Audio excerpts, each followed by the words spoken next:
Perfect. It's you two. I have a commission here that has your names written all over it. In fact, I'd even go so far as to say you're the only ones for the job. The only ones for the job?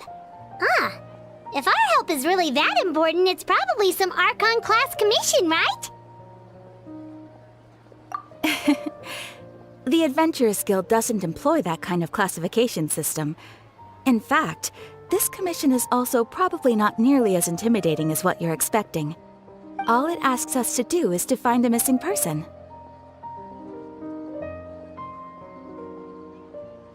Huh? Then why did you say we were the only ones for the job? I came across this commission while reviewing our backlog not too long ago.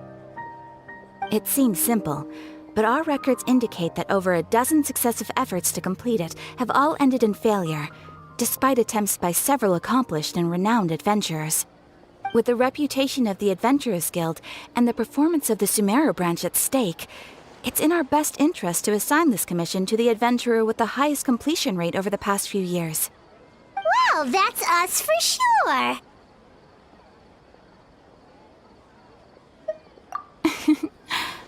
All I'm asking is for you to give it your best shot.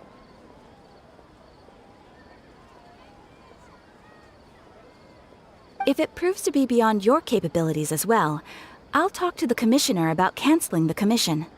Okay, so who are we looking for? And what is it about this commission that's made it so hard to complete?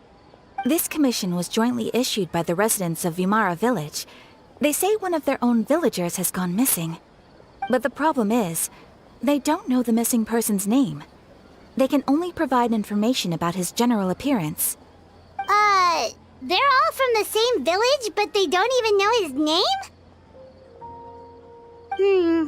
If so many adventurers have failed to complete this commission, maybe this missing villager doesn't exist at all. Could it be some sort of a prank or something? Unlikely. Several villagers came by to issue the commission, and judging by their appearance and tone of voice, they seemed incredibly sincere. It certainly didn't seem like a joke to them. Besides, putting up a commission requires a processing fee. There aren't many upsides to a prank that costs Mora to carry out. In any case, it would probably be best to go to Vimara Village and ask around first. The Adventurers Guild does have some information on hand, but I would say anything you can learn directly from the villagers would be far more reliable. The best way to avoid misdirection is to go to the source. All right then, let's go! I'm starting to get really curious about this whole thing.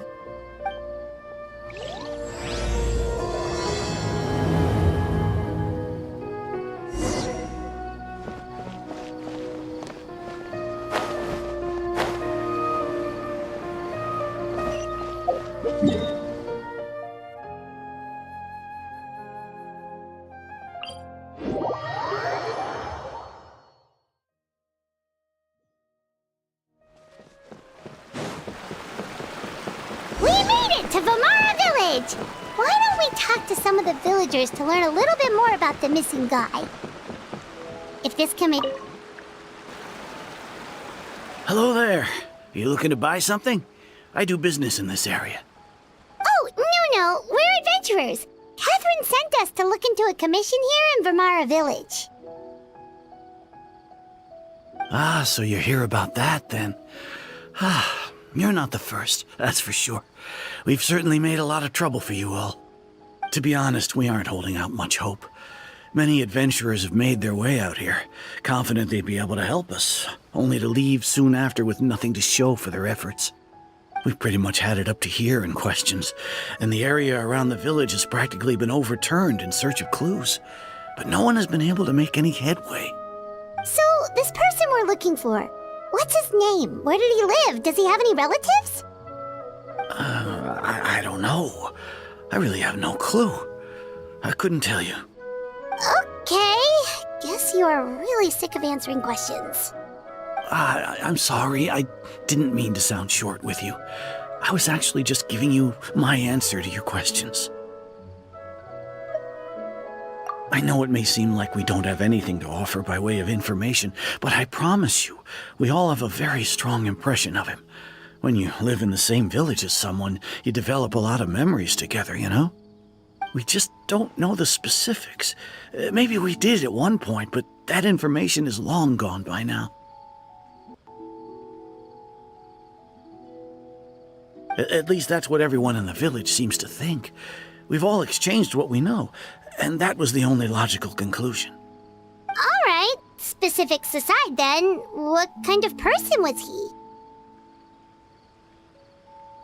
Young guy, in his early 20s probably. Incredibly kind sort of person, always willing to lend a helping hand. I'd chat with him when I didn't have any customers. I even saw him stick out his neck for others on more than one occasion. Very interesting guy, that one. Now that you've started talking about him, you don't seem nearly as down in the dumps as you did before. Seems like he left a pretty good impression on you. But of course, everyone in the village is pretty fond of him. We wouldn't have issued that commission otherwise. There aren't many young people like him nowadays, so genuine and pure. To think that he just up and disappeared one day. I just hope nothing bad happened. Could he have just moved away without telling anyone? No, he's not the type to leave without saying goodbye. And anyway, moving away without being seen by a single person in the village? There's no way he would have been able to manage that. Huh. All right, thanks for the information. We're gonna go ask around some more.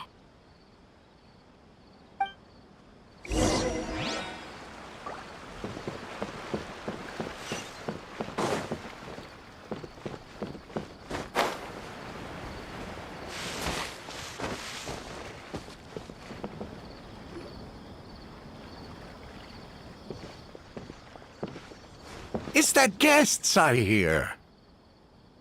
Hi, Grandpa Amadea. We're here to help you look for the guy that's gone missing. Ah, so that's what brings you to these parts. Coming all this way for our sake. That's so very kind of you. With your help, I trust that young man's case is in good hands. Could you tell us a bit about him? Of course. I'm happy to help any way I can. With my failing eyesight, I'm afraid I can't offer much about his appearance. But I do remember hearing the sound of his voice. Not recently, of course. That loss has left me feeling quite empty.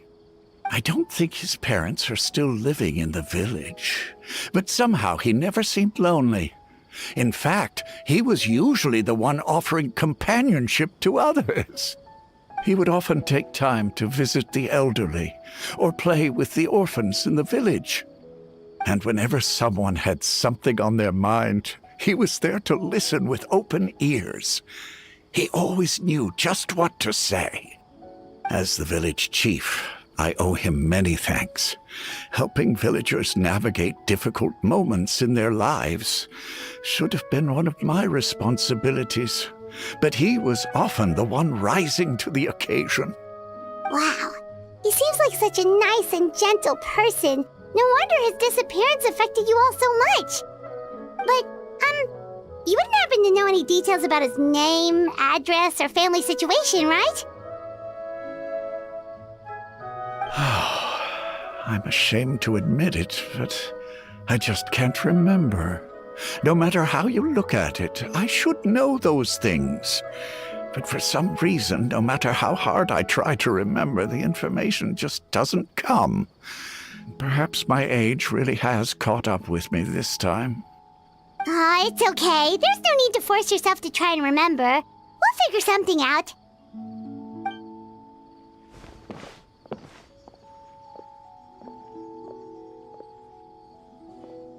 Well, Traveler, what do you think?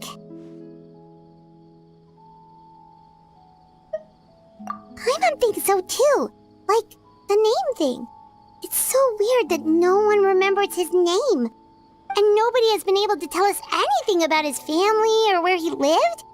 It's like this guy's been erased from reality or something. Wait, so you're saying it's not that he's been erased, necessarily, but more like he never existed to begin with?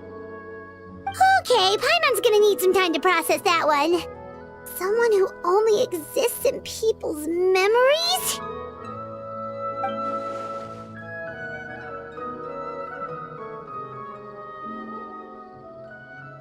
you two are the adventurers who just arrived, right? You're here for the Vamara Village Commission? Yep, sure are. We were just looking into the case. I'm so glad to hear that. Thank goodness you haven't given up. I've been so worried the Adventurers Guild might cancel our commission.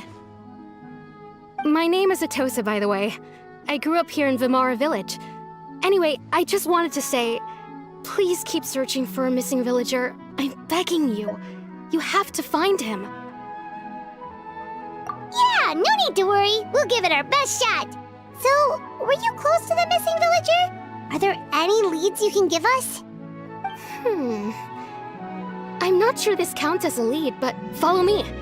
There's a place I'd like to show you.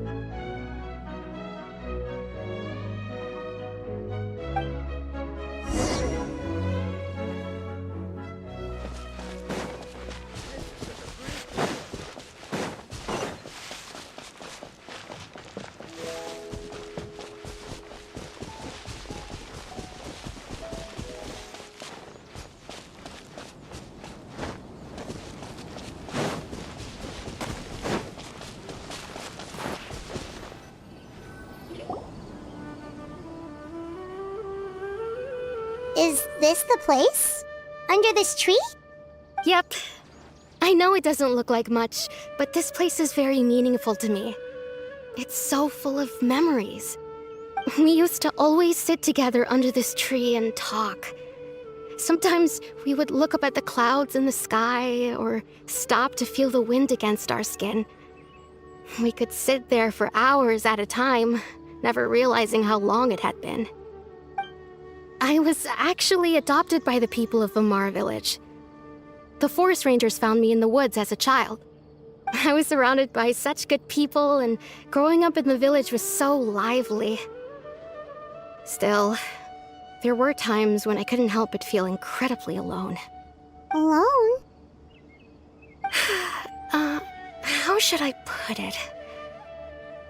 When something's bothering you, or when you have good news to share, you always want to talk about it with somebody. But for the longest time, I didn't know who I could talk to, or if I should say anything at all. Everyone has their own problems to deal with. Even if I might want to confide in others, I don't want to become a burden. Really? You know exactly how I feel?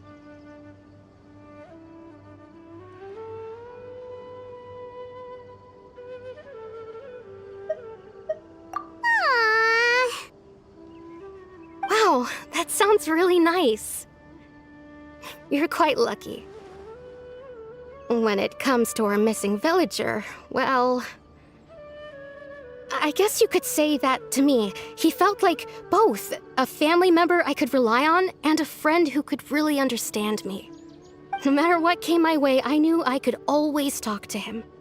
He was so thoughtful and pure, and patient too. Whenever I talked to him, he would always seem so interested, as if the things I was describing were just as important to him as they were to me. Ever since he disappeared, there's been so much I wanted to tell him. No, none of those things matters now. I just really want to see him again. Wow, you two must have been really close. Did he ever tell you anything about himself? He mostly just talked about interesting things he saw around the village. He'd share a lot of his own wild ideas as well. Oh, right! I did ask him about his parents once. But all he said was, they're not here anymore. I didn't know whether that meant they had left the village or passed away, and I didn't want to pry. Still not much to go off of. Look at me. Talking your ear off and still nothing to show for it. I'm sorry I wasn't more help. The last time I talked this much in one go was when we were still together. Come to think of it, every time we talked, it always seemed to be around dusk, just like right now. Time always passed by really slowly. Even when it felt like we'd been talking for hours, the sun would still be at the same position in the sky. Well, time always seems to pass slower when you're relaxed, right? What's wrong, Traveler?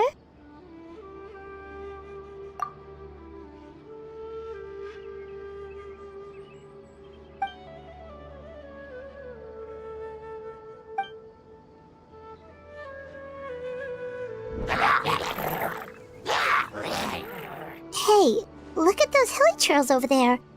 Doesn't it seem like they're acting a little strange?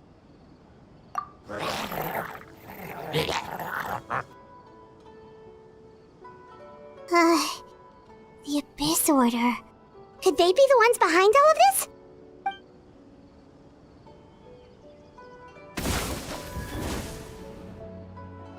Uh-oh, we've been spotted! Quick, get ready to fight!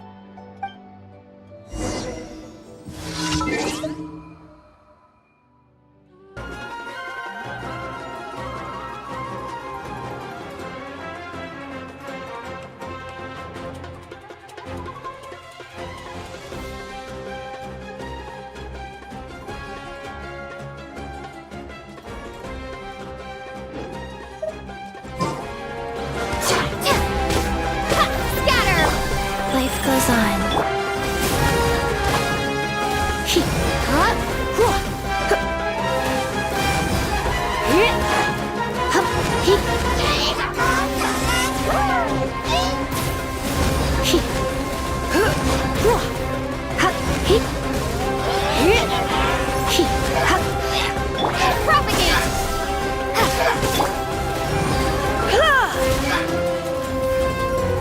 You've been a naughty boy. Booba, get them!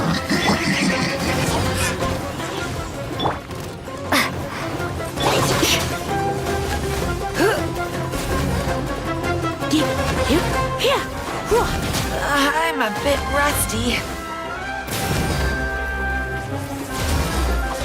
Looks like I got carried away. Guys.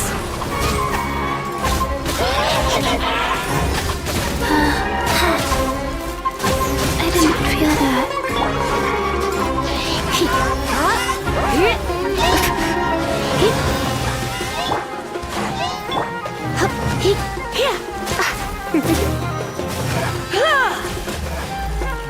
Nice and spicy!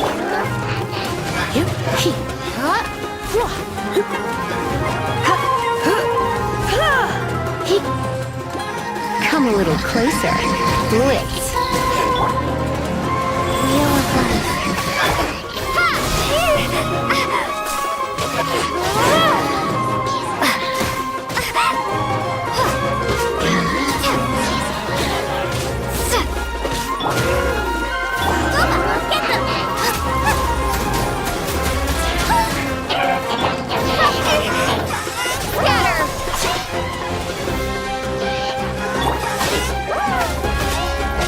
Nice and spicy! I knew I should have stayed home.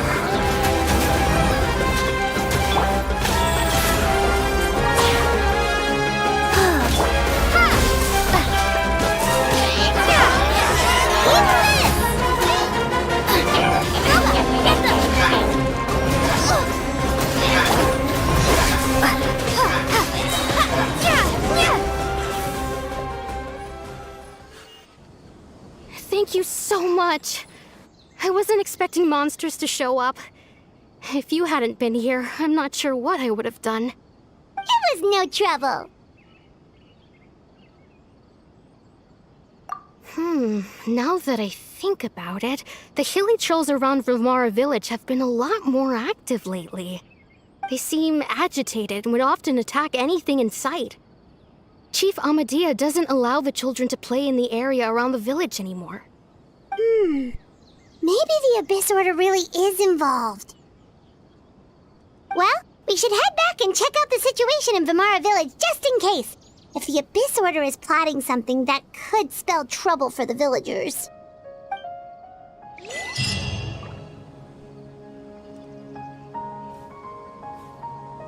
Wait a second. The person...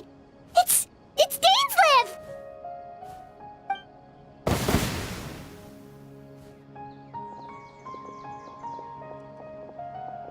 Ah, it's you two. Oh, a friend of yours? Well, I'll leave you all to it then. I should head back to the village and check up on Chief Amadea and the others anyway. See you later. Yep, see you later, Atosa!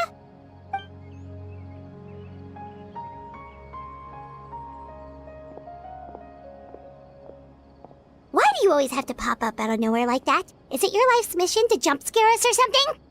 It's hardly personal, or intentional for that matter. As long as you and I are both in pursuit of the Abyss Order, we're bound to cross paths. Ah, so you're here to investigate the Abyss Order then. That would explain the monsters you were fighting just now. Naturally. Hold on. Are you not here for the same purpose? No matter. It may have taken you a while to catch on, but I'm sure you've also realized by now that there's something strange about this place. The Abyss Order is most certainly planning something in this area. Or worse, their plan could already be in motion. So you think the Abyss Order is behind the hilly trail activity in the area?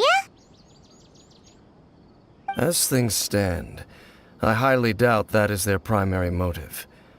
I would imagine the increased hilly trail activity is merely a byproduct of whatever it is they're really trying to accomplish. Still, the hilly trail activity is causing a lot of problems for the people here. We should stick around for a while and protect the village, don't you think? The best way to protect them is by figuring out what the Abyss Order is truly planning. That is how we prevent further tragedy. And you shall have them. I never intended to hide anything from you. Don't worry. There should be ample time to talk.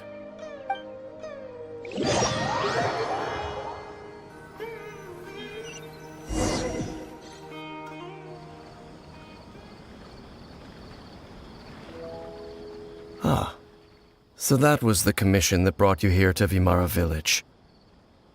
Someone who seems to only exist in people's memories. That is indeed quite intriguing. I would agree that it's unlikely you have a simple missing persons case on your hands.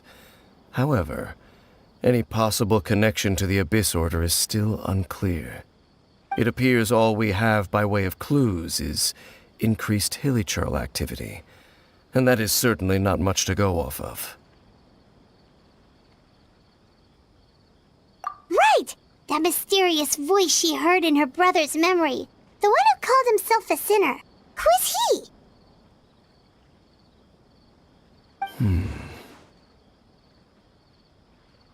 Traveler, let me ask you this. Do you believe your sibling to have betrayed you? I sense hesitation in your words. After all, you still haven't figured out the whole truth of what happened. There's still hope for the two of you to reconcile. Irreparable damage has not yet been done. The sinner you wish to know about, his situation is different. He and his fellow sinners have long betrayed me, and long betrayed their nation. His name is Vedrfolnir, the Visionary. I'm loath to admit it, but he is also my kin, my older brother. Your brother? There were 5 of them, the 5 sinners of Kanria. The wise, Roptatir. The visionary, Vedrfolnir. Gold, Rhine-daughter. The foul, Sertologi. And Rehir of Solnari, Rerir. No matter how eroded my memory may become, I will never forget their names. One day, I shall have my vengeance. Wait, some of those names sound really familiar. Rhine-daughter is the one who created Albedo. Sertologi is Skirk's master. And the one we just learned about, Dane's brother, Vedrfolnir. If he was the voice of the sinner, then the one who inspired Clothar to create the Abyss Order was him.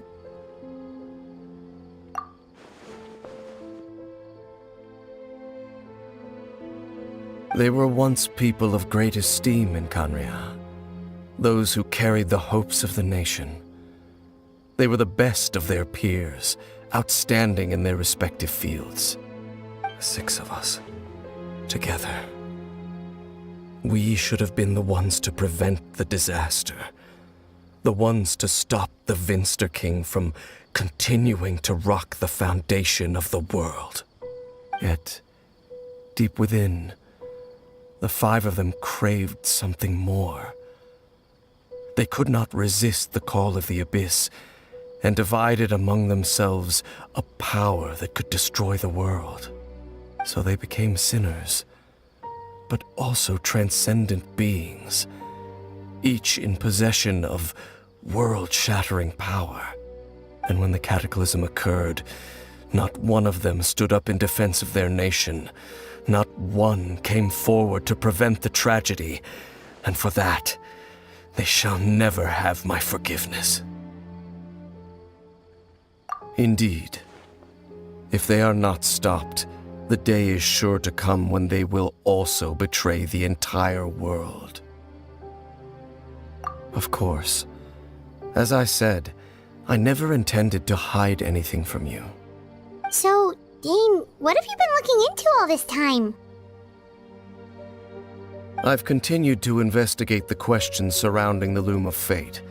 It's been quite some time since the initial operation was launched.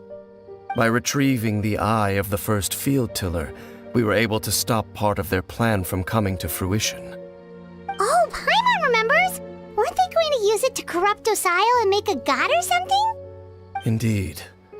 However, it's obvious that was just some sort of technical experiment. The eye was integral to their plan, yet somehow, despite failing to obtain it, they've skipped the experimental phase and found some other way to keep moving forward. There are many signs pointing to that effect. Then, what should we do? It's not too late, is it? Our most pressing concern is to determine the purpose of the Loom of Fate. From there, we'll be able to deduce the Abyss Order's true objective. Based on the intel I've gathered so far, I suspect the Loom of Fate is related to the ley lines in some way. The ley lines? Traveler, you were able to observe your siblings' memories last time, yes?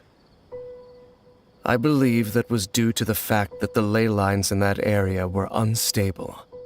My recent investigation has shown that Abyss Order activity in a particular area is usually followed by a series of issues with the ley lines.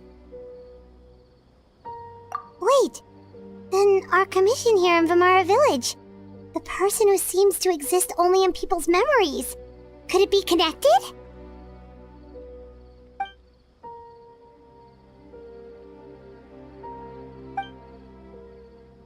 It's certainly possible. I'll join your investigation tomorrow. This missing persons case could very well turn out to be the key to unraveling these mysteries.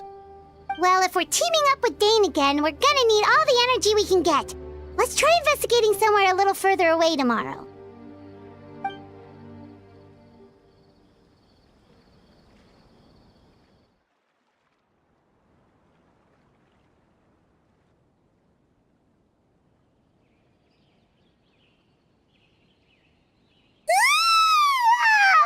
So tired. Paimon used way too much brain juice yesterday. It's all Dane's fault saying all that complicated stuff. Well, let's go find Dane. We've got a lot to do today.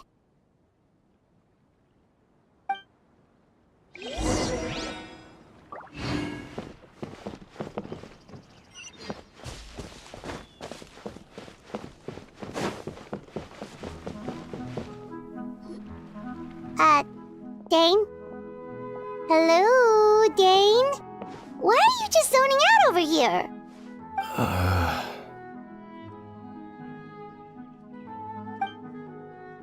Did something happen? The missing person from your commission. Could you describe them to me? Oh, young guy, early 20s, Seriously, Dane, what's going on? There appear to be certain memories in my mind that weren't there before. Memories of him. Maybe we just talked too much about him yesterday and you had a weird dream or something? No, it wasn't a dream. They're memories. Memories that suddenly appeared in my mind after I woke up. And I'm certain I've never met this person before. I remember handing him the eye of the first field tiller. What? Okay, so this missing person definitely has something to do with the Abyss Order then! Indeed. And it appears he possesses the ability to implant memories into the minds of others. Wait then. All the memories the villagers have of him, could they be fake too? Maybe they never knew him at all. But why would he do something like that? Whatever the Abyss Order is planning, an important truth has been revealed to us this morning. What sort of truth?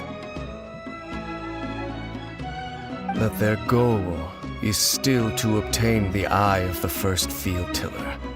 They haven't stopped searching for it. I am the only person who knows its location. Perhaps implanting that particular memory was an attempt to interfere with my mind in some way. Your concerns are not entirely unfounded. I don't believe the Abyss Order is capable of altering reality like that just yet. However, considering their single-minded pursuit of the eye, I would say an equal level of caution is in order on our part. Come with me. We must check whether the eye is still in our possession. Oh, so you're going to take us to where you hid it?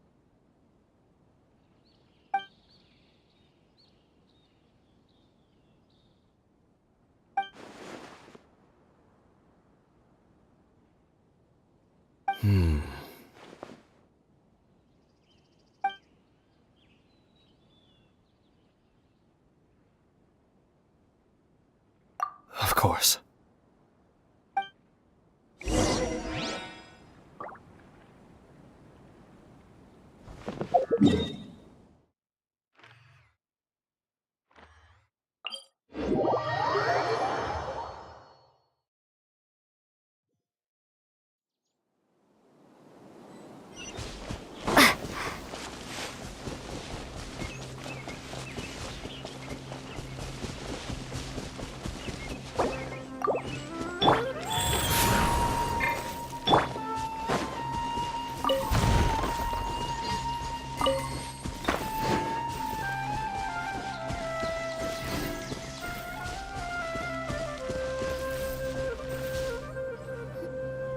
So you hid it way out here?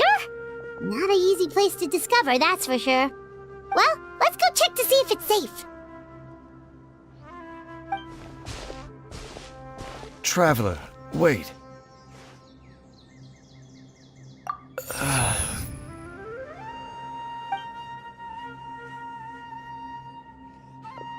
We've no time to lose. Let's head inside.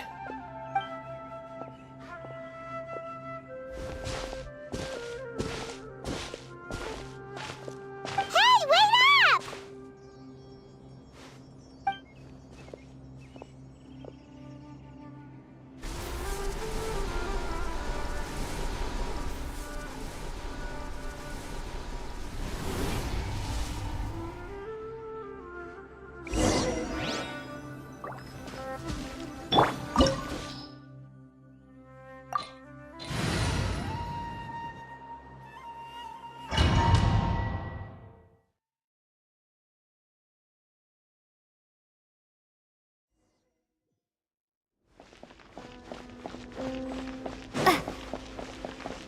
Rise.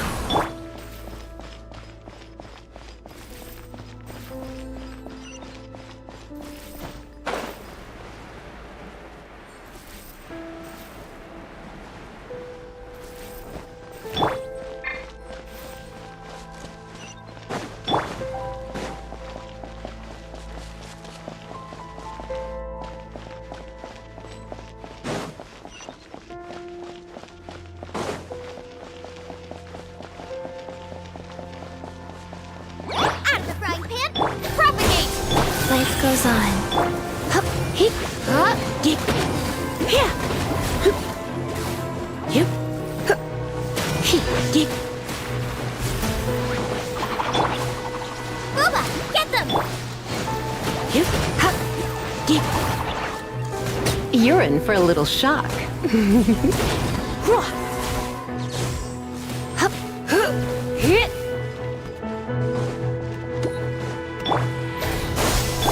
He, hip, hup. Nice and spicy!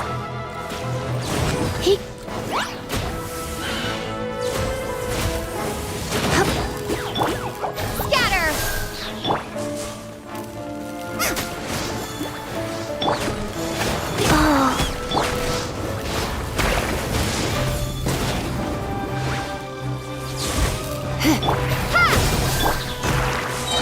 At the frying pan! hup, he.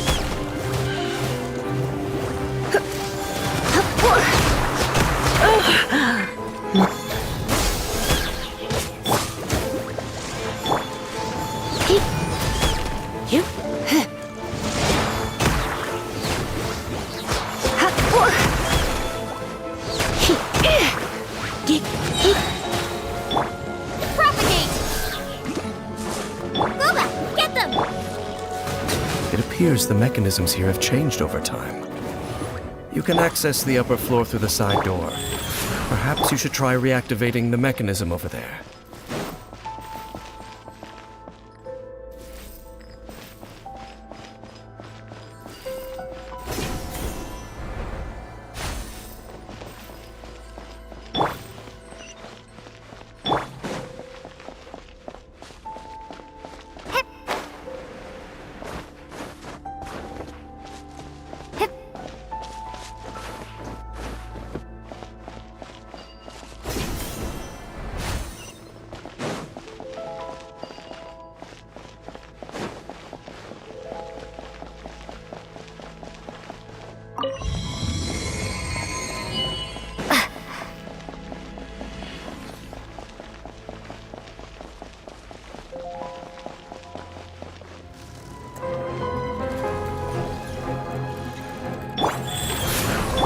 Nice and spicy!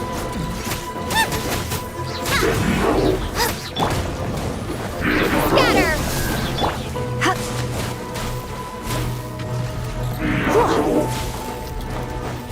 Hit.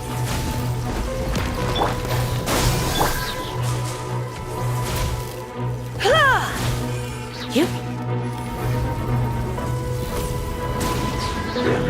Propagate! At the frying pan! Hip. Hup.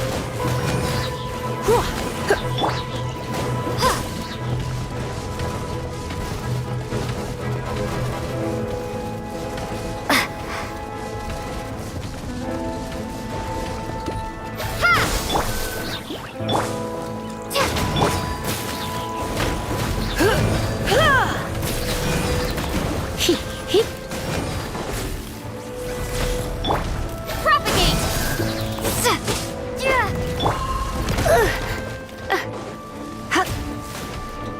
Wheel of Life.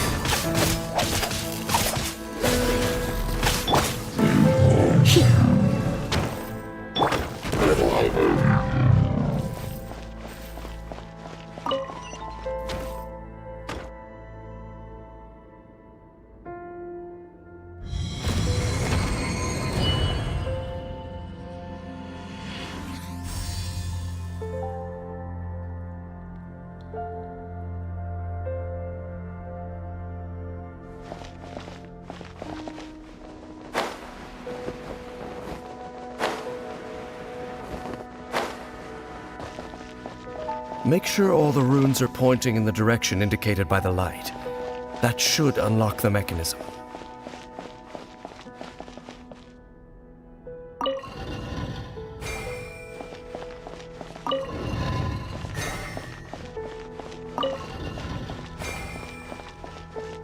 Ah, the door's open.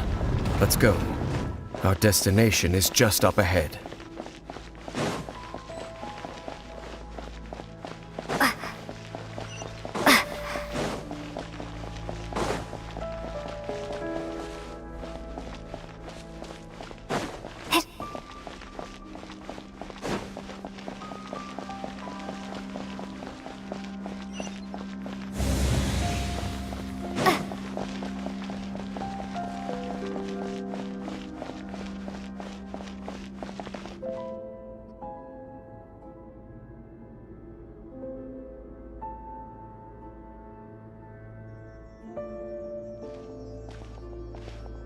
Looks like we can't go any further.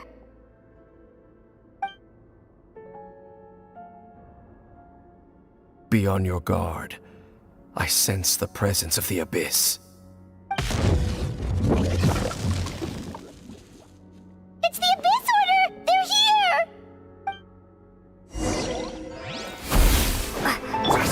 Get them! Life goes on.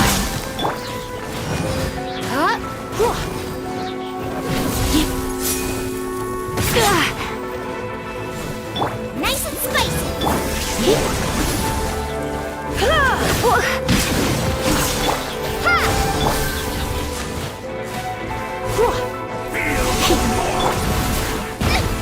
Help, Boba!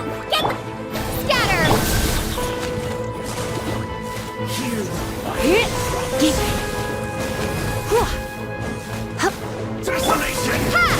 Come a little closer.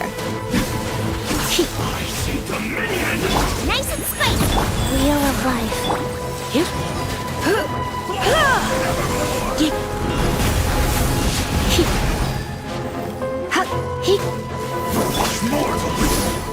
Out of the frying pan!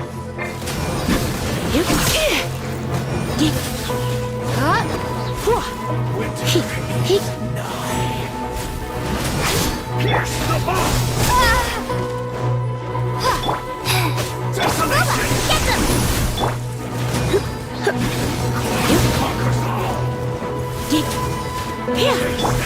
You're toast! Nice and spicy! Scatter!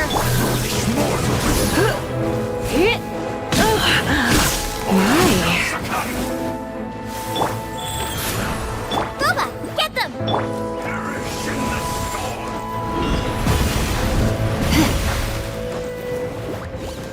Hear the final prophecy. Out the frying pan!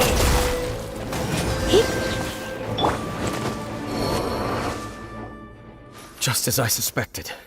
The false memories were a trap. The Abyss Order just wanted to follow us here. Now that they're in the vicinity, we should have a chance to see...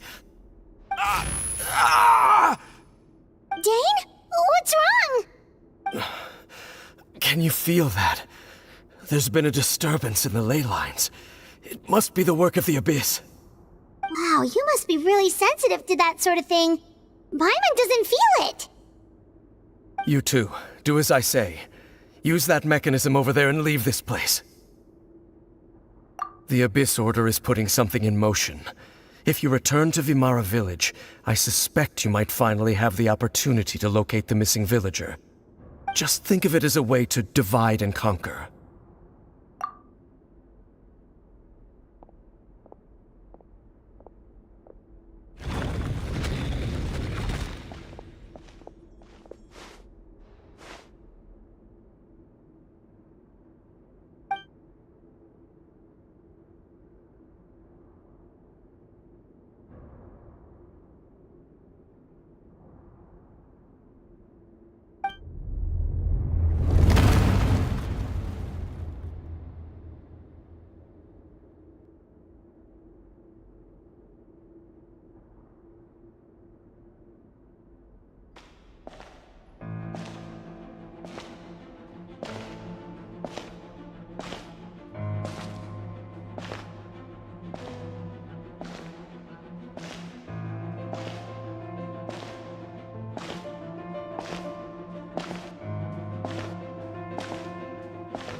I knew going along with your trap would be the only way to meet with you face to face.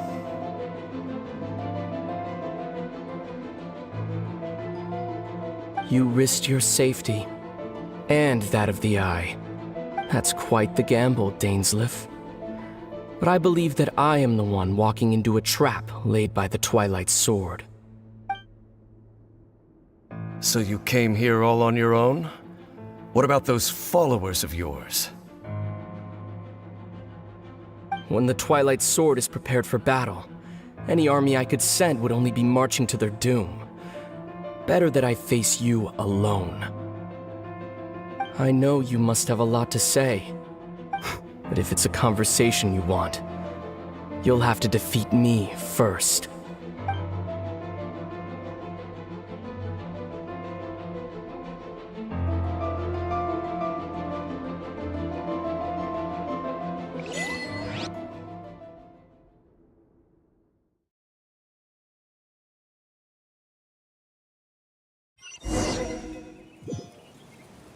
The Abyss Order's on the move. The ley lines are all out of whack. We better hurry back to Vimara Village and see what's going on. Hey, look at those hilly trails over there. Weren't they acting super agitated just a little while ago? Why are they so calm all of a sudden?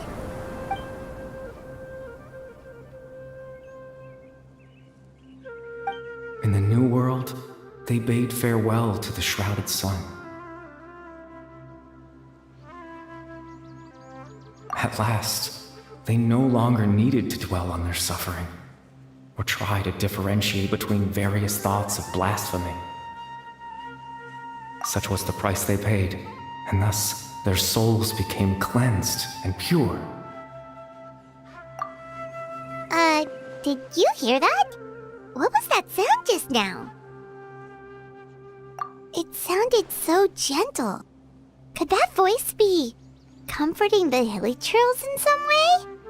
Oh, this is weird. Let's check if this is happening anywhere else.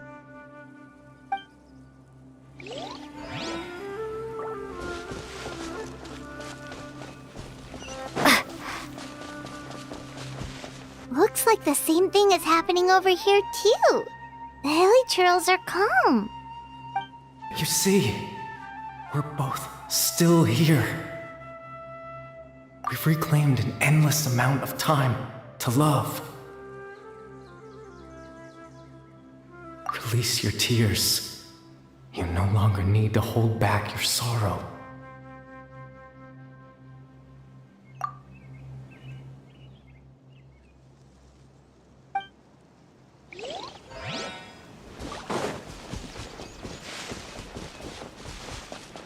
Over there. It looks like they're sleeping. In the end, he whispered, softly, "Sleep well, Father. Sleep well, my beloved people. When you awake, that which differentiates us shall be no more."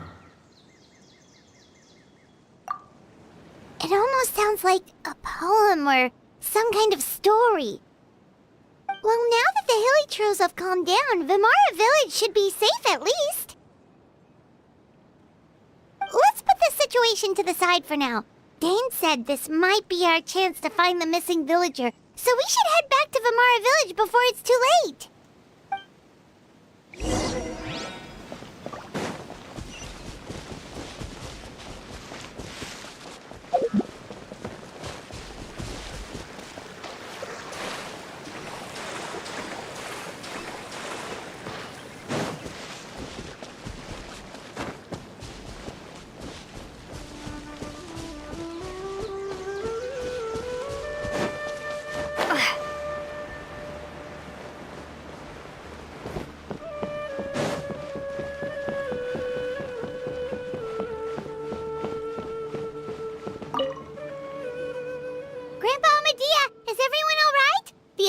Seems to be up to something nearby. The Abyss Order? This is the first I'm hearing of it. Thank you for your concern. But as far as I'm aware, it's been business as usual here in the village. Well, that's good to hear.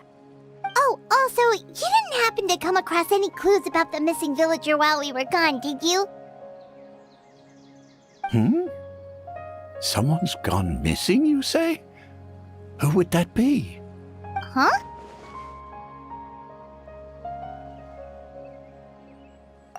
You know, the young guy from Vamara Village. The one you've been looking for all this time.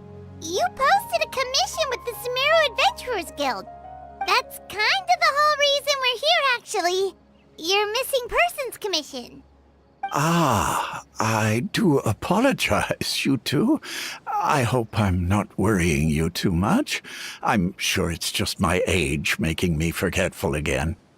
At least right now, I can't seem to recall whatever it is you're referring to. Perhaps you should try asking someone else. But how is that? All right. Thanks for your help, Grandpa Amadea.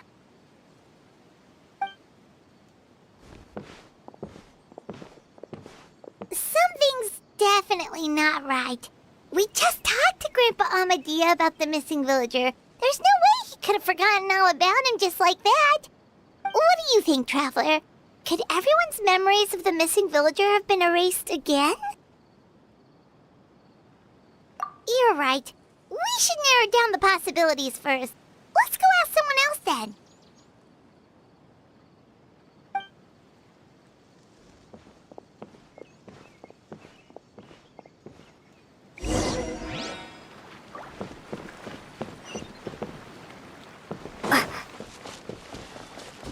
Researching human physiology is so much more interesting.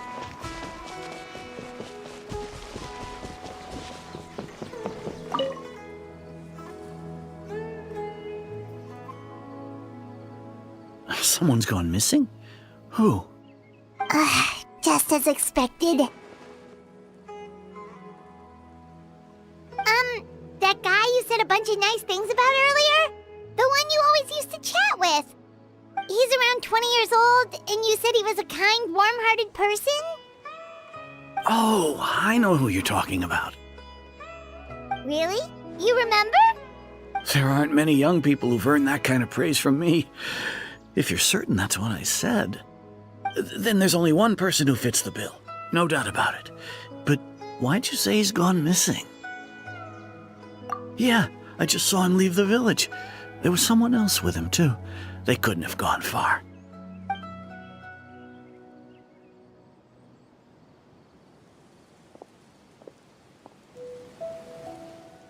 Strange.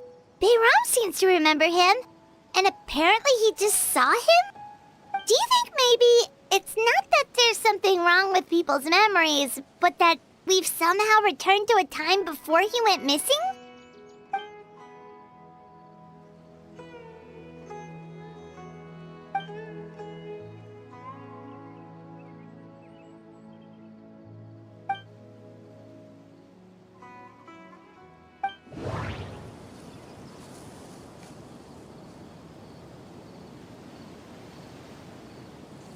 Just like what happened with Greater Lord Rukkhadevata, no one remembers him, because there's been a change in people's memories.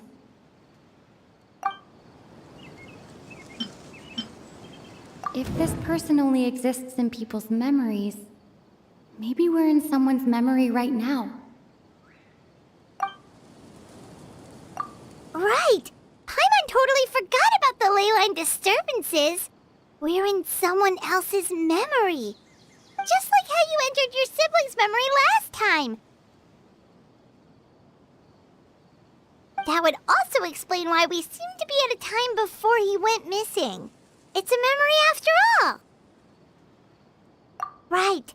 If he's someone who only exists in people's memories, then we're finally on the same turf. But didn't Bayron just say that he saw him leave the village with someone? Where should we go look for him? Who knows how long this ley line disturbance is gonna last? We might not have that much time, and we don't even know whose memory this is. Good idea! That'll help us narrow things down. We pretty much figured out that the missing villager has the ability to... Right! That! could we try to figure out more about him using what we know of his ability? Like, does it maybe leave a trace that would somehow give him away?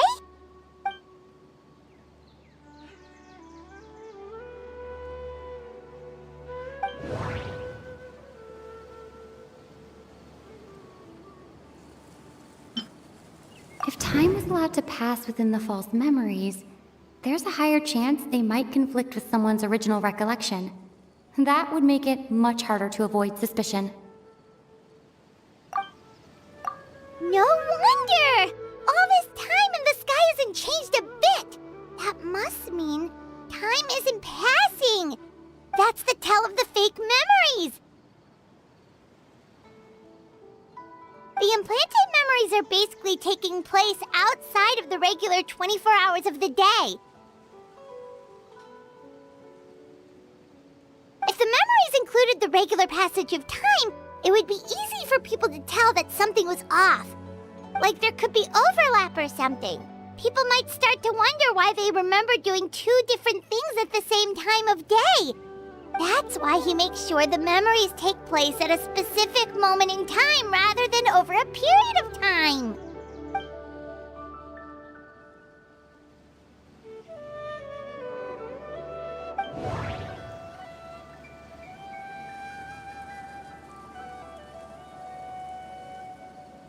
The color of the sky coincides with the moment in time she described. Oh, right! That's exactly what Atosa described! Oh, come to think of it, every time we talked, it always seemed to be around dusk, just like right now.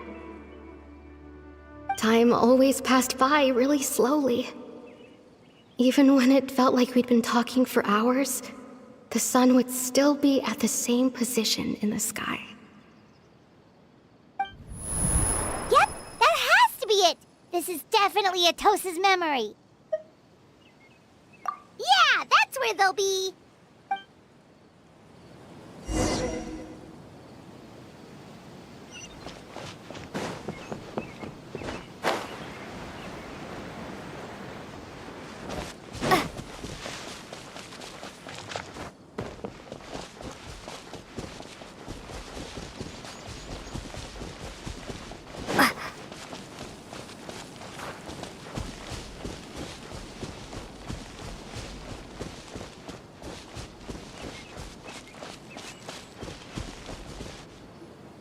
So, you see, Granny Jahiet was a mercenary when she was younger. She just talks like that out of habit. She's not trying to scare the children on purpose. Oh, there I go again. Always talking about my own things. Do you maybe have anything you want to share? It's okay if you don't. You could also just talk about what you think of me? Oh, I think you're an incredibly strong and thoughtful young woman. You'll meet many amazing people and live a very happy life. You won't miss someone like me. Huh? Are those your friends over there?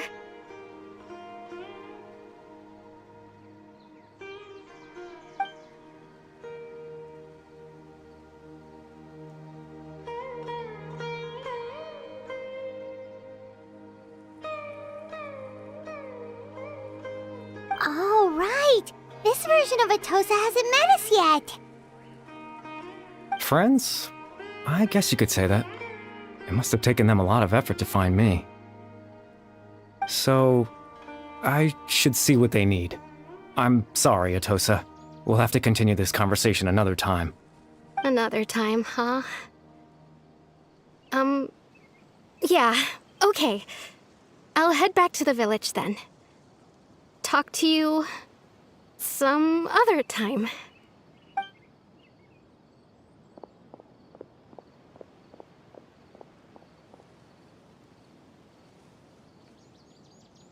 It's nice to see you, Traveler.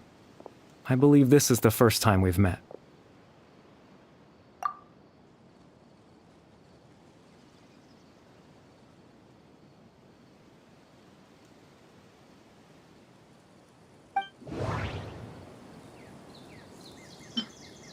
Born into abject sorrow, he shall now become the loom of fate.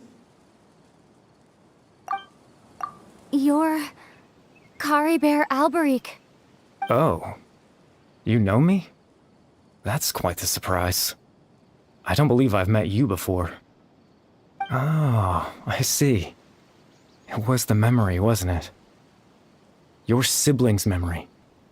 You saw the me from back then. This is Atosa's memory. I came here to say goodbye to her. But I suppose I'll just leave her a message instead. Come, let's find somewhere else to talk.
I suppose you could call it the realm of my consciousness. I'm someone who no longer exists in the real world, after all, as you well know. It's nothing. I still have enough strength to play the part of a good host. I've always hoped that I'd get the chance to talk to you like this, and now, the time has finally arrived.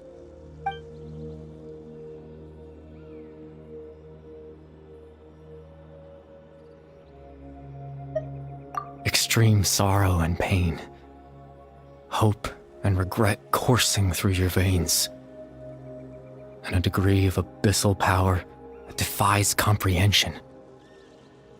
Father told me that once I possessed all those elements, I would become the loom of fate, but despite his intentions for me, I never truly became the loom of fate.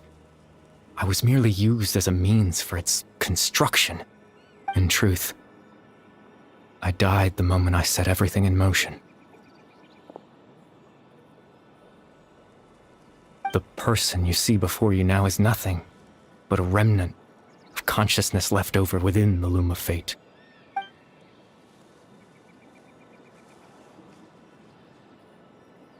As for your question, the Loom of Fate is a device capable of weaving ley lines. In its primitive form, it can only be used to create and implant memories. But, as more of it is completed, its power becomes stronger and stronger, until finally, it has the power to weave real ley lines of its own. Once fully completed, the moment it gains the power to weave ley lines, it loses the lower-level ability to influence memories, but it also becomes a tool that can change the entire world. Yes, I have the ability to control the loom in its semi-completed form. I suppose you can think of it as a form of compensation. After all, its existence cost me my life.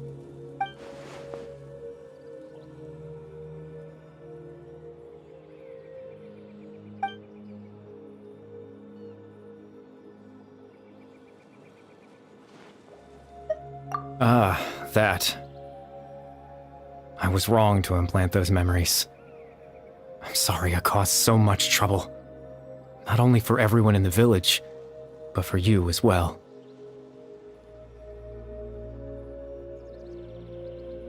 I just wanted them to feel like I once existed in this world. As if I had a chance at life.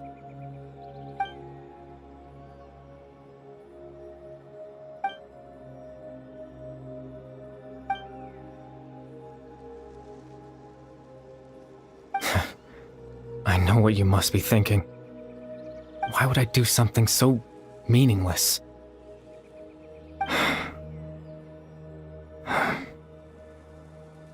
But I just couldn't accept it. I had to know what it would be like if I had my own life. What kind of person I would be. What other people would think of me.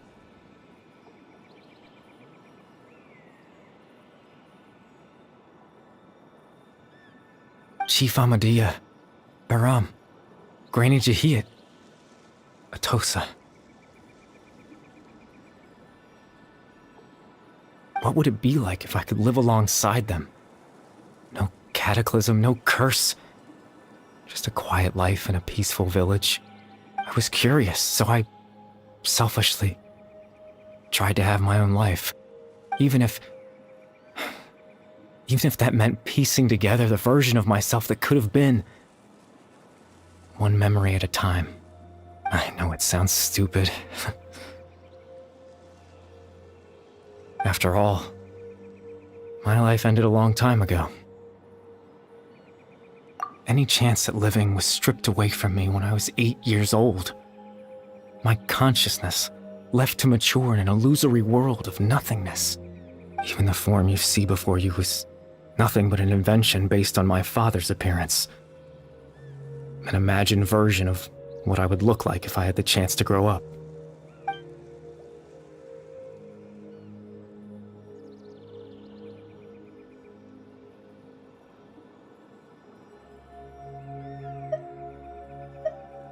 I know. But there's nothing I can do to make them find me. If I could exist in the real world, I would return without a second thought and surprise them with the suddenness of it all. But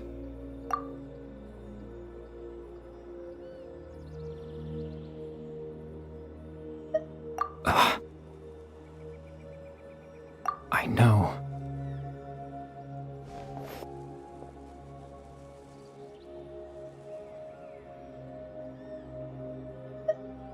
Captain Dainsleif. Twilight's sword, you mean?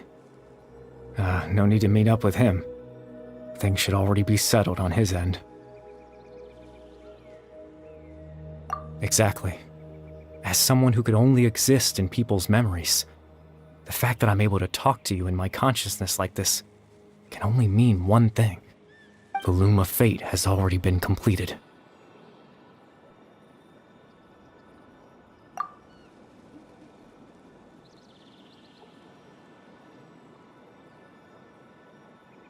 No need to worry about Captain Dainsleif. He's absolutely fine.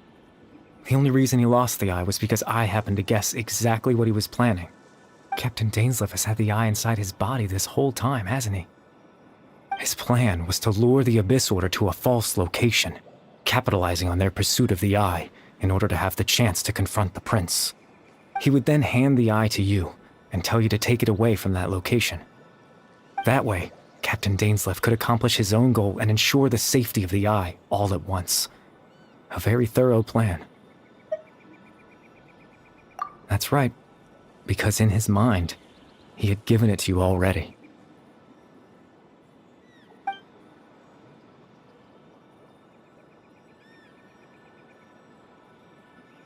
Before you two entered that false location. Traveler, wait.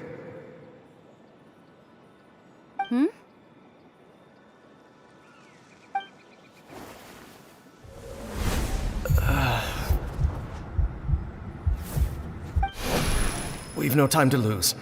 Let's head inside.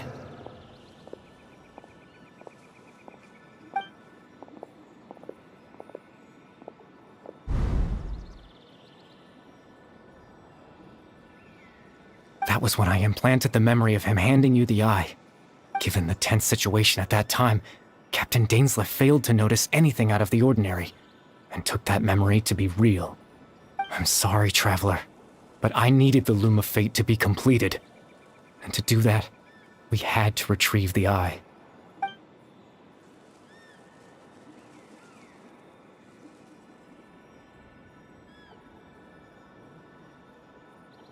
I promise I'm not trying to conceal anything from you, but I truly have no idea what the Prince is planning.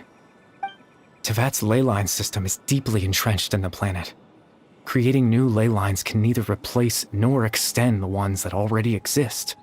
In the face of everything they could be planning, I fear I'm too insignificant to even get a glimpse of the bigger picture.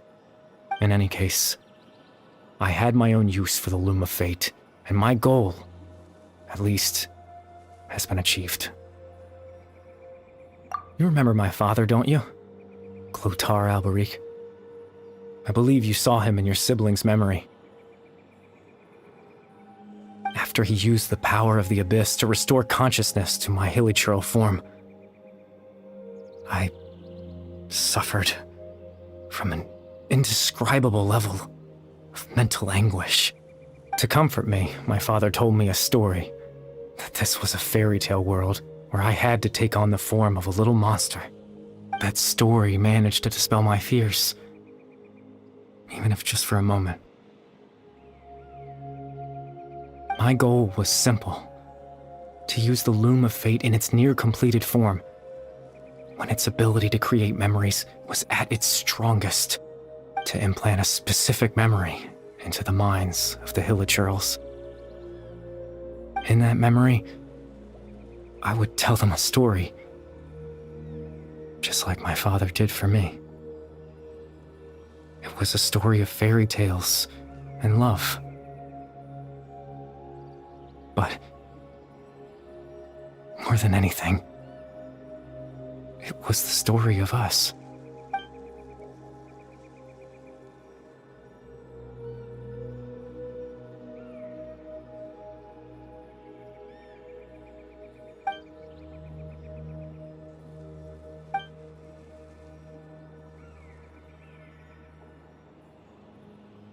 I can't change the world. Not when I lost the very right to exist within it. Implanting those memories, that was the most worthwhile thing I could offer. All that's left of my existence is a wisp of residual consciousness tied to the Loom of Fate. In truth, that trace of my consciousness should have dissipated long ago. My goal was the one thing that allowed me to hold on all this time. But now, the bedtime story is finished. And it's finally time to rest.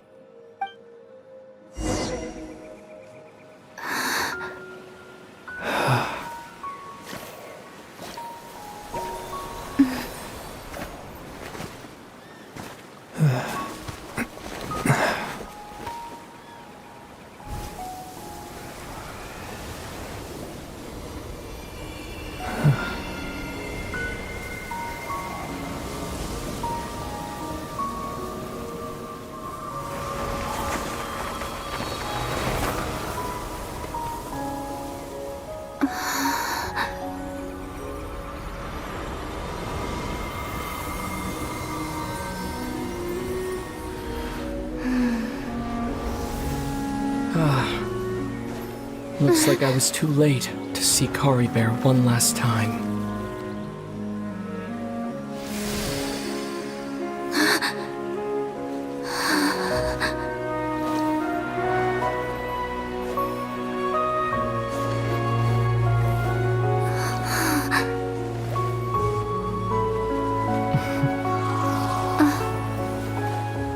Kari Bear's consciousness is gone, and this space will soon disappear along with it. Neither of us belongs here. That's why we're not tangible. Were that not the case, I'd love to hug you too. Well, how about a conversation?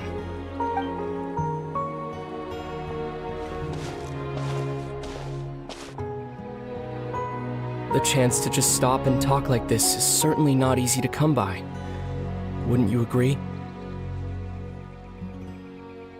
That battle earlier was tough. The one against Dane, I mean. I didn't expect that after everything, he would still hesitate to raise his sword against me. Were it not for that, perhaps I'd still be no match for the Twilight Sword. Even after 500 years. The Loom of Fate, huh?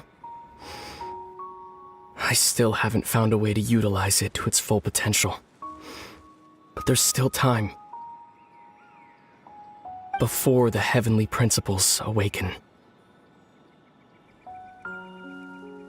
Yes, for 500 years now, ever since the cataclysm in Conria, there's been no sign of activity. Not long ago, you witnessed the Hydro Archon destroy her divine throne. Yes, such a flagrant disregard for the rules, and still Celestia took no action. I suppose that's proof enough of the Heavenly Principles situation. However, the Heavenly Principles will awaken. We just don't know when that will be, or what might trigger it. You could say that. Just look at Kari Bear. He was so pure and single-minded. The space we now find ourselves is a perfect representation of who he was. Quiet and peaceful. Even as a hilly churl, seeing the terrible sight within the mirror wasn't enough to taint his spirit. He brought comfort to the people of this world, even though he was denied the very right to be a part of it. So ask yourself this. Who was it that deprived him of that right to exist?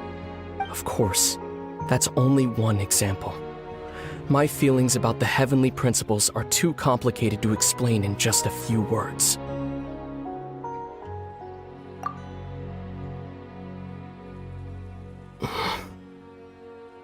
Lumine?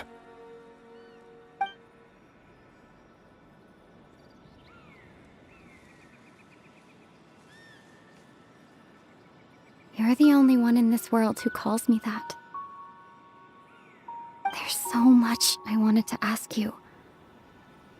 But for some reason, I'm not interested in asking those questions right now.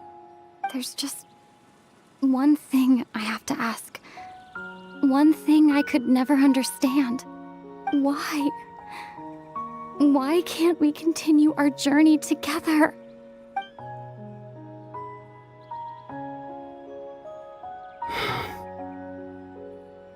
At the end of my journey, I arrived at a place known as the Sea of Flowers at the end. Do you remember?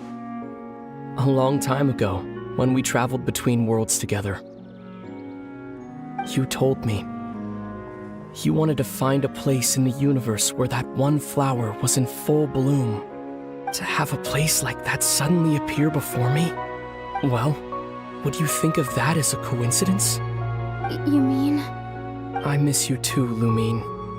But as this war continues to rage, and as I continue to seek that final answer, I don't even know how to face myself sometimes. Let alone my own sister. What's going on? This space has lost its tether. I doubt it'll be able to exist much longer. In fact, aside from our ability to physically interact with each other, there's something else you should know about this space. With Kari Bear gone, we won't be able to remember anything that happened here. Everything in this space will be wiped from existence, including all memory of our reunion. You're only telling me this now?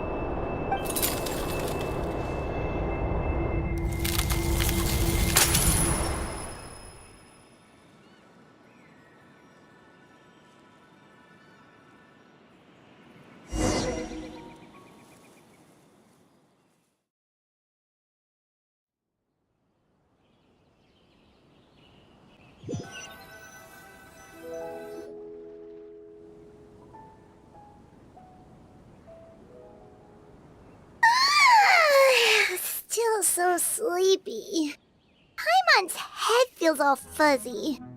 Oh, Paimon woke up a little earlier than you, so Paimon will fill you in. The villagers said that they saw us sleeping near the village yesterday. They couldn't wake us up no matter how hard they tried, so they decided to just bring us back here. Oh, and Dane came by just now. It looked like he was injured. He didn't say anything, though. Just made sure that you were all right and left. Kinda seemed like he had a lot on his mind, but that's Dane for ya. Let's think for a second.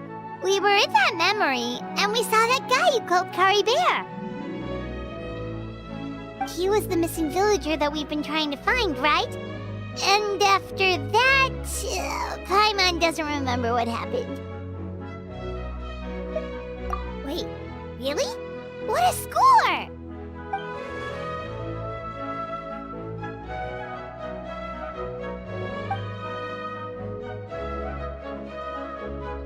Well, what happened after that?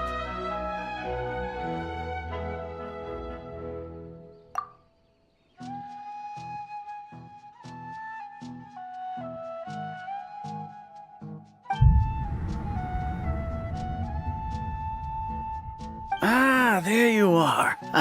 Sleep well? Bayram, you sure seem happy. Did something good happen? Something good? Huh. Wasn't anything good or bad, I'd say. It's just that, well, the village organized another search party yesterday. It didn't feel right to leave all the searching to the adventurers. So there we were, searching away, when suddenly this one guy said it all came back to him. According to him, one day around dusk, he was passing by this one tree outside the village, and he saw our missing villager. There he was, sleeping under that tree all by himself. His parents came a little later to wake him up, and they all left together. They looked like quite a happy family, apparently. And after that, well, we all started to feel like that really is what happened. Kind of strange that we forgot all about it for so long.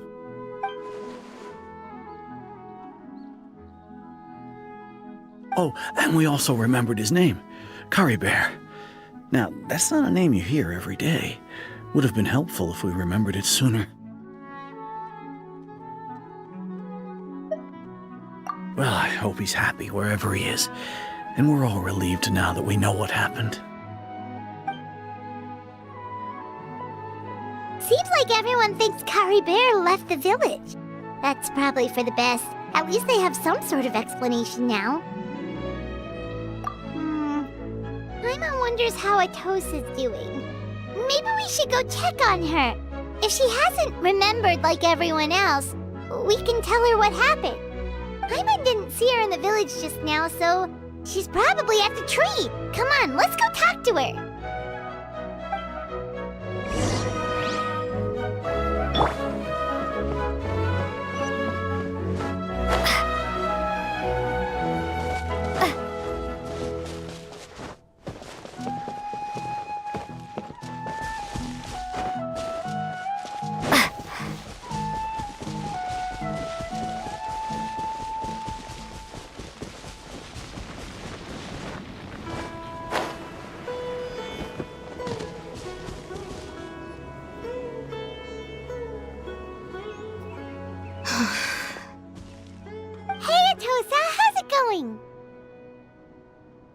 Oh, it's you two.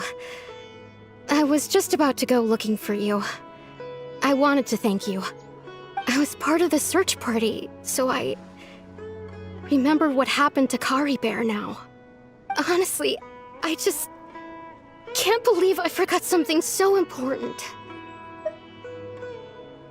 It's funny, but I have this feeling he told me the same thing. I just can't seem to remember when.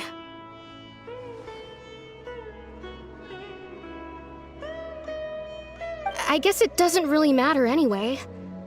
Life is made up of a series of memories. As long as I hold on to our time together, he'll always be a part of my life. I'm just happy I got to meet him. So, who cares what happens in the future, right?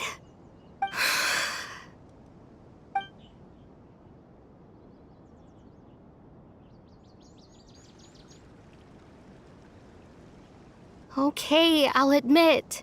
I'm just putting on a brave face. I was dumped, wasn't I? Otherwise, why would he just leave like that without saying goodbye?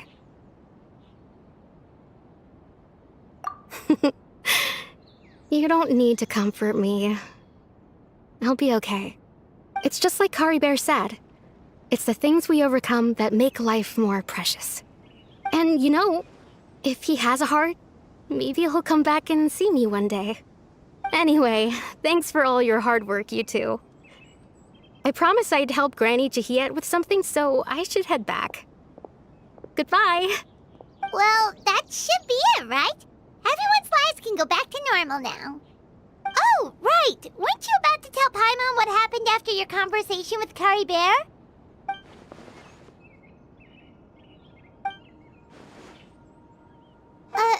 A picture? Where'd that come from? Let Paimon see!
To Natlan next.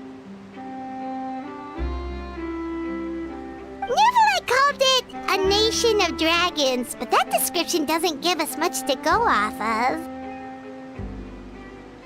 Exactly. Even when Inazuma was completely closed off, we still managed to run into people from there in other nations. Huh. Could it be that there are no humans in Natlan? Yes, yes! That look of surprise and excitement is perfect! Hold it right there. Now look at the camera, and big smiles on 3. Ready? Okay, just make sure you get Paimon's good side. Wait, hang on a minute! What's with the photo shoot, Charlotte? Well, I heard you two were about to leave for the next part of your journey. After everything you did for Fontaine, the Steambird simply had to follow up on a scoop like that. Oh, I have a feeling we're going to be short on material once you're gone. Oh, so you knew we were leaving. We don't need a big send-off. That's not really our thing. Yeah, that's definitely not your style, but we got to thinking. And, well, a little change never hurt anyone, right? We? All those obstacles we overcame side by side. Oh, feels like it was just yesterday. Don't be a stranger now, partner. If you encounter any troubles along your journey, you need only let us know, no matter the distance between us. Partings are inevitable, of course, but distance makes the heart grow fonder, right? One thing will never change, though. We'll always have the memories we made together during this time. Whoa, you're all here! That we will. I'm looking forward to hearing about your future adventures, so make sure to stop by and tell us about them sometime. Well, in light of your impending departure, shall we take a photo together? Ooh, great idea! We even have a professional photographer with us. Charlotte, would you do us the honor?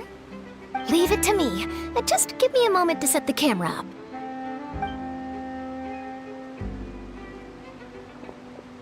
Oh, by the way, you're overthinking the whole Natlan issue, Paimon. Natlan has human inhabitants and its own unique culture, just like Fontaine. It's just that, because of their local customs, the native people choose not to leave. They're not unwelcoming to outsiders, though. People travel there for business and leisure alike, and usually return with nothing but good things to say. Many members of the Spina have visited in the past, too. Well, that's a relief. Hopefully we don't get swept up in any major drama this time.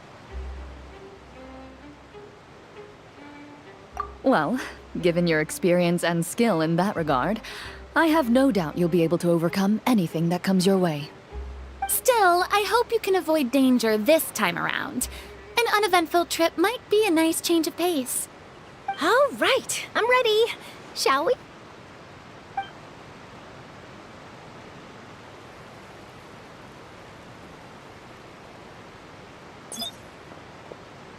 Well then, traveler. Bon voyage!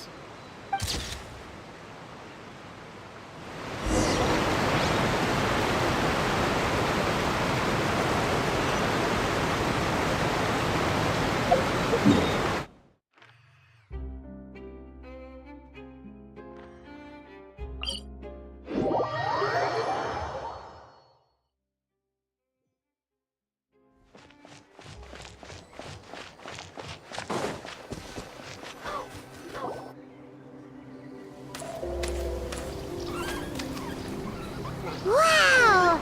So this is Natlan! So many strange mountains, and so many animals Paimon has never seen before! Doesn't look like there are any cities around here, though. Where should we start? Good idea! Finding people means we can learn information about the local Archon. And once we've met the Archon, we should have a better idea of what to expect during our journey. Well, Paimon hopes this one is easy to get along with. As long as we don't get on their bad side, we should be fine. Come on, let's keep following the road.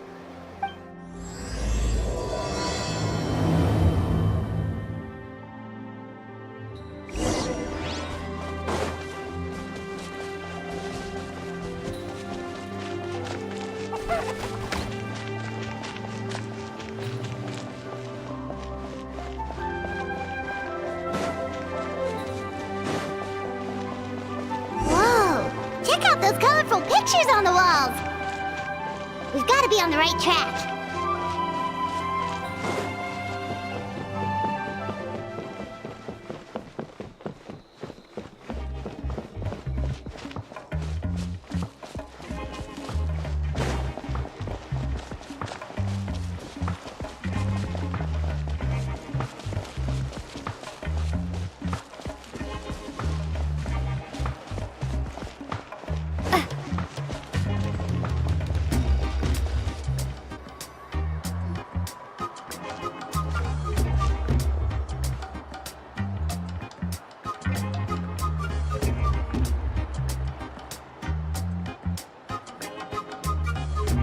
I'm sorry, Kachina. I know it's not right for us to go back on our word like this, but Kempoa and I have to do well during this pilgrimage. You can't seem to find other people to join our team, and we don't have time to sit around and wait. But if you two leave, I'll be the only one left. We really are sorry, but you still have plenty of chances. You're young, and you bear an ancient name on top of that. We're just ordinary tribal warriors with years of battle under our belts and no glory to show for it. Not to mention the physical toll of all that fighting. We're no longer in our prime. We barely had a chance last time, remember? We can't expect a better result with even fewer people. Pilgrimage registration closes tonight. This is our last chance to switch teams. Well, all right. I guess it is what it is. I just wish I was stronger. I'm nothing compared to the other ancient name bearers. But never mind. Guess this is just par for the course as Uthabiti, huh? I'm sure I'll figure something out. Well, if we do well this time, there's still a spot for you at the victory feast. Yeah, even though we're not participating in the competition together, we're still friends, aren't we? Of course. Anyway, you guys should get going before it's too late. Go form a really strong team, okay?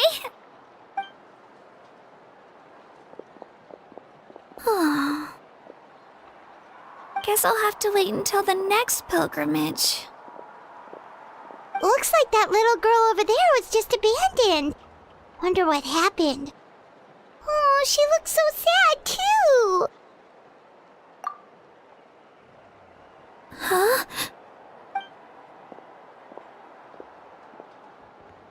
Oh, gosh, I'm fine. Don't worry about me. Wait, I haven't seen you around the tribe before. Are you travelers? Yep, we just got to Natlan.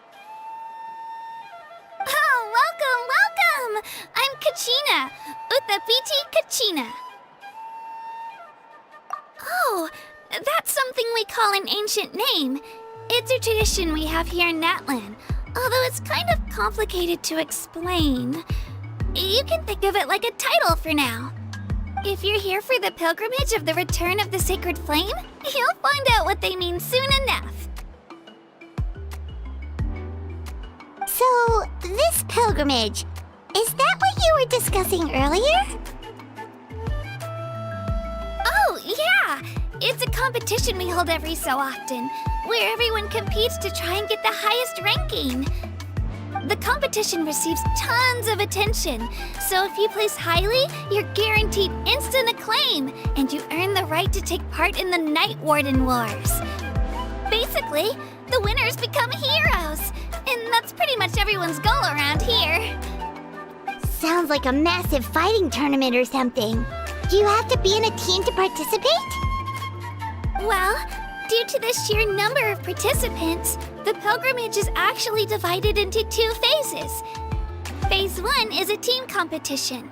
Usually, an ancient name-bearer serves as the team captain and leads their team in various battles around Natlan, with the goal of capturing Sacred Flame.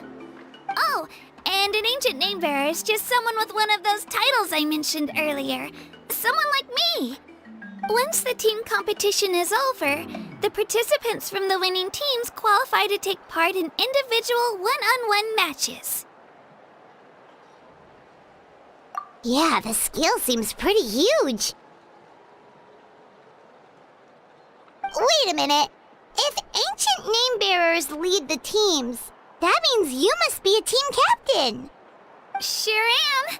Although, I don't exactly have any team members anymore. The key to winning is in the strength of the team captain. That's what everyone says. But, the difference in strength between bearers can practically be night and day. So, their decision does make sense. I'd feel the same way if I were in their shoes. All ancient name-bearers have to take part. It's our duty. So if no one wants to be on my team, then I'll just go it alone.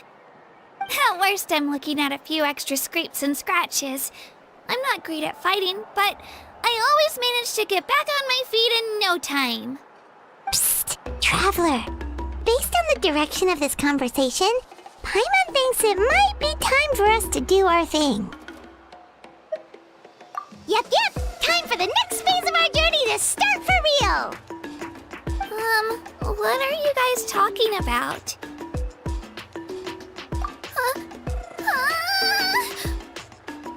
Sorry, didn't mean to freak out on you. I just... how should I put this? I really appreciate the offer. That's so unbelievably generous of you. But only people from Natlan are allowed to take part in the pilgrimage. Oh, Paimon thought we could just join your team and fight our way to the top and then become heroes. It's alright. Really. I mean, no one's ever offered to join my team before. Really? We're all usually on good terms, but whenever pilgrimage registration rolls around, it feels like everyone starts avoiding me. They don't make eye contact or bring up the pilgrimage. It's like they're afraid I'll ask them to join my team. I probably don't even need to explain the reason. I'm too weak. It's pretty obvious there's nothing to gain from being on my team. That really doesn't matter to you? Oh, don't you worry. The Traveler's strong enough for the three of us. Gods, dragons, giant narwhals. She can give them all a run for their Mora. Oh, I get it. You were able to overlook my lack of strength because you're confident in your own skills. That's right. We always try to help people out during our travels. That's what makes a true adventurer. A true adventurer. You guys are really special. You know you're strong, but you don't take yourselves too seriously. That's exactly the kind of person I want to become. You're planning on staying in Natlan for a little while, right? Mind if I try to learn from you while you're here? Learn from us? Yeah, you know, like a disciple or a sidekick. You don't even have to teach me anything. I'll just observe. I promise I won't be in the way. Besides, I can take you to see the sights and introduce you to Natlan in the meantime. What do you think, Traveler?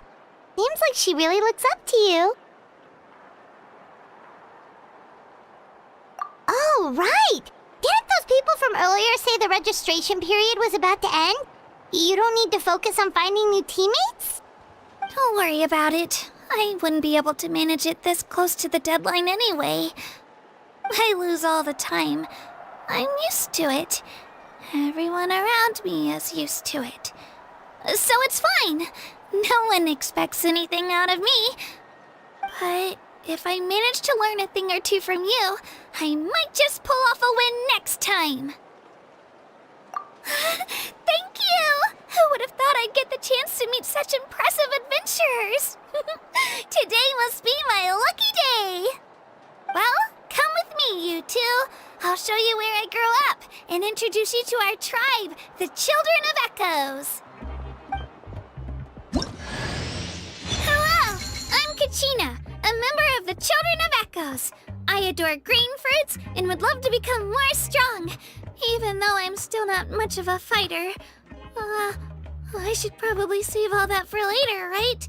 Then, are you hoping to go somewhere? I'm pretty familiar with these parts, so I can show you the way.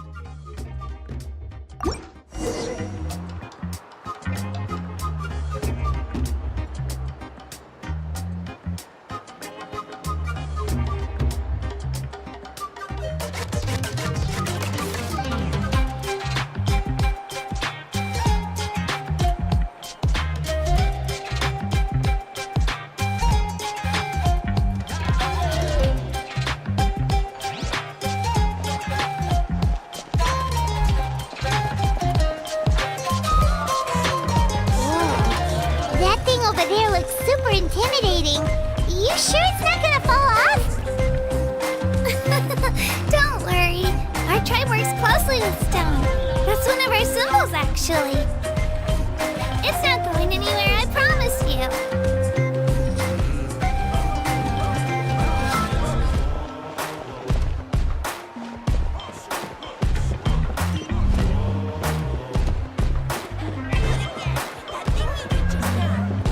Many of our tribespeople love music and dance and have an amazing sense of rhythm. In the past, Outlanders have come here just to study our culture and exchange views. My parents wanted me to learn dance, but I wanted to become a warrior instead.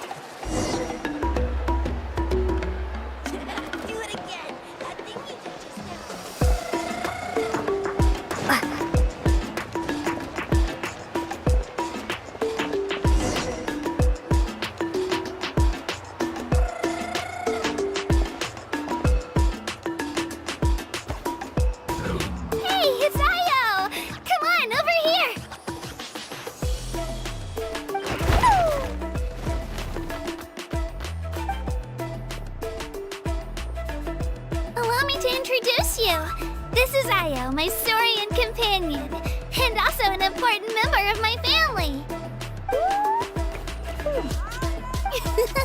He's saying hello. I think he likes you. Saurian? So in Natlan, you consider Saurians to be part of your family? Of course! Natlan is not only a nation of heroes, but also a nation of Saurians. They occupy an important place in every tribe. Outlanders always seem to think of Io as my pet, but that's not the case at all. Io and I go on adventures together, but he also has a Saurian family and a place to stay of his own. Sometimes he even brings his entire family over to eat at our house. The children of Echoes have the closest ties to the Tepetlisaurs, which are naturally very friendly to humans. That's how our relationship became what it is today. All Saurians have their own personalities, but I think calling them our companions pretty much sums it up.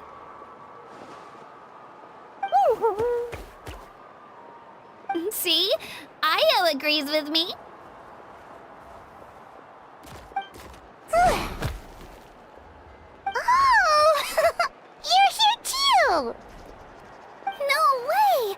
You have a Saurian companion too! Oh, what a sweet little thing! I think your friend here will get along with Io just fine. Alright, you two go have fun. I've got some important business to handle, and then I'll be right back. No mischief, okay? And you better not go leading your new friend astray, or I'm telling your parents.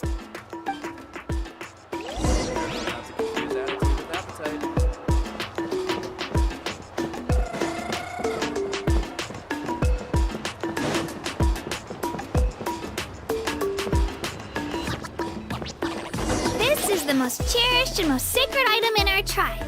It symbolizes the Wayab that protects us and grants us blessings. Wayab? Is that a god of some sort?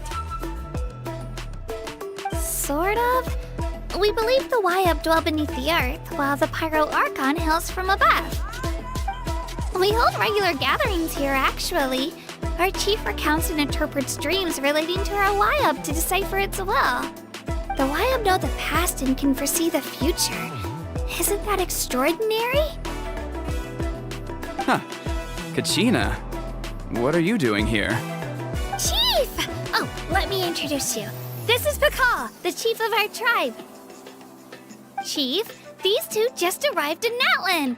They're super accomplished adventurers, and they're letting me stick by them so I can learn a thing or two.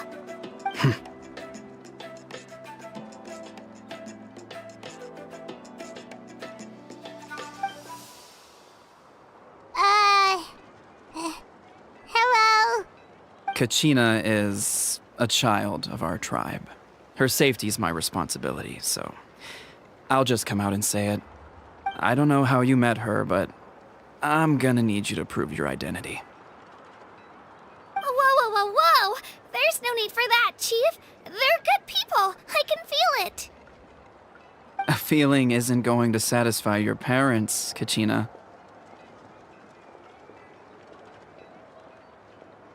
How about, we show you our adventurer handbook? It's where all our previous travels are recorded. The people who belong to the Adventurers Guild are kind of a mixed bag. I'd prefer something more reliable. Huh. You're the Traveler, and you're Paimon, her familiar. Paimon is a guide! Jeez, these rumors are getting out of control.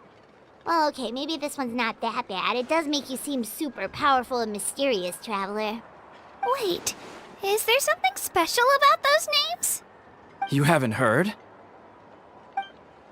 Nope. Learn well from her, Kachina. It's unlikely you've ever had a teacher of greater merit. Really? To earn that kind of praise from the chief, you guys must be even stronger than I thought. Apologies for not trusting your word. Oh, don't worry about it. You were just doing your duty. Well, Kachina's still young, so you can never be too careful. As for you, Kachina, isn't registration about to close? Why haven't you headed out yet? Don't worry, Chief. I told my teammates to go ahead. I'll catch up with them in a bit. I may not be much of a fighter, but I am quick on my feet.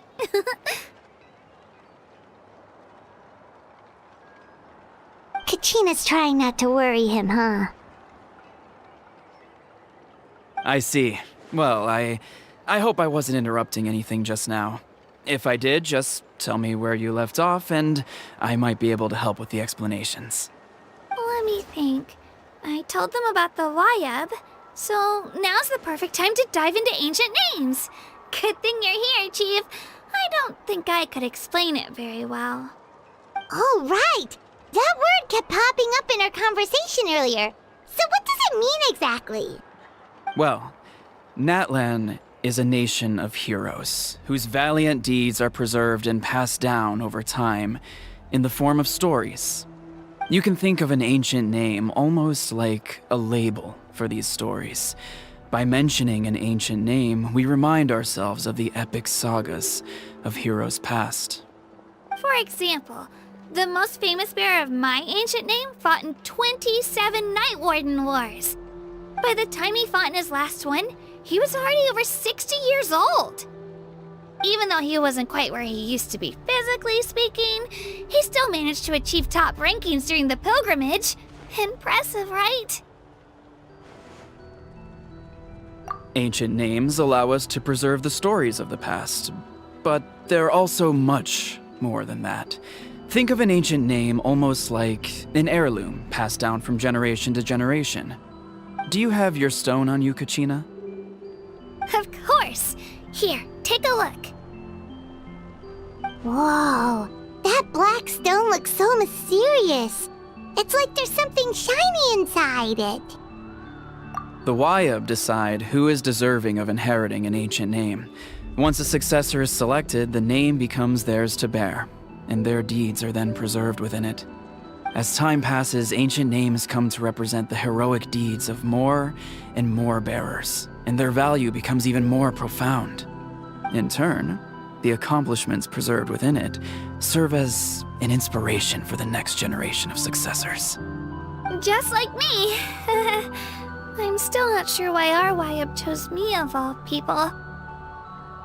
But if I didn't know the stories of all the past heroes, how they never stopped fighting, I probably would have given up a long time ago. Then you're saying this stone doesn't have any actual power? Like it's not gonna make Paimon super strong or smart? None at all. And that is precisely how it exercises its unique value. Think of it this way. If you become a hero because the heavens granted you strength, are your triumphs earned or given? Oh, Paimon gets it! If people start to ask those kinds of questions, the stories suddenly become a lot less inspirational. Someone had this to say about ancient names. Our forebearers carved miracles into obsidian rock, yet future bearers looked upon them and saw strength. The miracles of the past become the motivations of the present. The limitations of the past become the breakthroughs of today. That's more or less the gist of it. So there's no rush, Kachina.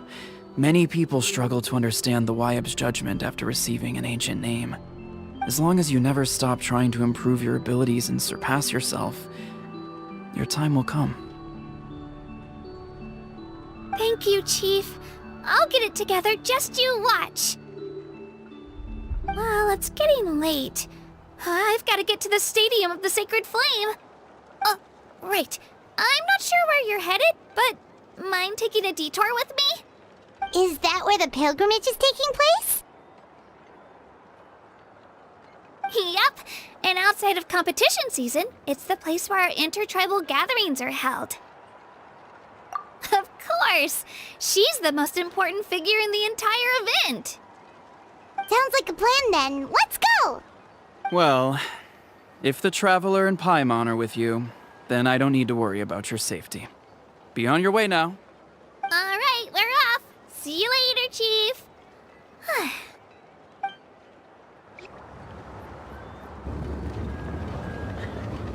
I got so carried away just now, I didn't consider what would happen if our destinations were different. Luckily, that's not the case. Or, well, I guess we just have to meet up after the tournament. You sure it's okay you didn't tell the chief about your team? Chief Pakal's a really nice guy. If he knew the truth, he might even ask to join me. But he's not as young as he used to be, and he's got some old injuries that still bother him. He's not cut out for any more attempts. He'll find out what really happened when he sees me compete. I'm sure I'll get an earful for lying, but this is for the best. Yeah, your teammates left you high and dry and you made sure they didn't feel guilty about it. It's not their fault, really. The pilgrimage is extremely important to the people of Natlan. We all grow up listening to stories about the heroes of the past and dream of becoming warriors with the strength to defend our nation. Not out of a selfish desire for glory, but to lend our strength to a greater cause. Anyway, don't worry about it for now. Once you witness the spectacle for yourself, maybe it'll all start to make more sense. It'll also be a great opportunity to experience our culture and history. Alright, time to leave our settlement. Let's head that way. Our last stop, the Statue of the Seven, is also in that direction. Let's go!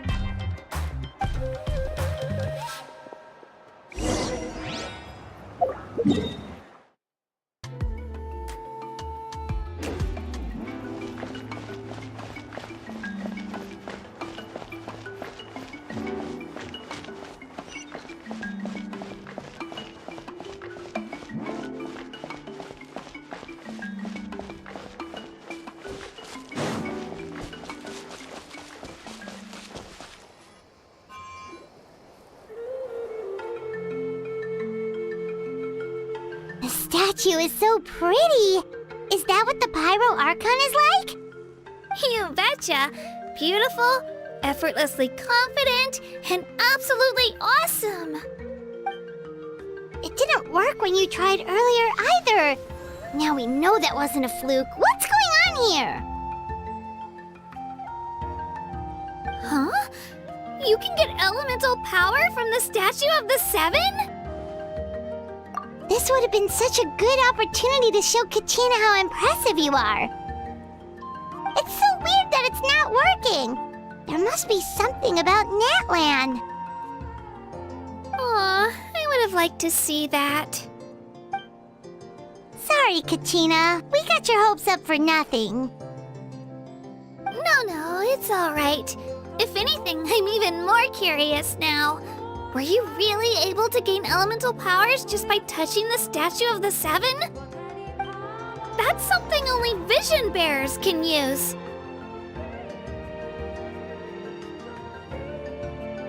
Could you show me? Only if you want to, I mean. No pressure. Take it away, traveler.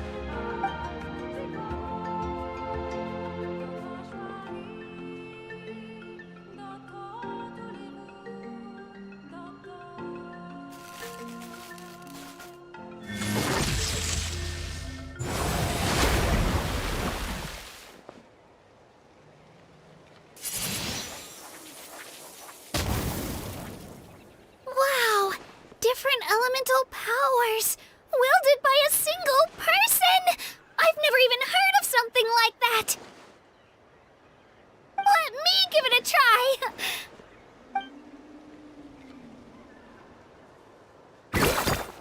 Nope, still just Geo. Anyway, I was right! You really are something special!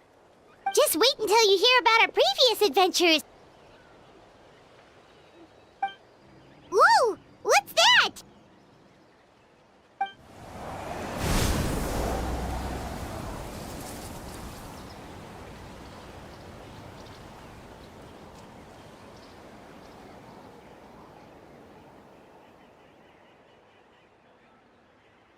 Oh, that's a cuckoo soar. They fly high and fast, and they're always full of energy. Right? It's been ages since that day we first saw Dvalin. We've come so far. Oh, Before I forget, we've got a pretty long trek ahead of us, so here, take this. They look like shiny little gems, don't they? Don't be fooled, though. It's actually candy. My mom made them. I always bring a few when I know I'm gonna be out and about for a while. A little boost of sugar can really come in handy in a pinch. Woo! Paimon loves candy, thanks! My pleasure, my pleasure! I've got all sorts of bits and bobs on me. I'm sure they'll come in handy at some point.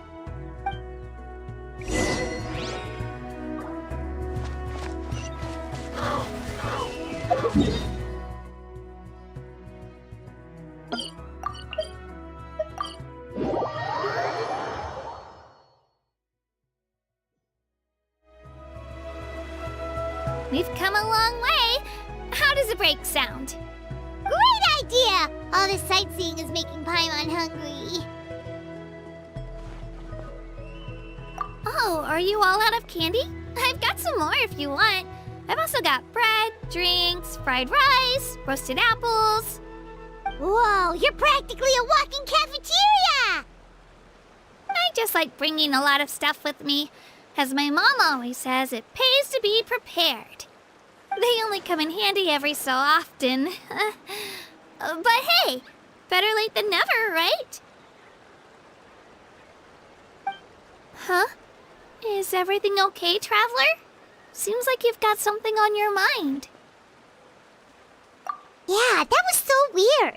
It has to mean something, don't you think? Actually, you know what? It could be because our Archon is different from the rest. Different how? Well, I heard that other nations' Archons live a long time and belong to a class of extremely powerful beings known as gods. And that's not the case in Natlan? Not at all. Every Pyro Archon in Natlan was an ordinary person before taking on the role. Huh? A human becoming an Archon? Is that even possible? You find it hard to believe too, huh? So that's not normal then? I guess I've just gotten used to how things are here in Natlan. Well, based on what we've seen, that's not usually how it works. It can't be that easy for a human to become an Archon, right? Pretty sure the Pyro Archon's the only one who can answer that. I do know this, though. Even after becoming the Pyro Archon, the person in the position still grows old and requires rest.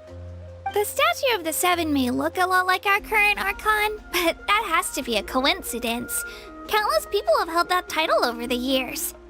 Oh, I should also mention, the pilgrimage is actually how we select the Pyro Archon. Anyone can claim the title, you just have to prove your strength. So the contest is all about how strong you are. That's right. We believe performance in battle is the most comprehensive test for a future Archon. Plus, when someone emerges victorious, it's hard to argue with the results. Our current Archon achieved an overwhelming victory. The result was obvious from the beginning. Don't just take my word for it, though. Even the tribe elders said they've never seen an Archon with such strength before. But it's just as Chief Pakal said. Today's limits are tomorrow's breakthroughs. Our future Archons will go from strength to strength. Okay, Paimon's gonna ignore the whole human becoming an Archon thing for now. It's just, if she's really that strong, do you think that's a good thing or a bad thing for us? If we think back to what happened in Inazuma... I wouldn't worry about it. Our Archon's a wonderful person and very welcoming to guests. I think you'll get along great. Yeah, you're right. It's not like we're planning on causing trouble either. It'll all work out. You'll meet her soon enough. Alright, Paimon's just about ready to... Huh? What's that? Oh, we call this a phlogiston chisleth. Good things happen if you infuse it with phlogiston. Sorry to disappoint, but only people from Natlan can use that power.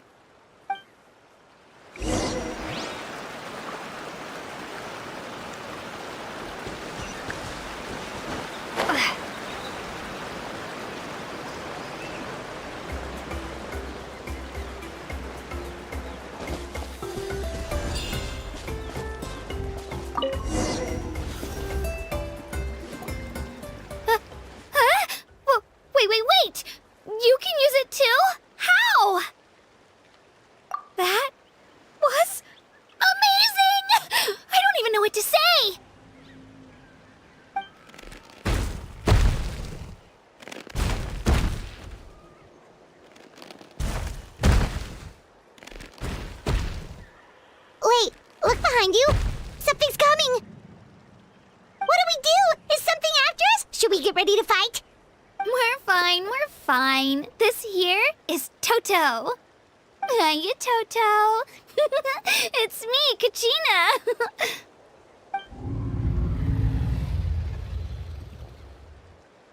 Well, aren't we looking lively today? Did the chisel floor you over here? Warm, isn't it?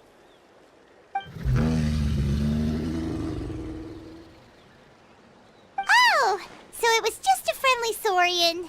Wait, is that a Saurian? He's always hanging around these parts. I swear he does it just to show off to any Outlanders that might come this way. Don't let his size fool you, though. He's just a big softie.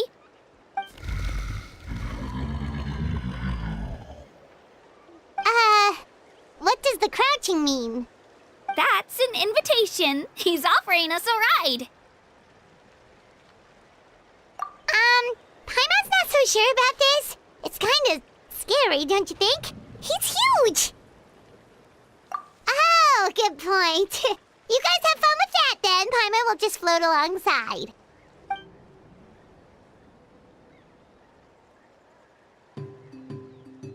Wow, the sightseeing is even better from up here.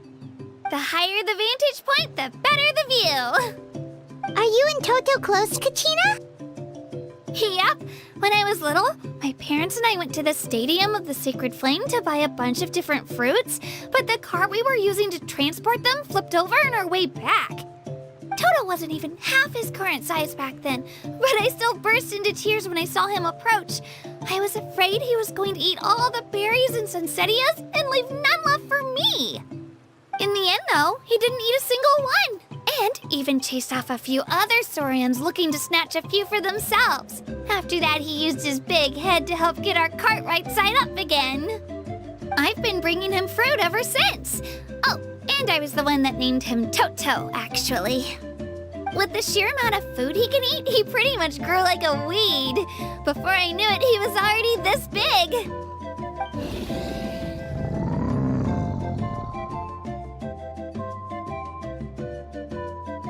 Oh, look over there! That's our destination, the Stadium of the Sacred Flame.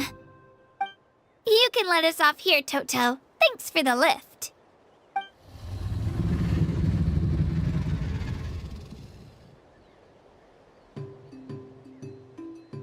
It's an easy walk from here, so I say we head the rest of the way on foot. It'd be quite the trek for Toto otherwise. That's true, especially considering his size. Well, see you later, Toto!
We made it!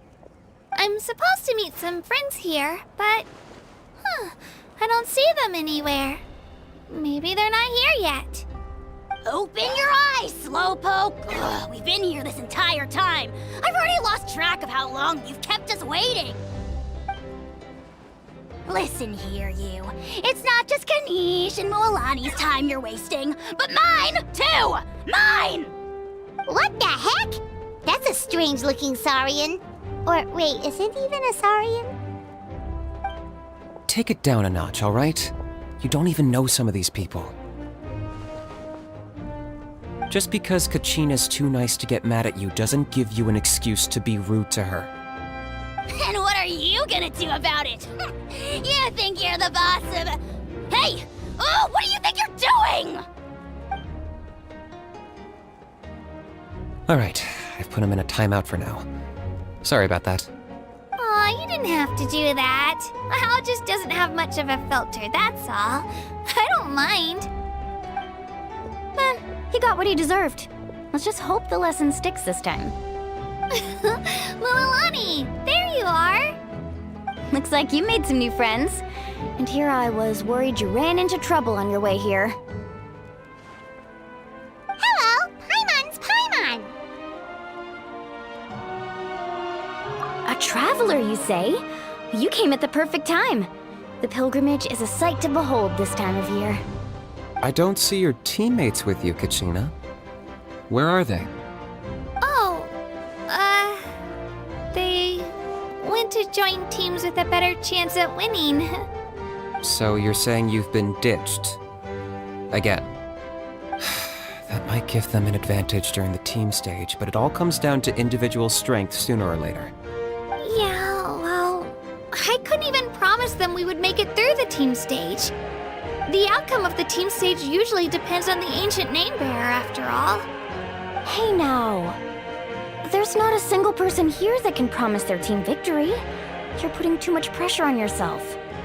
Besides, you're not lacking in strength at all. You just need a bit more confidence. You were only 3 victories short of reaching the Night Warden Wars last time. Wait, so if the pilgrimage is like a national sporting competition, then what are the Night Warden Wars? The former is a battle of skill. The latter is a real war. A war against our eternal enemy, the Abyss. So they're here too. Well, wait a second. You're saying the prize for winning the pilgrimage is the chance to go to war? That's not too far off. That's why it's called the Night Warden Wars. The pilgrimage chooses the strongest warriors among the tribes, and those warriors fight to repel the Abyss in defense of our homeland. Their names and deeds are then recorded in epic tales passed down over time. That is the highest honor you can achieve in Natlan. Yes, but that's the nature of war. Danger comes with the territory. Resisting the Abyss is our duty. But we're not alone in this fight. We also have the blessing of our Archon, which allows for our safe return. It's something we call the Ode of Resurrection, which does exactly what it sounds like, basically. Resurrect people, you mean? Yep, so it's not so scary, really. Our Archon's blessing gives us the courage to keep moving forward. Let's go register. We don't have much time. Wait, what about you, Kachina? You're not really planning on competing solo, are you? We really wish we could help, but we're not from here, so it doesn't seem like we can take part. There's no threshold to the number of participants. With the sheer number of teams, it's practically guaranteed chaos. No matter how strong or experienced the warrior, victory is never assured. In a situation like that, it's always better to have someone to watch your back. Oh, how about this? When we register, why don't we ask if these two can have special permission to participate? Odds are the answer will be no, so if that doesn't work, well... I only have a few teammates this time. If someone else could take them, then... You're not asking me to lead your team, are you? Look at you, mind reader. So, what do you say? With how strong you are, it would practically be an upgrade for my teammates. Fine by me, but doesn't that leave you and Kachina as a team of 2? There's a world of difference between that and flying solo. Besides, we're a formidable duo. I bet our new friends here will agree that 2's always better than 1, right? Oh, you mean us? Haha, you're right. 2 is definitely better than 1. It's just like the old saying we have here in Natlan. No one fights alone. But what if I drag you down? Listen to yourself. You'd be hard-pressed to find someone in Natlan who can beat us when we're together. Hearing you say that does make me feel a little more confident. Still, teams rarely contain more than one ancient name bearer. People are definitely gonna think of us as cowards. The rules don't forbid it, so who cares what they think? It's not like they left us any other option. Well, I'll leave you to break the news to your soon-to-be former teammates. I'm not good at stuff like that. Oh, I know. They deserve to hear it from me anyway. Just give me a second, you guys. We can go sign up together once I'm done.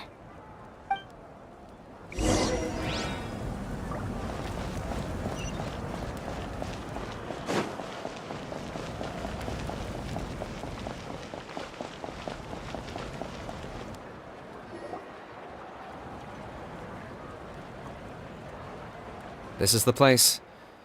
Let's wait for Mualani here. Did you see the flags at the front gate when we entered? Oh, yeah. There were flags, weren't there? Those are our tribal flags. One for each of the 6 tribes that make up Natlan, including the Children of Echoes. Why the sudden tour guide routine? I said I'd introduce them to Natlan, and we've got nothing better to do, so I might as well deliver on the promise. Fair enough. Well, I'm from the Scions of the Canopy. We live high in the mountains and have the closest ties to the Yumkasaurs. My friend Mualani belongs to the people of the Springs, a seaside tribe. The scenery over there is beautiful, and you can find some really tasty fish. That just leaves the Flower Feather Clan, the Masters of the Nightwind, and the Collective of Plenty. If we get a chance after the pilgrimage, I'll be sure to show you around.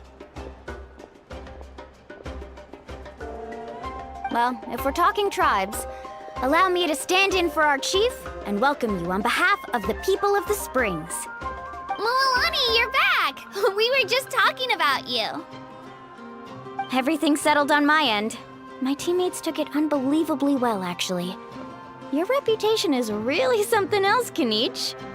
They probably just didn't see any drawbacks to your proposition. We're saying the same thing here. You, my friend, are a formidable competitor, and they recognize that. Anyway, thanks for waiting, you guys. Let's go register. Hello there. Here to register for the pilgrimage? That's right. I wanted to ask, though. These 2 travelers are very interested in the competition. Any chance they could take part? I'm sorry, but only people from Natlan are eligible to participate. You couldn't make an exception just this once? This traveler is a renowned adventurer. She's more than skilled enough to participate, and I'm sure the audience would be interested in seeing what she can do. It's not that simple, Miss Mualani. Even a single exception sets a dangerous precedent for countless interested parties in the future. The purpose of the pilgrimage is not only to select strong warriors, but also to collect contending fire from the battles. This is the fire that fuels the sacred flame. Natlan is only safe from the invasion of the Abyss, while the sacred flame burns eternal. Oh, so there's another purpose for the tournament. That was the initial purpose, actually. Every participant, whether they win or lose, contributes to the defense of our nation. That's what makes it such an honor to take part. Exactly right, Mr. Kinich. Contending fire can only be produced in battles between people of Natlan. Outlander participation would inhibit the production of this fire, which could in turn jeopardize the sacred flame. Oh, so it all comes down to the contending fire. Well, you can still enjoy the event from the stands. I'll try to get you some good seats. That would be great! Tourists like us are better suited to being spectators anyway. Bill, there's something Paimon was wondering, actually. You read Paimon's mind, Traveler. Why doesn't everyone just fight together? You know, since you can bring them back to life. The power of resurrection has its limits. For starters, the Ode only works on those who bear an ancient name. That's also why ordinary people who emerge victorious in the pilgrimage aren't sent to fight the Abyss. It's for their own protection. Although, they're still afforded the same honor as those who triumph over the Abyss in battle. That brings us to the other condition for resurrection. Not much to this one, actually. Just one word: victory. Victory? The victors shall burn bright, while the losers must turn to ash. Only those who triumph over the Abyss earn the right to be revived. Defeat in battle not only means death, but also the destruction of your ancient name, preventing it from ever being inherited again. The tales of the vanquished are eventually forgotten, and an ancient name cannot survive when the stories of its bearers are lost to time. Yeah, they won, right? Isn't it the defeated ones who need reviving? You have to think about it at the team level. For example, 5 representatives will be sent to repel the Abyss this time. Even if 4 of them were to perish, the Ode of Resurrection would still take effect. All you need is for 1 person to return victorious. Because every victory is a building block of our legacy. Of course, the team needs to be strong enough for that to be the case. Otherwise, the price of failure is still very high. That's why the first stage of the pilgrimage is divided into teams, to instill in us the importance of working together. No one fights alone. That is what we believe. A lone warrior is one whose defeat is final. This all sounds pretty dangerous. Well, that axiom is meant to be a warning as much as a source of inspiration. Danger is always present, but together, we can move forward, united in the knowledge that behind every hero charging into battle lies the support of all of Natlan as well as our Archon. Not to mention, the Abyss isn't an enemy with a concrete form. We're often just dealing with the fallout of its scheming. I've actually fallen in battle before. I spent some time wandering the realm of the Wyab. It was unlike anything I'd ever experienced before. The realm of the Wyab? Does that mean the Wyab exists somewhere in Natlan? Hard to say. The realm's not somewhere you can access by ordinary means, and very few people are capable of establishing a mental connection with the Wyab. We call this realm the Night Kingdom, a mysterious liminal space between the body and mind, life and death. The fact that you were resurrected at all is the worst thing in the world. Then releasing you from your timeout has gotta come in at a close second. You would do well to speak with reverence of the almighty Dragon Lord Kahula-How, lest you live to regret it. If you're done arguing, your registration is now complete. It all went fairly quickly, considering we all know each other. Now, I just need to register your team members according to their name cards, and you'll be all set. In the meantime, you can all go rest at the hotel. As usual, dinner and lodging for tonight are free. Nice. Oh yeah, I forgot to mention. All food and entertainment before tomorrow's matches are on the house, courtesy of our Archon. Family and friends included, which means you both get in on it. Come on, let's go have some fun!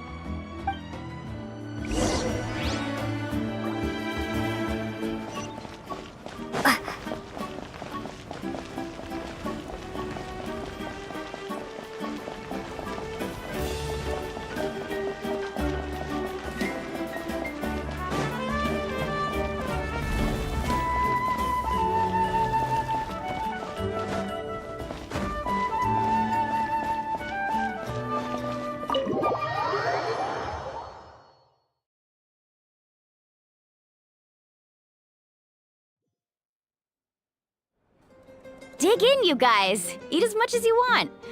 These dishes are all local specialties. There's more where this came from too, so don't be shy. Let's feast until the bill gives the Archon a heart attack. Don't be dramatic.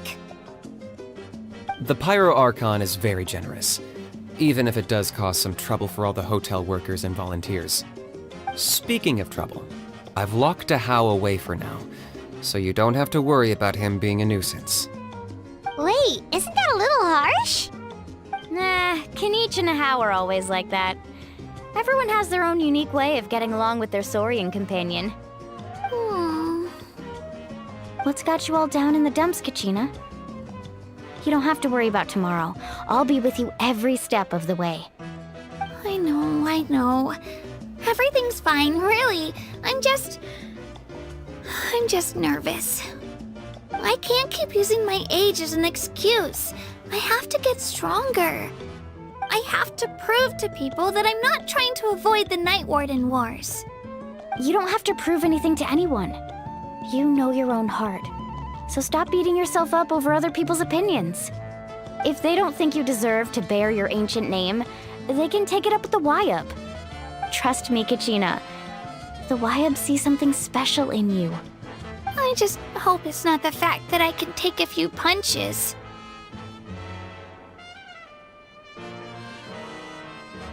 Yeah, I'm on a 7 or 8 pilgrimage losing streak. My ranking has been improving little by little, but still no wins. To be honest, losing 7 or 8 times isn't even a lot. Maybe other people can't see your improvement, but your performance still isn't something to scoff at. Yeah, didn't you say you got really close before? It's just... what if I don't even make it through the team stage this time? Hey, have a little faith, will you? You've got me on your team. Stumble, and I'll be there to get you back on your feet. Run into someone you can't beat, and we'll face them together. I know you've never tasted victory, but you trust me, don't you? Alani, you're the best. I trust you. I definitely do. And you're right. I've got to pull myself together.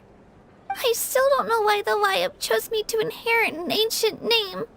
But I can't be the only bear who's ever felt this way. If they can keep at it, so can I. Not to mention, the fact that your ancient name has survived until now means all your forebears managed to honor its meaning. Otherwise, it would be lost to us by now, shattered by defeat in battle. That's right! And you'll have us rooting for you too! No. It should be the other way around. I was clearly the one who asked to learn from you. But still... thanks, you guys. Geez, now I'm crying again. Everyone has been so nice to me today. I'll win this time for sure. I won't let your support go to waste. Oh, right. I should eat something. My mom said I need to keep up my strength for tomorrow. Nice to see your game face back, Kachina. Thanks for encouraging her, you two. It's easy for people to only see how she has a lot to learn, so it isn't often that she meets people willing to treat her with patience. Don't you worry. We've seen how kind and hardworking she is. We can already tell she's a wonderful person. Take it easy. You're getting tears in your food. I'll pour you all some drinks. I brought some homemade fruit juice. Let me just go grab some cups. She even travels with homemade juice? Kachina's backpack is practically a bottomless pit. It's got everything. That's true, but she definitely only offered us some so she could go find somewhere to cry for a little while. Seems like you two really look out for her. She's like a little sister to me, you know? She's already so talented. She just needs that one decisive win to convince her of it. And I have a feeling this is the one. This could be the win that finally gives her that confidence. Why are you so sure? Is that what happened to you? Oh, no. I was just born confident. Mulani's being modest. She's already a 3-time veteran of the Night Warden Wars. Came out on top each time. And she's never had to be resurrected. Wow, that's amazing! Nah, it's no big deal. The opponents I had to face were pretty tame, that's all. Ooh, no wait, that makes it sound too unimpressive. Either way, the challenges haven't been that difficult so far. But I'd love to fight alongside Kachina and experience the glory of victory together. The flowers, the applause. Paimon gets it! That's how Paimon and the Traveler are, too.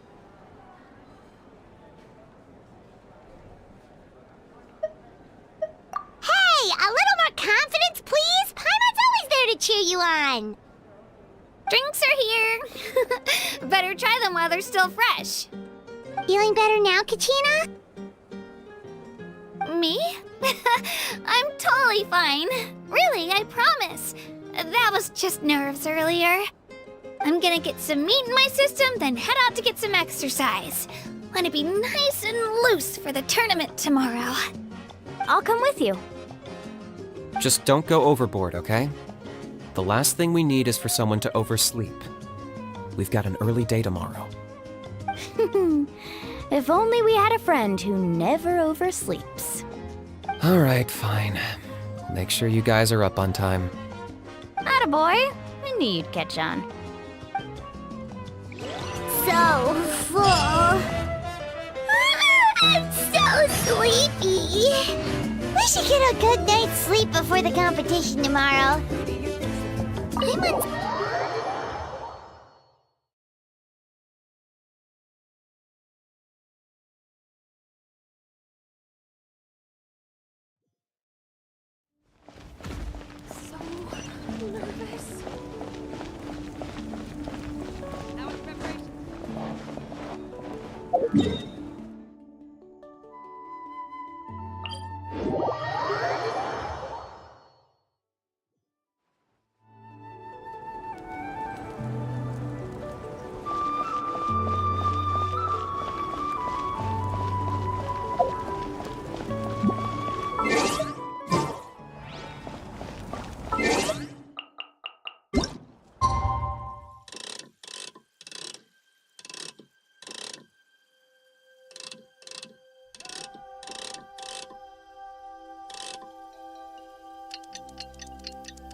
Morning, Traveler. Morning, Paimon.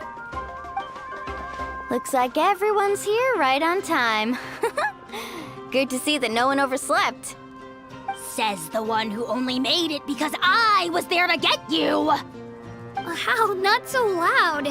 You're gonna give me a headache. Well, if you don't do well today, we know who to blame now, don't we? See how your friends talk to me, Kaniche? I help you wake them up, make sure everyone's on time, and do I get a thank you, a how? No! I get told off! Mualani's right, though. Hopeless. Every last one of you. All right, moving on. How did you sleep last night, Kachina? I had some nerves at first, but my bed was great. I fell asleep the minute my head hit the pillow. That's good to hear. Maybe you handle stress better than you know. The competition's about to start. Did everyone eat something? A little. Didn't want to overdo it. Oh no! We were so busy focusing on the tournament we forgot to buy something! I thought that might happen. Here, I brought you some. No thanks necessary. I'll treat you to something even better once... Attention, everyone! The tournament is about to begin. All contestants proceed to the venue. I repeat, all contestants proceed to the venue. Well, I'd say more, but that's our cue. The opening ceremony is what kicks everything off. You should be able to see Kachina and me from the stands. We're counting on you to cheer us on. Don't you worry! Paimon's gonna cheer so loud, you'll hear it across the stadium! Thanks, you two. I'll be sure to keep an ear out. Well, we should get going. See you later. Okay, bye-bye!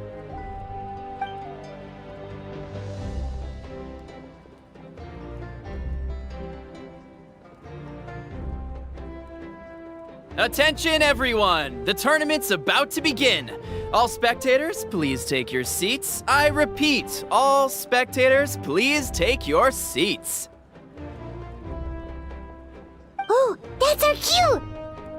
Wow, we've definitely never witnessed a competition of this scale before. Let's go in once you're ready.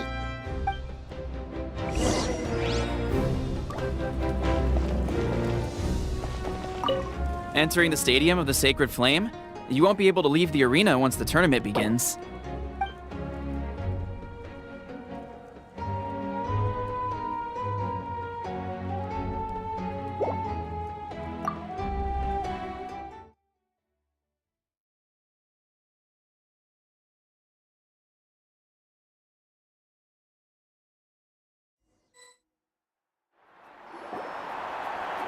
The pilgrimage of the return of the Sacred Flame is a competition with a long, storied history.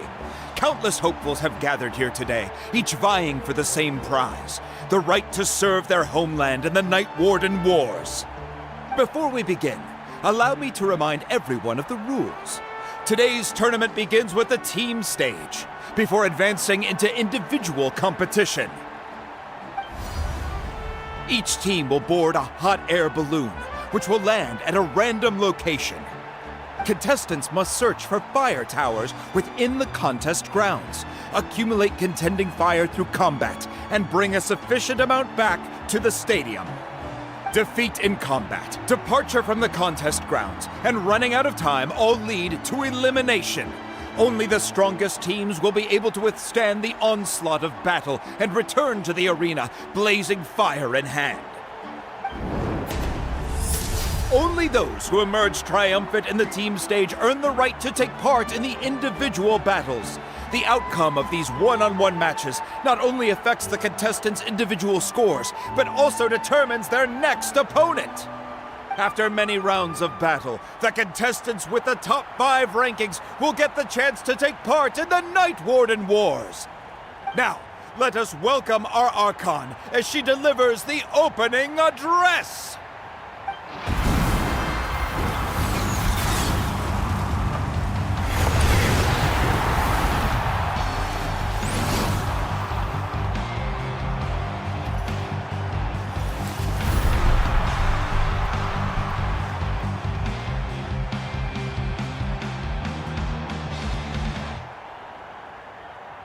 Skill, strategy, fortune, form. Many factors influence strength, but victory never lies. The pilgrimage is not merely a trial to determine the strongest among us, but also a stage upon which to showcase your individual growth. Today marks the beginning of yet another legendary saga. One written in the triumphs of the victors. So, without further ado, let the games begin! So that's the Pyro Archon? Is it just Paimon, or does she seem kind of intimidating? Kachina said she was friendly and welcoming, but, how did she come to that conclusion? Yeah, but it would be kind of rude to bother her during the pilgrimage, don't you think? We should wait for a better time. Oh, look! It's Kachina and the others! Well, folks, it's clear the contestants are already raring to go.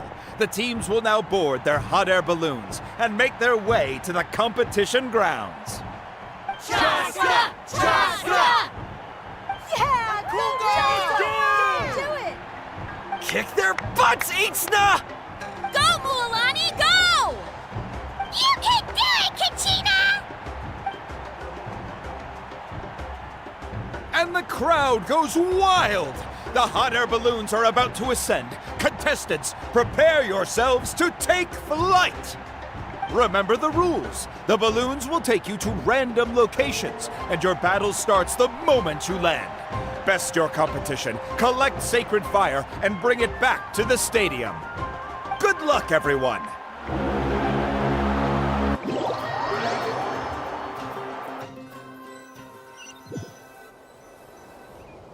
Guess this is where we're starting. Let me see. It seems pretty quiet around here. Looks like we get to ease ourselves into combat today. Let's head that way. We don't need to worry about avoiding other teams. Anyone that crosses our path can kiss their chances goodbye. Okay, I'll follow your lead. Just remember, don't hesitate. The team matches are all about keeping the energy up. So let's do it! And with that, the pilgrimage is now underway. Time for the contestants to give it their all! Oh, a fire tower! And an unoccupied one from the looks of it.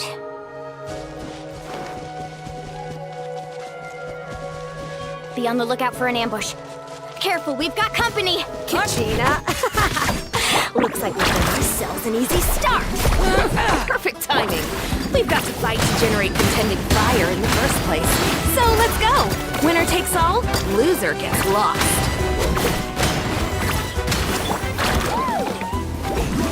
Let's round them up!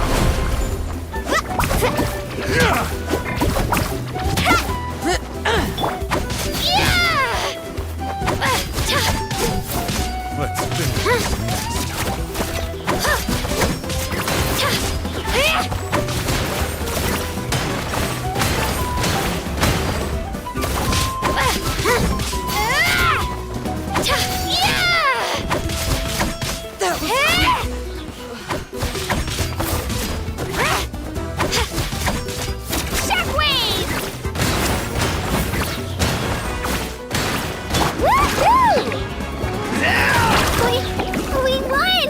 We're just getting started.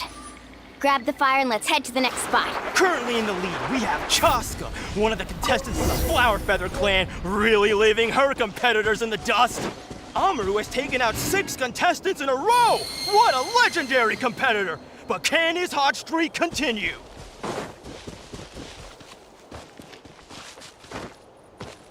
Let's go, Twirly! Oh, well, aren't you two an interesting duo? How did these monsters make it onto the grounds? It's part of the tournament. You can't handle a few monsters. How are you supposed to repel the abyss? Look, why don't we handle these monsters first? Then we can battle it out ourselves.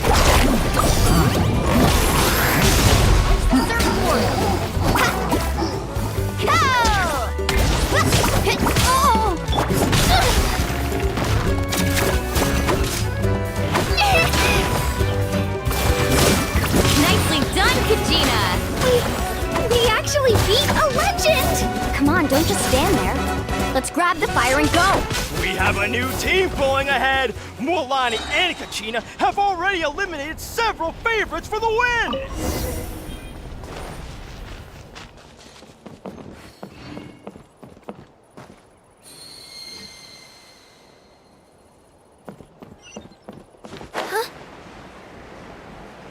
I knew someone would show up!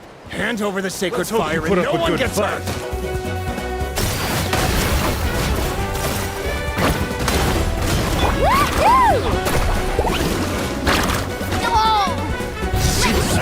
hurt! Get blown away! Where's the surfboard? Yeah! Would you look at this? 2 favorites for the win. Itzna and Unkunga have run into each other. Looks like it's gonna be an early goodbye for one of these formidable competitors.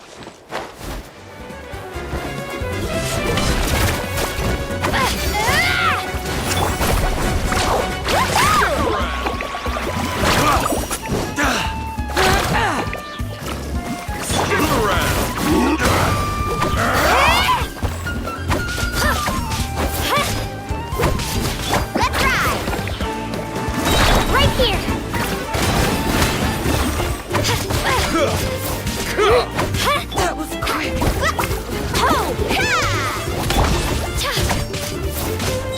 Spin to win!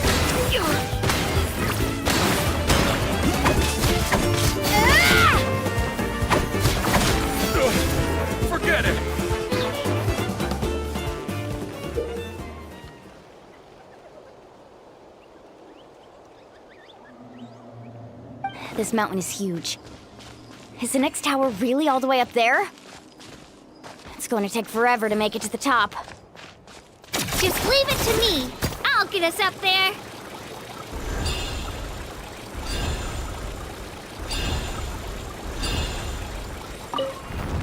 Ah, we made it! Great work, Kachina. Glad I could help. An empty fire zone. Oh, We're too late. Darn it! So close! And another competitor crosses the finish line. Yan-san from the Collective of Plenty, certainly living up to some lofty expectations.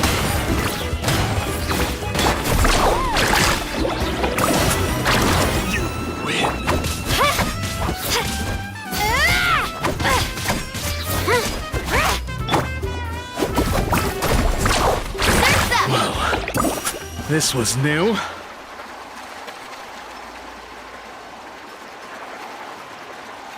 Kachina, is that you? I'm sorry about this, but since we ran into each other, I can't just... Hold it right there! That fire is mine! In your dreams, I think someone needs a reality check, and I'm more than happy to oblige. They're going at it. What's our play, Milani? Isn't it up? Well, I'd like to see you try. Hey, let's work together. Good idea. No way I'll let the fool run up with us. Let's go. This was new.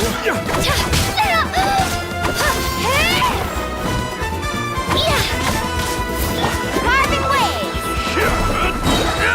Right here.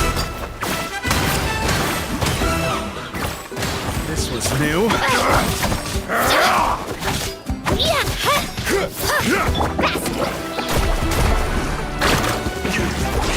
Check this out. Best of luck.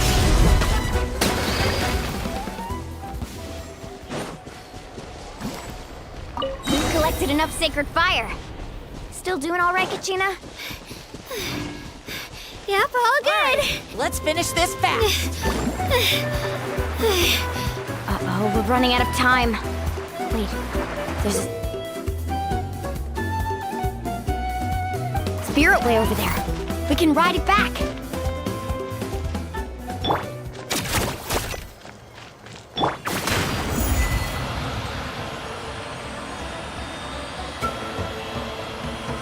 Oh, we really lucked out. Just grab onto me, Kachina. I'm not sure if you remember, but people from my tribe can ride spiritways over great distances. It's all smooth sailing from here. Thanks, Milani. Hey, what are you thanking me for? We won as a team. There's no way I could have taken on that many people without you. Have a little faith in yourself. You're already a great warrior.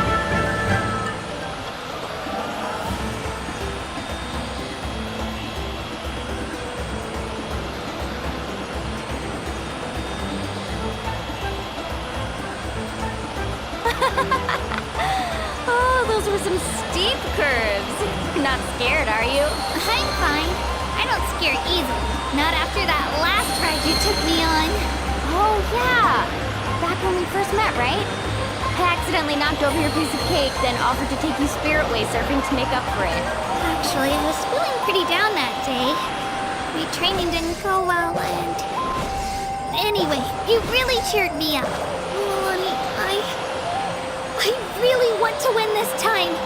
I want to win this pilgrimage and become a true warrior. That's what I like to hear.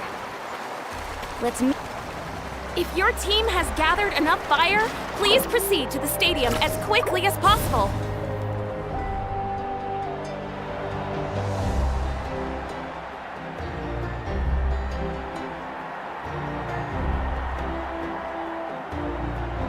Congratulations, Milani. Congratulations, Kachina. You've successfully cleared the team stage.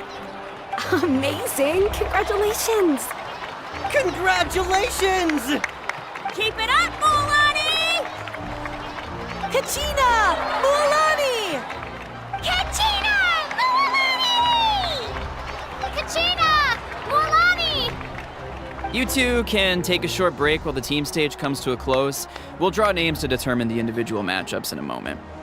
After that, we'll proceed to the next stage of the competition. I wish you both the best. You two are assigned to different lounge areas. If you'll follow me, please, Kachina.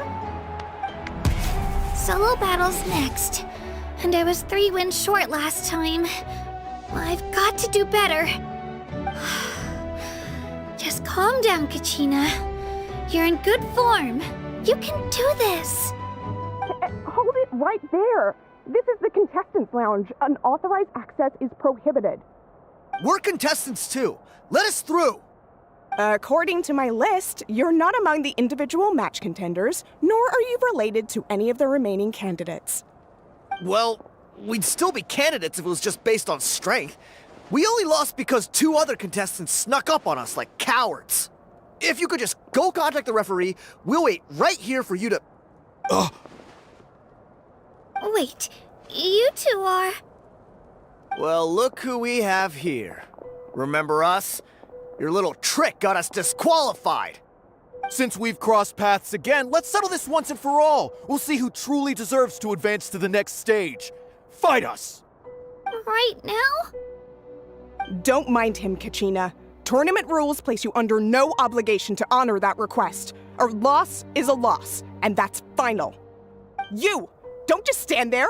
Get security over here now! Forget the rules. Isn't the pilgrimage about picking the strongest warriors? She just happened to catch us off guard. It was all luck. Exactly. Now's our chance to duke it out fair and square. Kachina! Who are you? Traveler! Paimon! What are you doing here? We just came to have a chat, and then all of a sudden these guys were threatening you! Huh.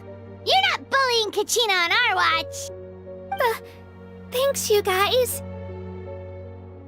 I don't know your names, but if you really want to face me, I'll allow it. It has to wait until after the tournament, though. I need to focus on the upcoming matches. I don't want to let my parents down, or any of the friends who helped me get this far. That's enough, you two. Being caught off guard is not an excuse. You think you can cry foul play when you face the abyss? If this behavior persists, you may find yourselves barred from future competition. Whatever. Let's go.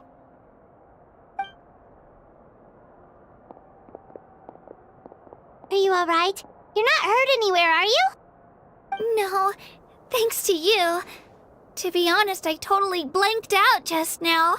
I had no idea what to do. Right. I'll show them what I'm made of. That sounds more like it. You can do it! I heard there was trouble. Has the situation been resolved? Yes. It was nothing out of the ordinary. A couple of sore losers coming to stir up trouble with the contestants. Some people are so obsessed with glory, they can't even bear the idea of failure. I hope you don't let them get to you, Kachina, because you'll need to get ready. Your match is up soon. That came up quick. All right, I'm coming. Well, guess I'm off.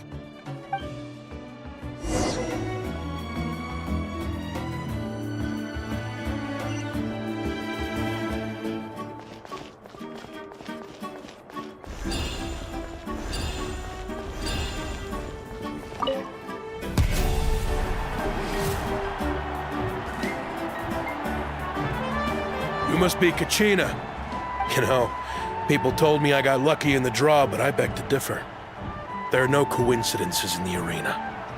If you're standing here, it means you're strong, no matter what anyone says. So, I'm looking forward to seeing what you're made of. The team stage ended before I had my fill of battle. I hope you don't disappoint. Well, anything you want to say in return? I won't lose to you. Not when so many people are supporting me and cheering for me. And I really want to earn a spot in the Night Warden Wars. All right, our contestants have each said their piece. To your places, everyone. And begin!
I actually lost.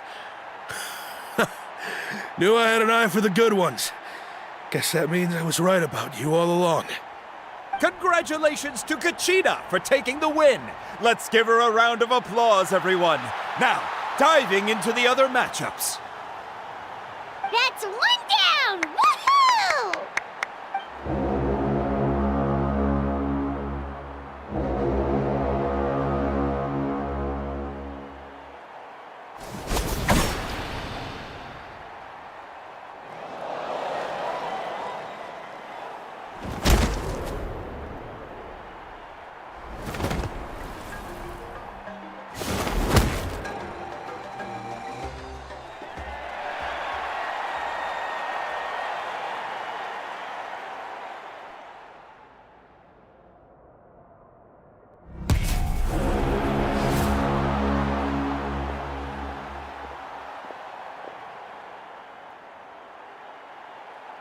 Where do you come from, kid?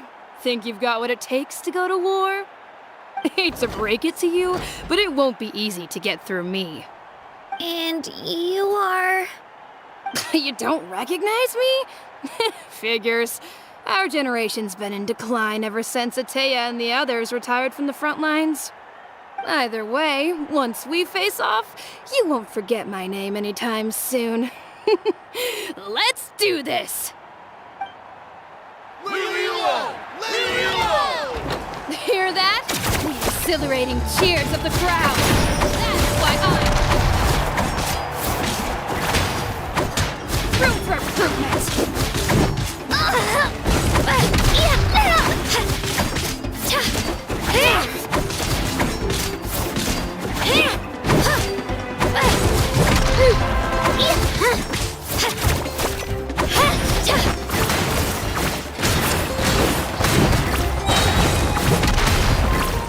Looks like it's time to get serious!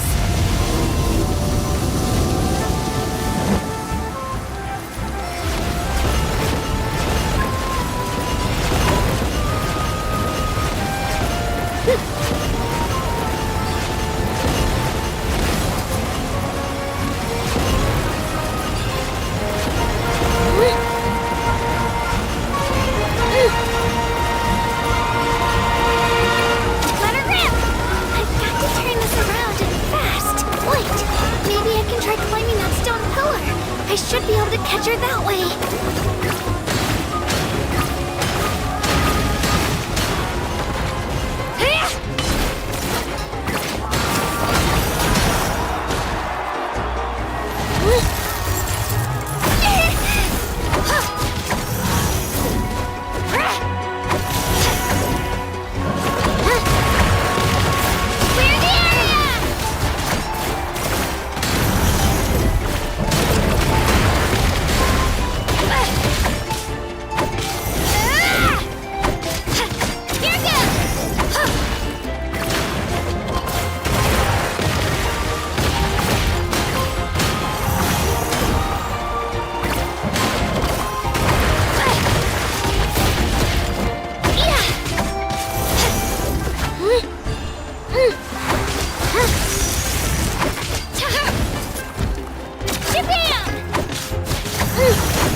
Gotta hand it to you, kid.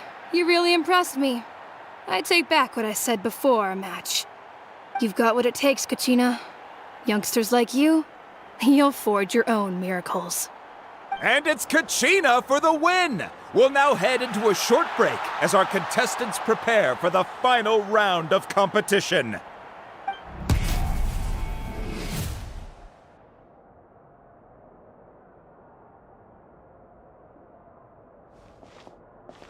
Thanks for cheering me on, you two. You were great out there! You faced a lot of impressive competitors, but they never stood a chance. I don't think I did too shabby either. I've never gotten this many points before. You ready for the last round, Kachina? Noelle! I got permission to come see you before the last round starts. Based on your score, it looks like you'll make it to the Night Warden Wars if you win your next match. But, your final opponent... it's me. What? Yeah, I just found out myself. We're really close in the rankings, so only the winner gets to move forward. But I wanted to fight alongside you. I did too, but it is what it is. People with similar scores tend to get matched against each other. But we just have to get past it. War is cruel, and the Abyss certainly isn't going to go easy on us. Only Natlan's strongest deserve to stand against them. So, I'm going to give this battle my all, Kachina. And I hope you do the same. To hand victory to your opponent is to take pity on them. But no one's asking for pity here, yeah? So, you ready? I'll do my best! Atta girl. So, if one of you has to lose, who should we cheer for then?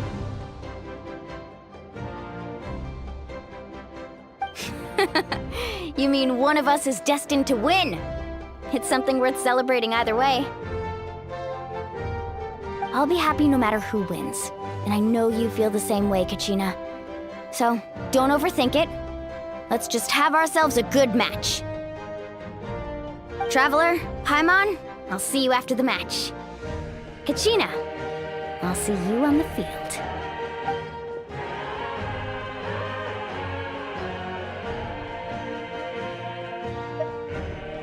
I've been training so long for this, and Moalani's helped so much. I'm going to show her that it didn't go to waste. Thanks for believing in me. I'll try believing in myself this time too.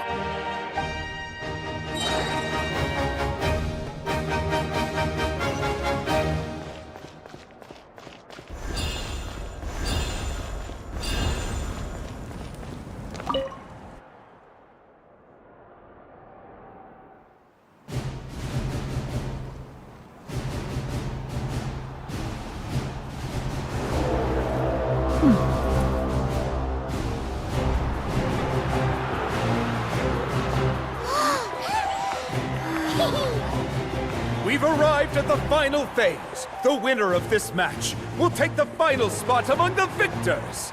Give it up for a longtime contender and first-time finalist from the Children of Echoes, Kachina!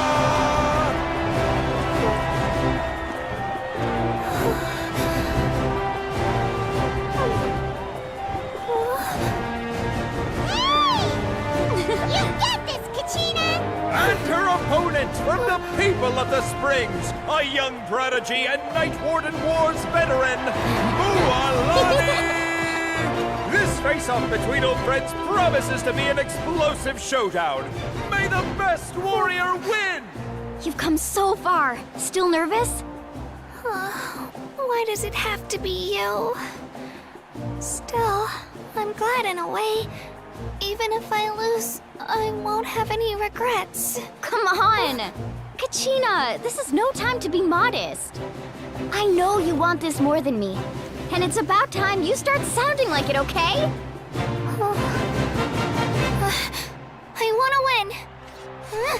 Moalani, this one's mine!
Look.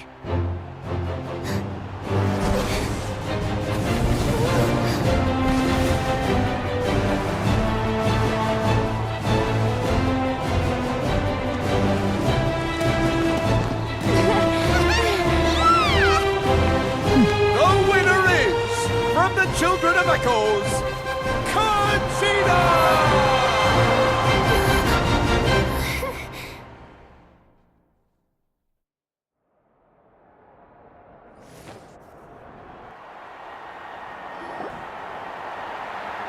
And with that, the winners of this pilgrimage have been decided.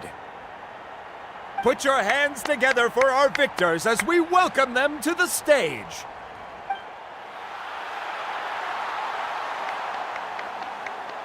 With her 6th consecutive win, Cheska of the Flower Feather Clan.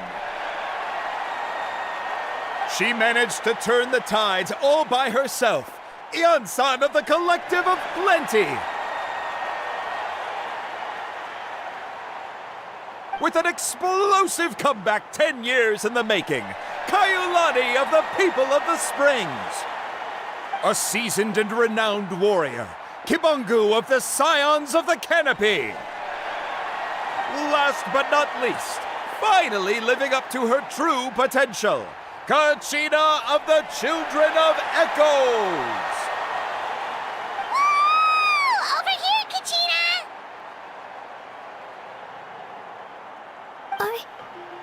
I made it.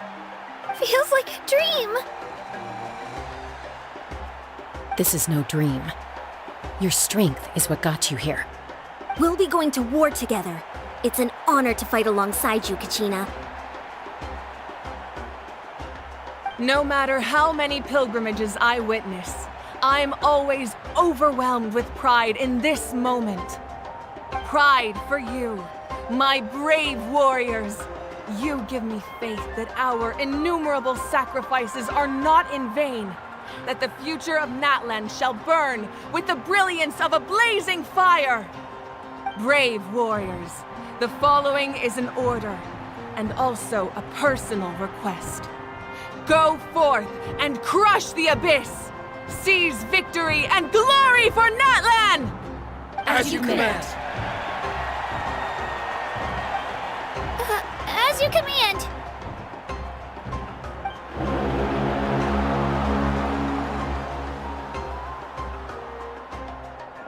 Traveler, Paimon, there you are!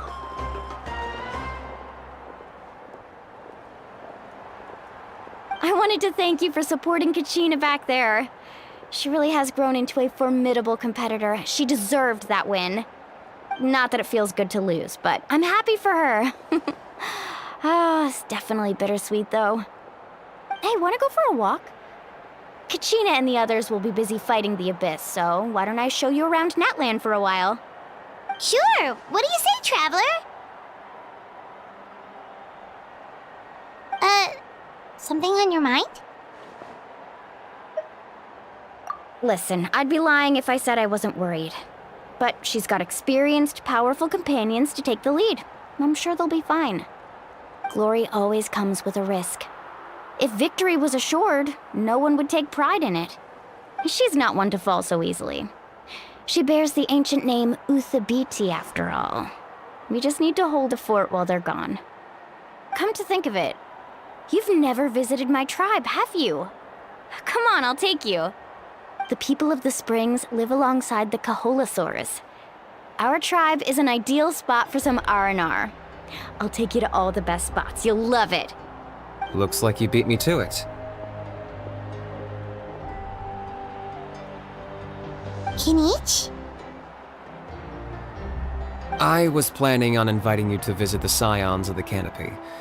Most of the adventurers that belong to the guild come from my tribe, so I figured you might be interested. Hey, first come, first served. You snooze, you lose, Kinich. Yeah, you were first. Still, Traveler, Paimon, feel free to stop by if you ever have time. You're always welcome. Yeah, thanks for inviting us. All right, let's pack up and head out.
here!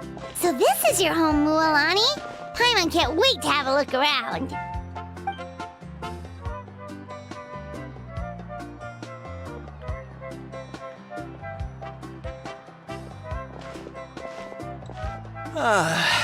See? What did I tell you? A dip in the hot springs after a battle is just the best. Fetch me a bottle of wine, would you, dear? Just one? Let's get another. It's still early in the day, isn't it? Want to go to Golden Dusk later? Now this is a vacation. Absolutely amazing. Wow, it's so lively around here. Is there some kind of holiday going on? We try to treat every day like a holiday around here. We believe every day is worth celebrating. Now, let me show you around. Where to start? Shochiqui Cattle Records, Kalamchi Plaza. Oh, there's so many options, but I recommend starting with the real highlight around here. The hot springs, of course. Natural hot springs have tons of health benefits. Go for a nice long soak and you're guaranteed a good night's sleep. Wait, you want us to bathe? Here? Oh, don't be shy. Come on, I'll take you to get changed. Mualani! Huh? Oh, Auntie Atea! Please, I've told you that just Atea is fine. Do I look that old to you? Were you taking these two to the hot springs? That's right. Oh, let me introduce you. This is the Traveler, and the small one next to her is Paimon. They only just arrived in Natlan, so I'm taking them around to experience our customs. Hi there!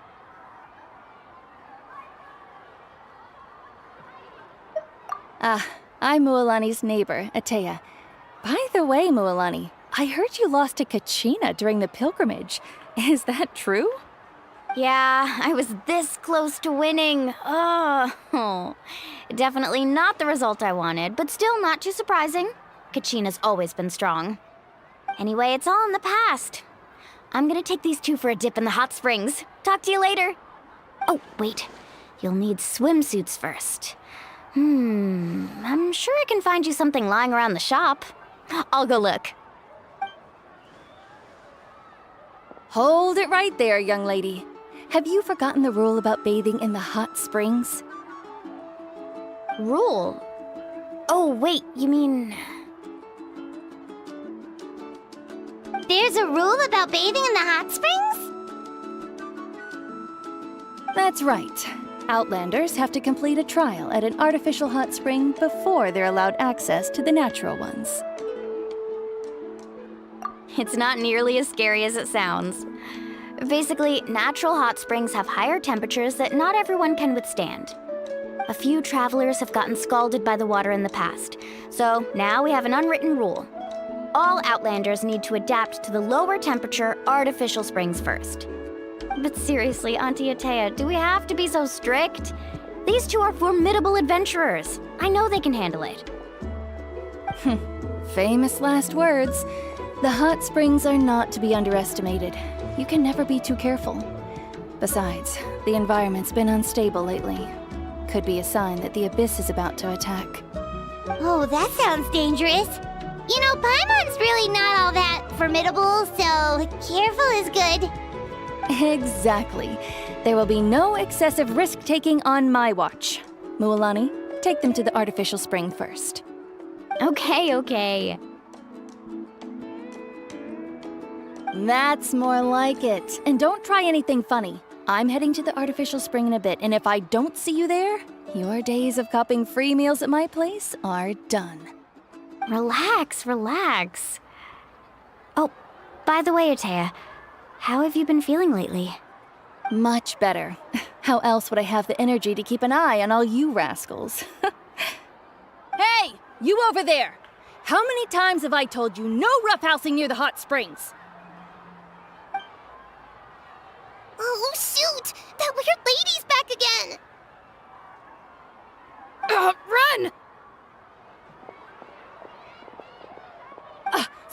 right there! Ugh, you need a stern talking to! She sure has a lot of energy.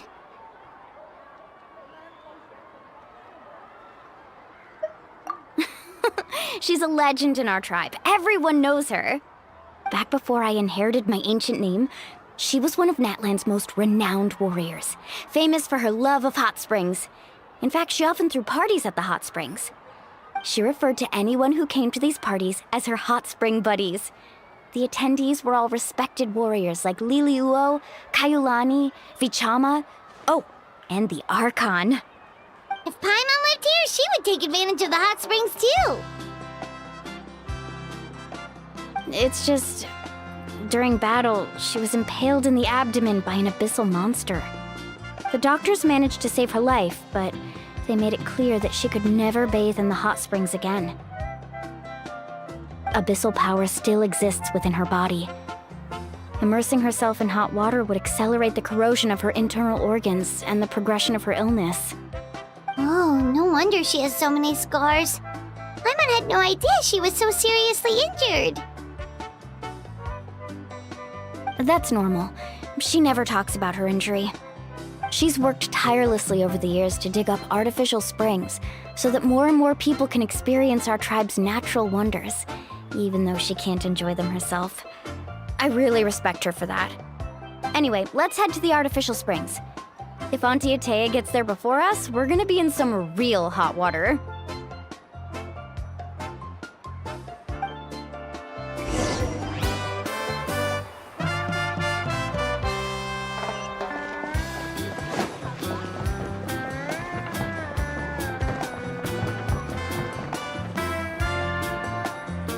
Oh, I see. That's a great idea. I like it. See, I told you the chief would agree. Well, let's get moving then. We can't let a word of this slip to anyone else. Hey, Amina, Hikaru, Marukao! You three seem particularly cheerful today. What's the occasion? Oh, Mulani! You're back. Who are these two? This is the Traveler and Paimon, two very important guests. I wanted to take them to the natural hot springs, but Auntie Atea caught us, so we had to come here first. Oh, what a coincidence! We were just talking about her. We think Auntie Atea's illness has taken a turn for the better. Really? How can you tell? Okay, so while you've been busy with the pilgrimage, we noticed that she's been visiting the hot springs alone at night. Specifically, the hot springs in the cave to the north of our settlement. I'm sure you know the one. Apparently, she used to go there a lot before they became abandoned for some reason. She could never come into contact with hot water before, and now she's visiting the hot springs every night. I mean, it's pretty obvious what that means, right? Yeah, so we got to thinking, what if we renovated the abandoned spring behind her back, then threw her a huge surprise party? Chief Amina thinks it's a great idea too. So, you want in? Of course! How could you even think of pulling this off without me? I'm a little busy right now, though. I'll come find you once we're done at the hot springs. Of course! Take your time. You should focus on our guests for now. These artificial springs are pretty new, but the experience is just as good as the natural ones, if you ask me. We really worked hard on them, so I hope you enjoy. And you two, I know you want to focus on Atea's surprise, but don't forget your patrol duties in the meantime. The Abyss could attack at any moment, so we need to stay vigilant. You got it, Chief. We'll keep an eye out. You can count on us. All right, we're off then. See you at the abandoned spring, Mulani.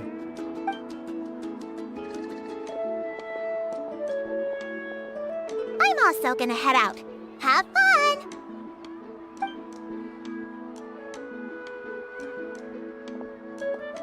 Finally, it's hot spring time! Oh, I already arranged swimwear for you guys, by the way. Come on, I'll show you to the changing room.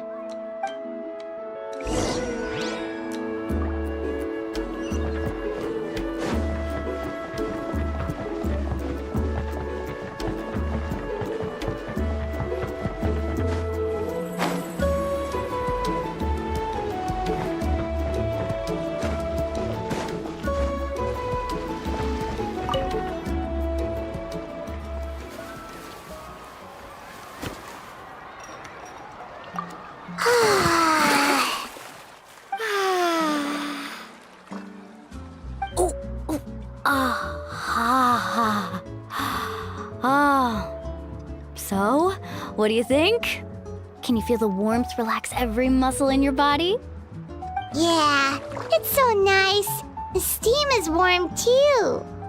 The first time I came to the hot springs, there was no calming effect whatsoever. I was such a little ball of energy, the moment my parents looked away, I ran off to the high temperature pools. It was actually pretty funny looking back on it. They were absolutely frantic, looking for me all over, until finally they saw my head slowly poke out from under the water. I was too young to remember the whole ordeal, but my parents told me all about it. A natural-born swimmer, my mother called me. Just like her, I taught myself how to dive underwater the first time I ever went swimming. So feel free to go for a swim. I'll be right here if you need rescuing. Okay, here goes nothing. Auntie Atea, you really came to check on us? Of course. And I'm glad you listened. I brought you all some milk and snacks as well. I'll just leave them here. The temperature in the artificial springs isn't too high, so I went with Saurus crackers and grain fruit chips. See how you like them. Oh, thank you! These are great! Well, I did make them myself. Very few young people know how to truly appreciate hot springs, so listen carefully. The temperature of the hot spring not only determines the type of snacks you should choose, but also the amount of time you should spend in the water. To bathe in a hot spring is to completely empty your mind. As such, swimming around the pool is incredibly disruptive and impolite, and something you should absolutely not learn from Mualani. Hey! All right, looks like you were able to adapt to the temperature, no problem. You should be able to switch to the natural springs then. Well, I've got to get going. Oh, and make sure you drink your milk. I'm looking at you, Mualani. I still remember how you used to pour it into the water when you were little. That better not happen again, whether I'm here to catch you or not. Okay. Paimon didn't think you were the type to do something like that. I remember thinking I'd totally get away with it too. But turns out milk is pretty easy to spot when you pour it into clear water. Not my best work. Some people get dizzy if they stay in here too long. You guys all right? Paimon's fine, just a bit stuffed. Looks like you two are naturals. Oh, by the way, I have to leave you on your own for a little while this afternoon. I'm gonna help the others fix up that abandoned spring. I certainly don't trust their aesthetic tastes. Who knows what will become of the place if I leave them unattended? In exchange, though, I can recommend a couple of shops that are worth a visit. Huh?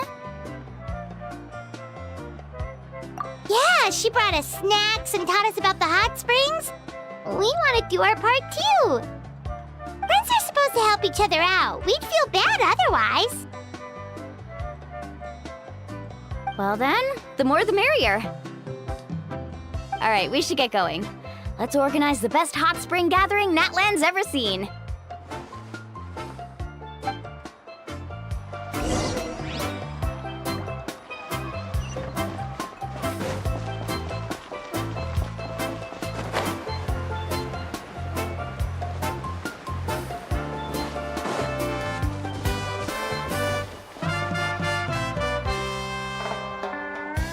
Mualani! Wait, you brought our guests too? We're here to help. But you're important guests. We can't put you to work. All right. Stop trying to out-polite each other, would you? The sooner we get this party started, the sooner we get to enjoy the real party. Now, where to start? Looks like the water outlet is blocked pretty bad. We'll need to dig under it. Ooh, those boxes in the corner need to be thrown out as well. Oh, they're moldy as all get out. Ugh. Also, someone needs to go out and get some cloth, wood, and decorations. Oh, and snacks too. I say we get enough for 20 or 30 people. Bulk purchases fetch the best prices after all. Oh, but don't just accept the first offer they give you. I'm not good at haggling. Why don't you go? Hey, I'm not any better, and I wouldn't even know what to buy. How about we handle things here while you three deal with the shopping? Yeah, that works too. I can introduce you to all the shops while we're at it. All right, let's meet back here later.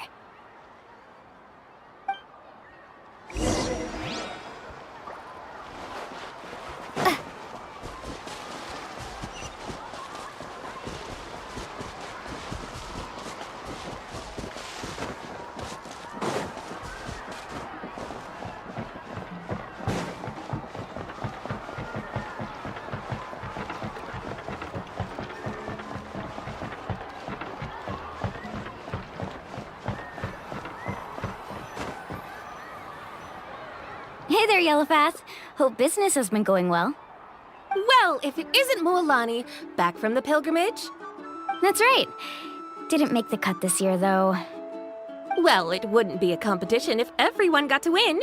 So, what'll it be today? Here, it's all on the list. Quite a sizable order, as you can see. So, can we expect a discount? Wow, that is a large order. What's it all for? A party? That's right. Keep this between us for now, but we're throwing a hot spring party for Auntie Atea. Wait, you're saying she can go in the hot springs again? That's great news! How about this? You can have the decorations on the house, and I'll give you 20% off the cloth and wood. Come on, I know you can sweeten the deal. That pile of wood's been sitting there since I left for the pilgrimage. At this rate, you need to get rid of it or it's gonna go moldy. All right, all right. Such a handful. Just give me a moment while I pack all this up for you. Wow, that was amazing, Mualani! All in a day's work. By the way, Yellowfast, are these 2 stones for sale? Interested? They won't come cheap. I'm not planning to haggle this time, I promise. Package them separately, would you? Nope. Kachina likes shiny little trinkets, so whenever I come across something like that, I always buy it for her. I'll hold on to them for now. It'll be a nice little surprise for her when she returns victorious from battle. I'm sure she'll like it. All right, that should be everything. If you could just double check, make sure nothing's missing. Let me see. Huh? What's this crate of juice doing here? That's on the house.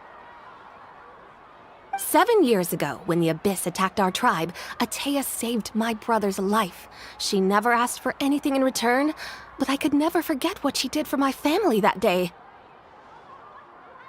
So, send her my regards, would you? And have fun! Oh, we will. It's gonna be a party to remember. Thanks a lot, Yellowfast. Well, that's our shopping done. Let's head back.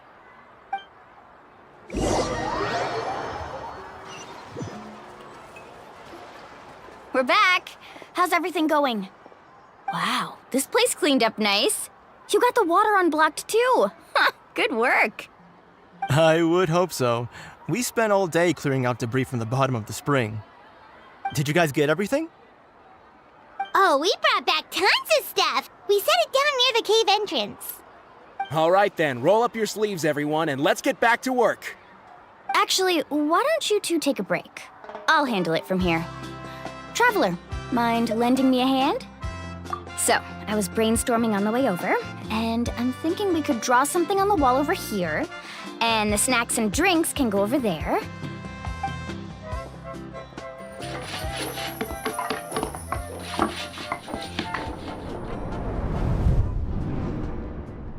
So, what do you think? Not bad, right? It looks amazing! Paimon had no idea you were such a great designer! Well, I'm usually the one in charge of the family store, so I'm pretty good at things like renovation and organization. Not to mention, this was totally a group effort. Still, I didn't expect it to take quite this long. Guess it's too late to invite Auntie Atea over, huh?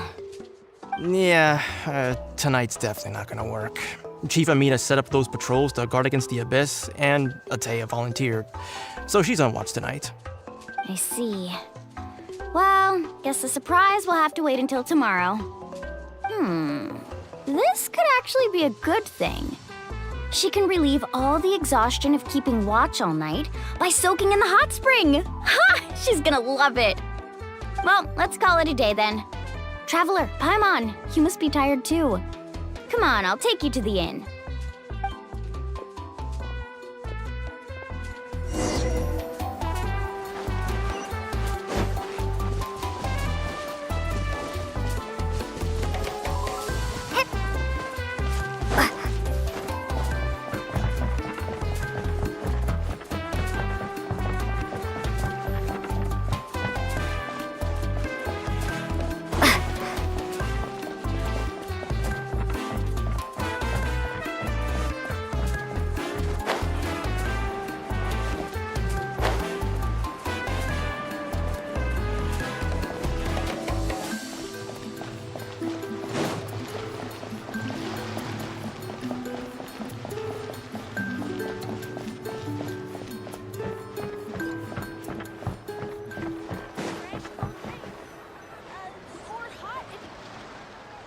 All right, this is it.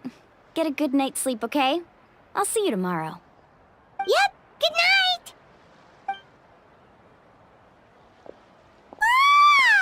Paimon's exhausted. We really went all over the place today, didn't we?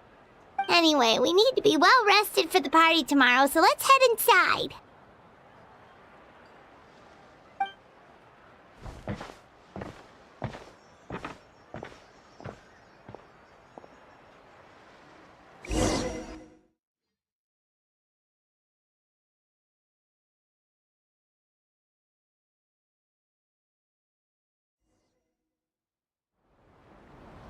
To arms, everyone! To arms! Why now? Hi? What's with all the noise? Traveler, Paimon, wake up! Mualani? What's going on? Where did all these monsters come from?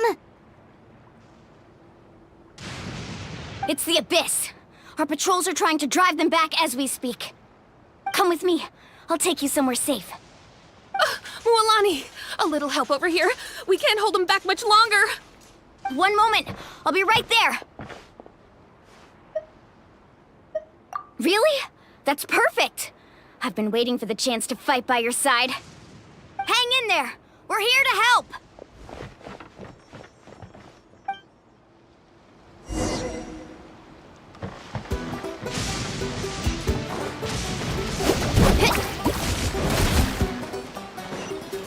Tide rises!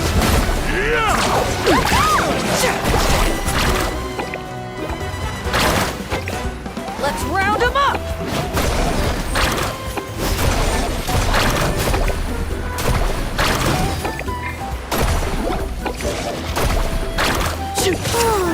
Have they been contaminated by the Abyss? No, they are the Abyss. Destroy them!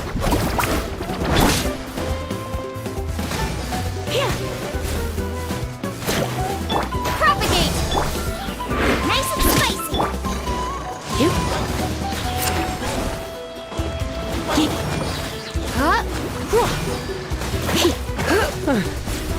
Thank you. I'm all right. Go help the others. I almost died.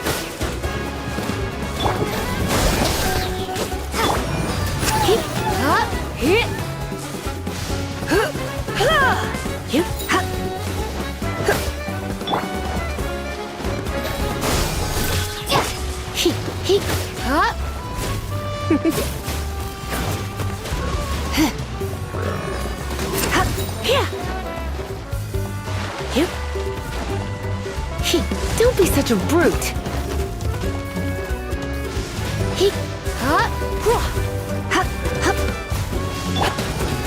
Scatter! Come a little closer.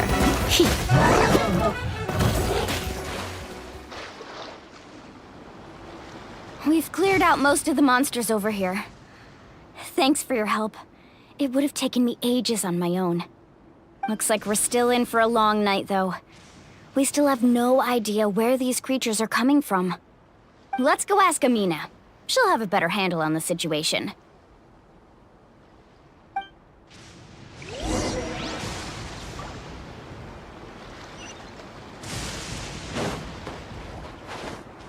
Carving waves!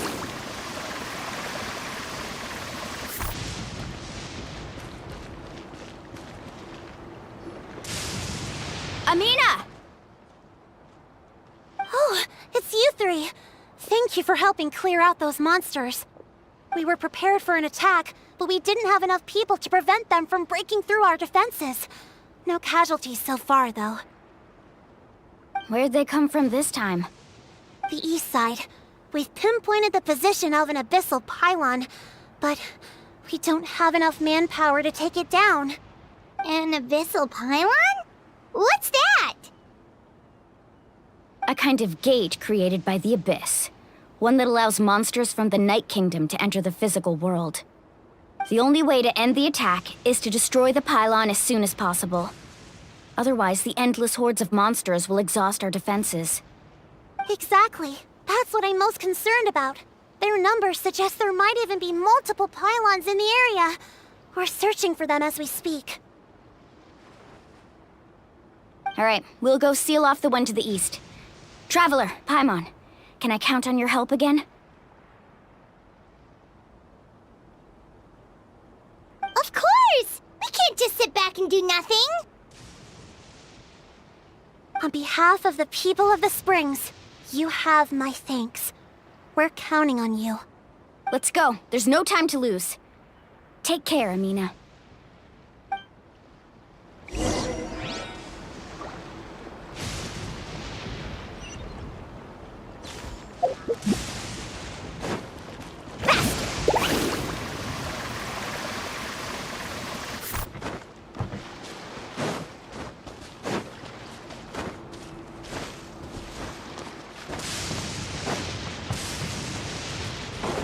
Carving waves!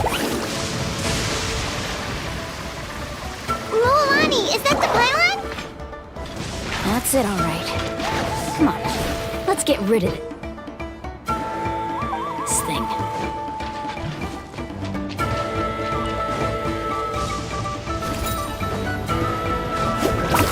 Let's ride!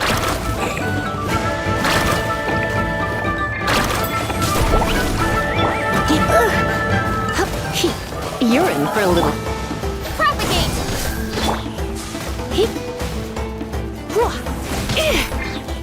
Out of the frying pan!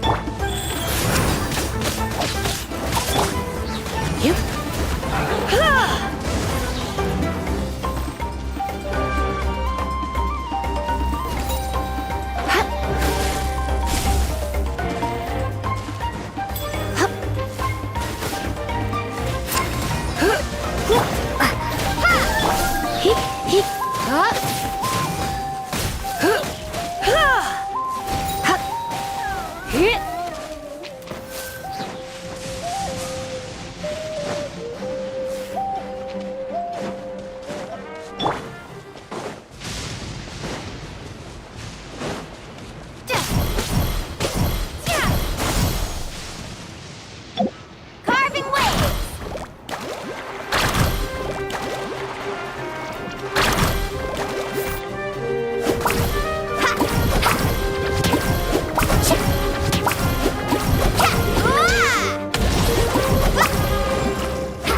Off we go.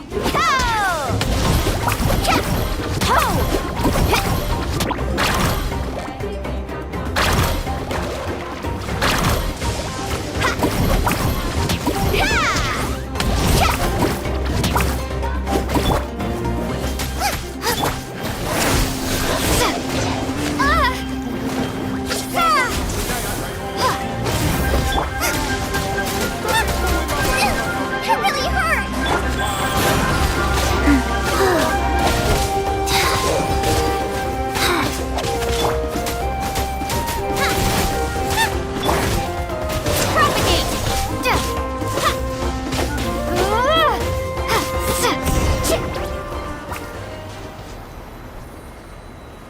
Whew! That should do it, right? I don't see any more monsters, so Looks like we're in the clear.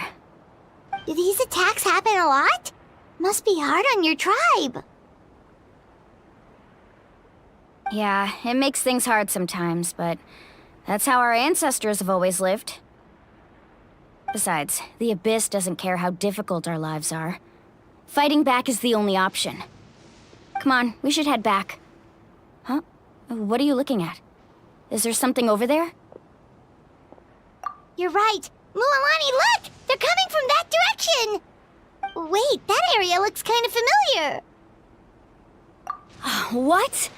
How unlucky can we get? We just finished the renovations. We probably don't have any reinforcements over there, so it's up to us. Let's move! Huh? Seems like the monsters are decreasing in number. Come on, everyone, keep it up!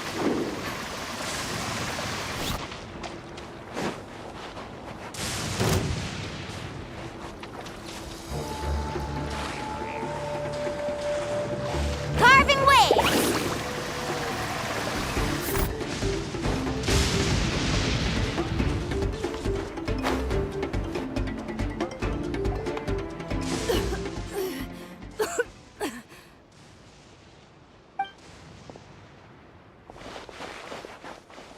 Ateya, what are you doing here? Where's the pylon? Where do you think? If I'm here, means that thing is long gone. I was in a hurry, so it's not my best work. You should check if all the important stuff is still here. Stop talking for now. That wound looks bad. The abyssal power is corroding your body. Is this the right area? Hello? Anyone there?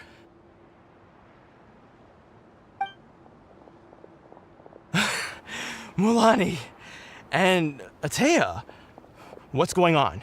We were told the second pylon was over here. Ateya took care of it, but she's injured. Quick, someone get a doctor! All right, stop fussing. Don't you think I know my own limits? The main thing is they didn't destroy anything. This is a beautiful hot spring, by the way. I can tell how much work you put into it. Wait, no! This was meant to be a surprise. For me, right? I know. Ateya! You think I couldn't tell you were avoiding me on purpose? Not one of you stopped to say hello today. It couldn't be more obvious that you were hiding something. And you, Mualani, were you the one that brought the snacks? How many times have I told you, you have to choose them based on the temperature of the water? Oh, forget about that. The doctor's almost here, and you're gonna get all better. Then we can have a meal together, and I'll help you make whatever you want, okay? You just have to hold on.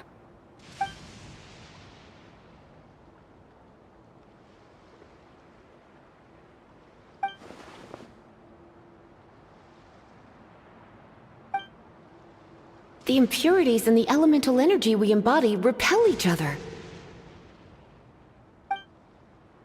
What? The crystal has been purified? When?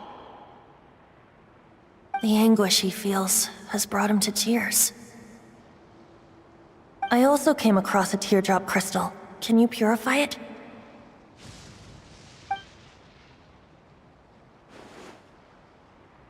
Ateya! Ateya! Wait, what do you mean?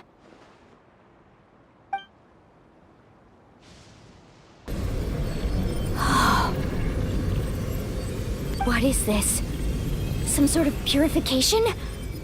The abyssal power, it's being cleansed away! How can that be? I never knew that was even possible.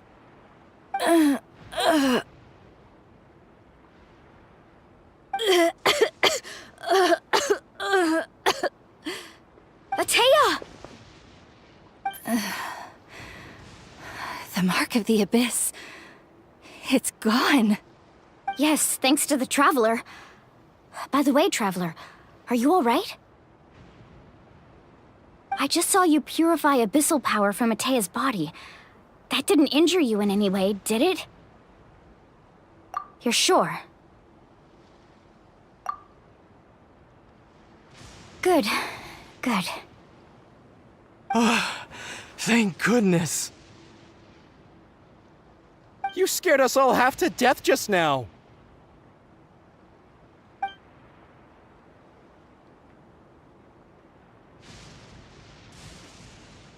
All right, everyone, head back and get some rest. We'll meet here tomorrow. We'll celebrate Atea's recovery and our triumph over the Abyss. And most importantly, we'll show the Traveler and Paimon how grateful we are for their aid. Let's make it an occasion to remember. Dismissed! Got it!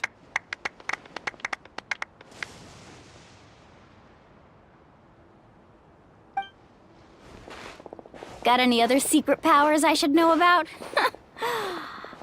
But seriously, you really came through for us tonight, so thank you. Paimon almost forgot you had that ability.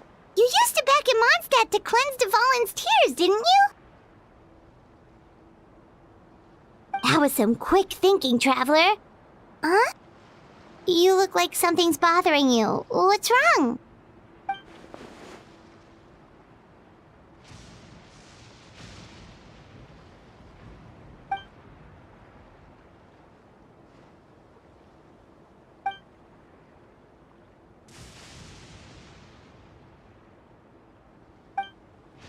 Abyssal power still exists within her body.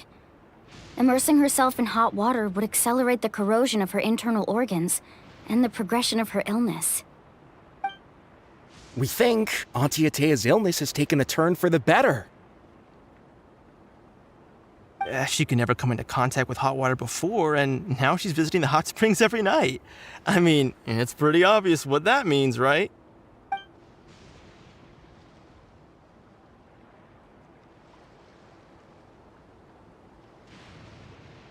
Hello? Traveler? Maybe you can zone out some other time because Paimon can barely keep her eyes open. Let's head back for now.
Not interested in hanging out with the other kids?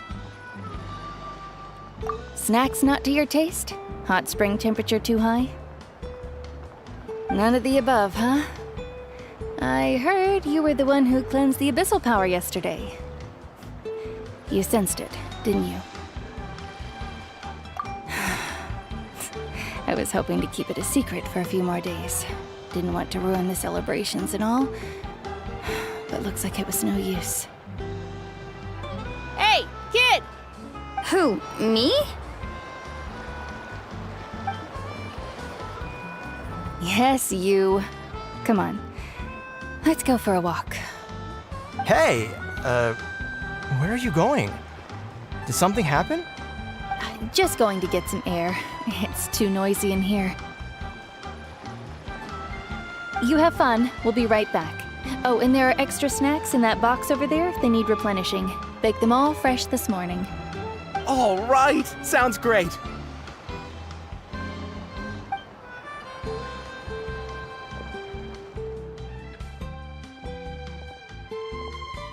Mualani. Yeah? You've gotten so tall. You know that.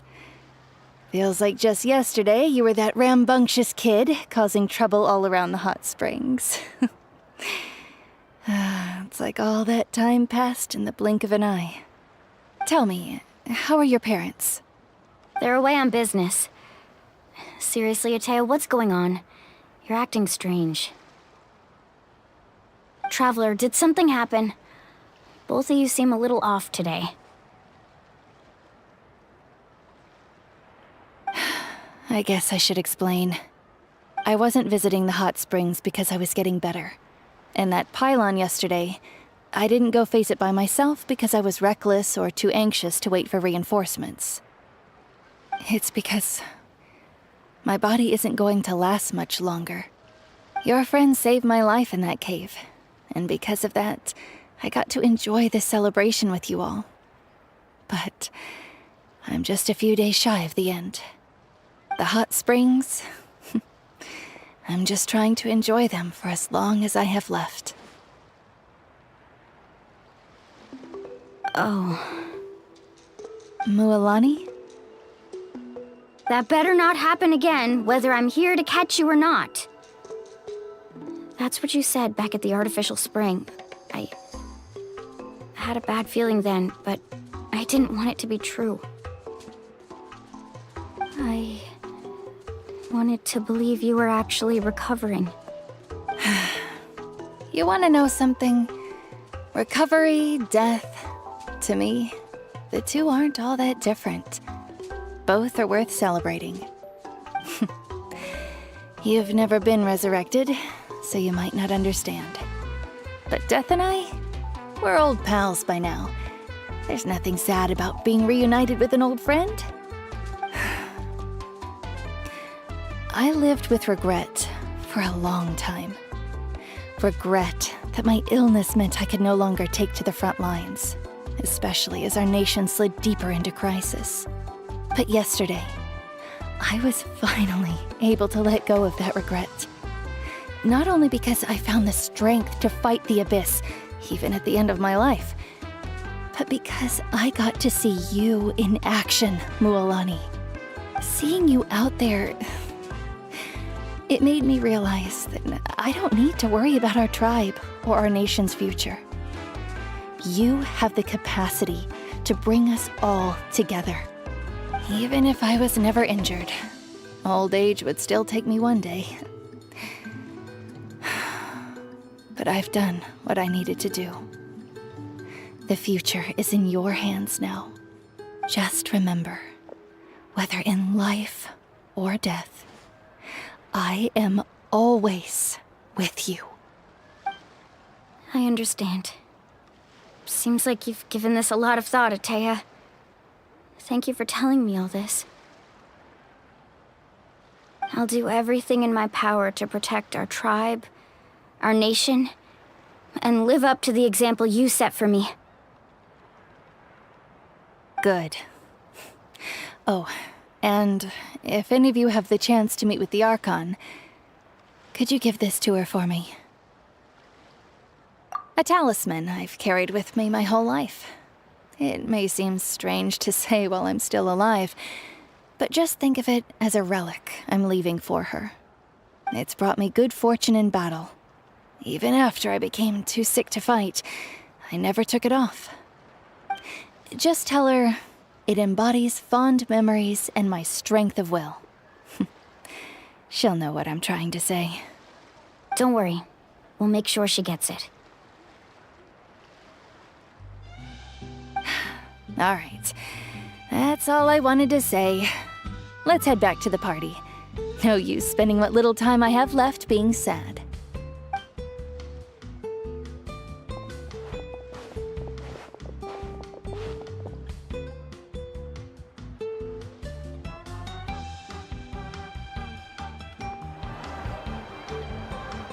Traveler, Atea, Mualani! If you don't hurry up, there won't be any snacks left!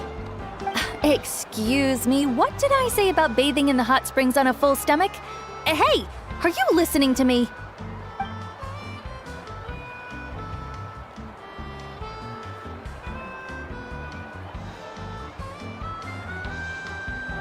Life is a journey in which there's no turning back. So forge ahead and don't hold back.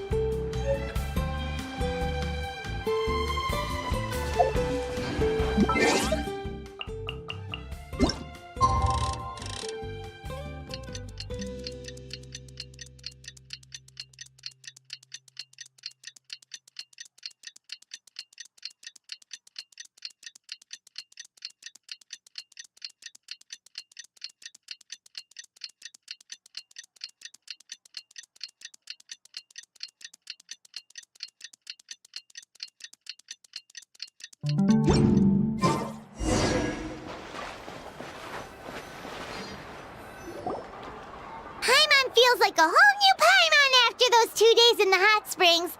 The Abyss kinda threw a wrench in our relaxation, though. Still, spending time here really has felt like a vacation. The Kaholosaurs are so nice and so fun to play with. Their bellies are super bouncy. Oh, and Atea's snacks were so delicious. She gave Paimon some for the road just this morning, actually.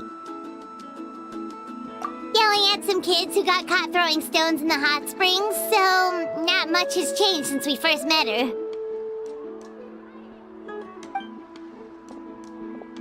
Hey, you guys. Sleep well last night? Yep, this area is so nice. Glad you like it. I was thinking of taking you guys out to do some sea fishing. Later tonight, we can eat whatever we catch. Fresh fish is absolutely delicious right off the grill. Hey, Mualani! Yeah? What do you need? The team sent out to fight in the Night Warden Wars has returned. And Kachina? Is she back as well? Kachina fell in battle. But don't worry, the team was victorious, so the Rite of Resurrection will be held in the stadium soon.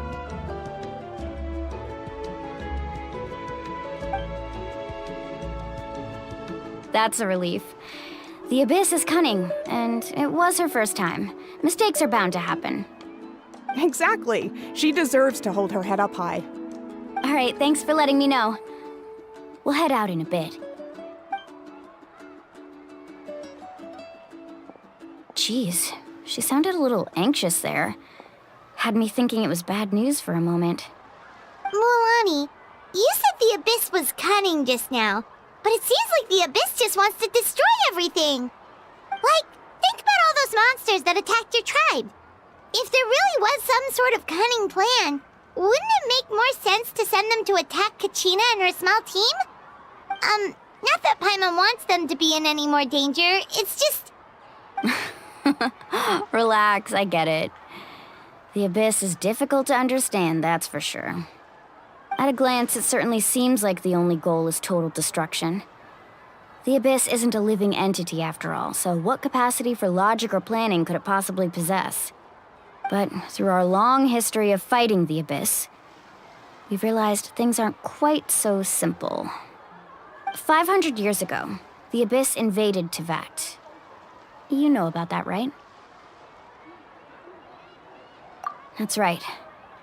Khaenri'ah suffered greatly during that time. But so did every other nation in Teyvat. And Natlan was the worst affected of all. It took the combined efforts of the then Pyro Archon and heroes from every tribe to finally repel the Abyss. Even so, the effects of the invasion lingered for hundreds of years, only able to be reversed little by little. Our tribe's waters were contaminated. The Children of Echo's territory was overrun by dangerous sludge surging from underground. Unrelenting black winds tore across the lands of the Flower Feather clan. It was like each disaster was designed for a specific tribe. Exactly. We once thought that the Abyss's desire for destruction was a sort of primal instinct, but its methods are, in truth, marked by intelligence. We now believe the Abyss has invaded the Night Kingdom, and has the capacity to read the memories of this land at any given moment. And that's how it became so dangerous and cunning, almost like it knows you inside and out.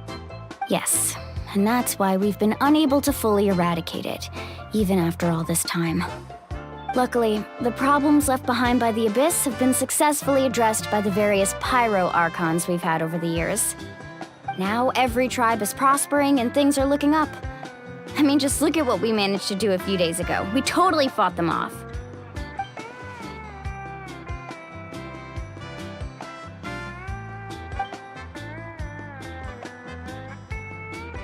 You must have had to sacrifice a lot to get to this point.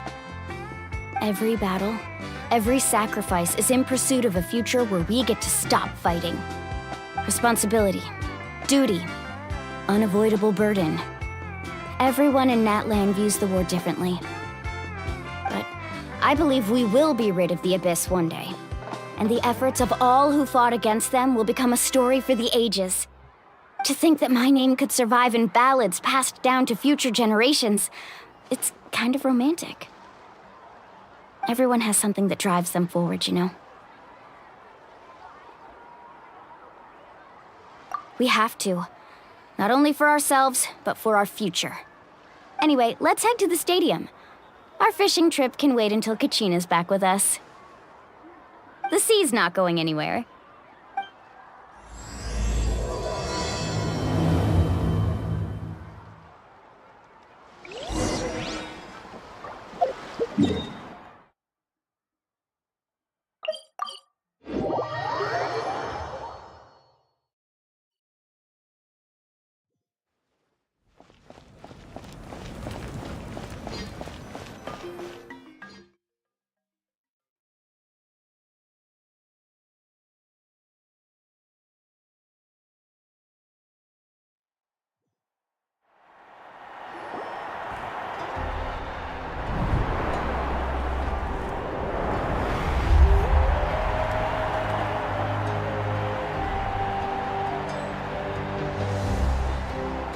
Whoa, this place is packed already!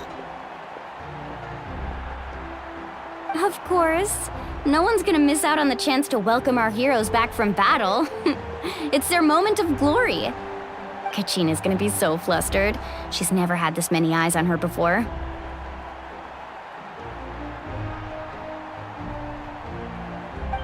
Yeah, she doesn't seem like the kind of person who likes being the center of attention. Looks like I'm just in time. Kinich, you're here! Yeah, a commission ran longer than expected, but I made it. I heard about the incident with your tribe, Mualani. Is everyone all right? Yeah, it's all taken care of. Our new friend here's got some tricks up her sleeve, by the way. She's just as strong as Kachina made her out to be. Hey, look! Is it about to start? That's right. Someone will come out and recite a eulogy, and then we'll sing the Ode of Resurrection together. Come on, let's find a spot with a good view. When the singing starts, just follow my lead and you'll be fine. Let's go somewhere higher up so Kachina can spot us.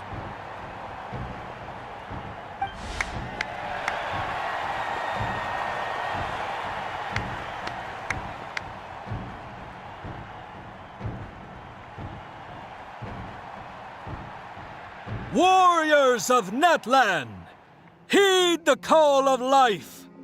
We are the inheritors of memory and legend. Those who grew alongside sun and wind. Those who forged our own destiny and future. That is Natlan's fire, the lifeblood of our nation.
I could not find Kachina within the Night Kingdom, or locate her ancient name. What? What does that even mean? Usually once the ode is complete, the Pyro Archon and resurrected person will emerge from the flames. But something went wrong. What's going on? This has never happened before.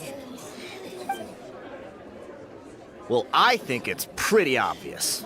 Clearly, the team sent to fight the Abyss didn't win after all. Think about it. The Ode rekindles all victors. We've witnessed it countless times. Since the Archon couldn't find Kachina in the Night Kingdom, that must mean there's more to this victory than meets the eye. Hey! You just haven't gotten over the fact that Kachina beat you in the pilgrimage! Pathetic. The both of you. Your wild guesses are misplaced.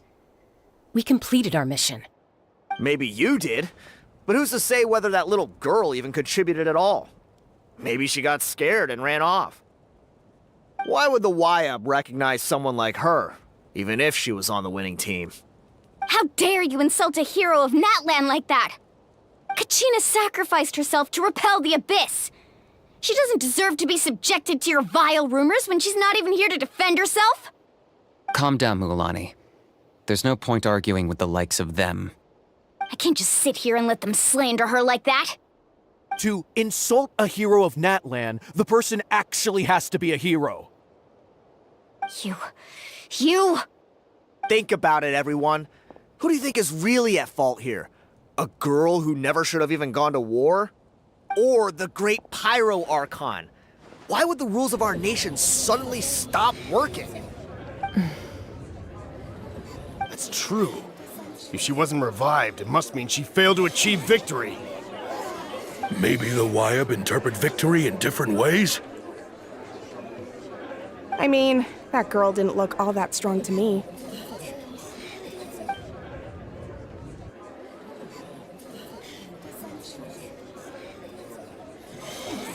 Kachina wouldn't have run! That's not like her at all!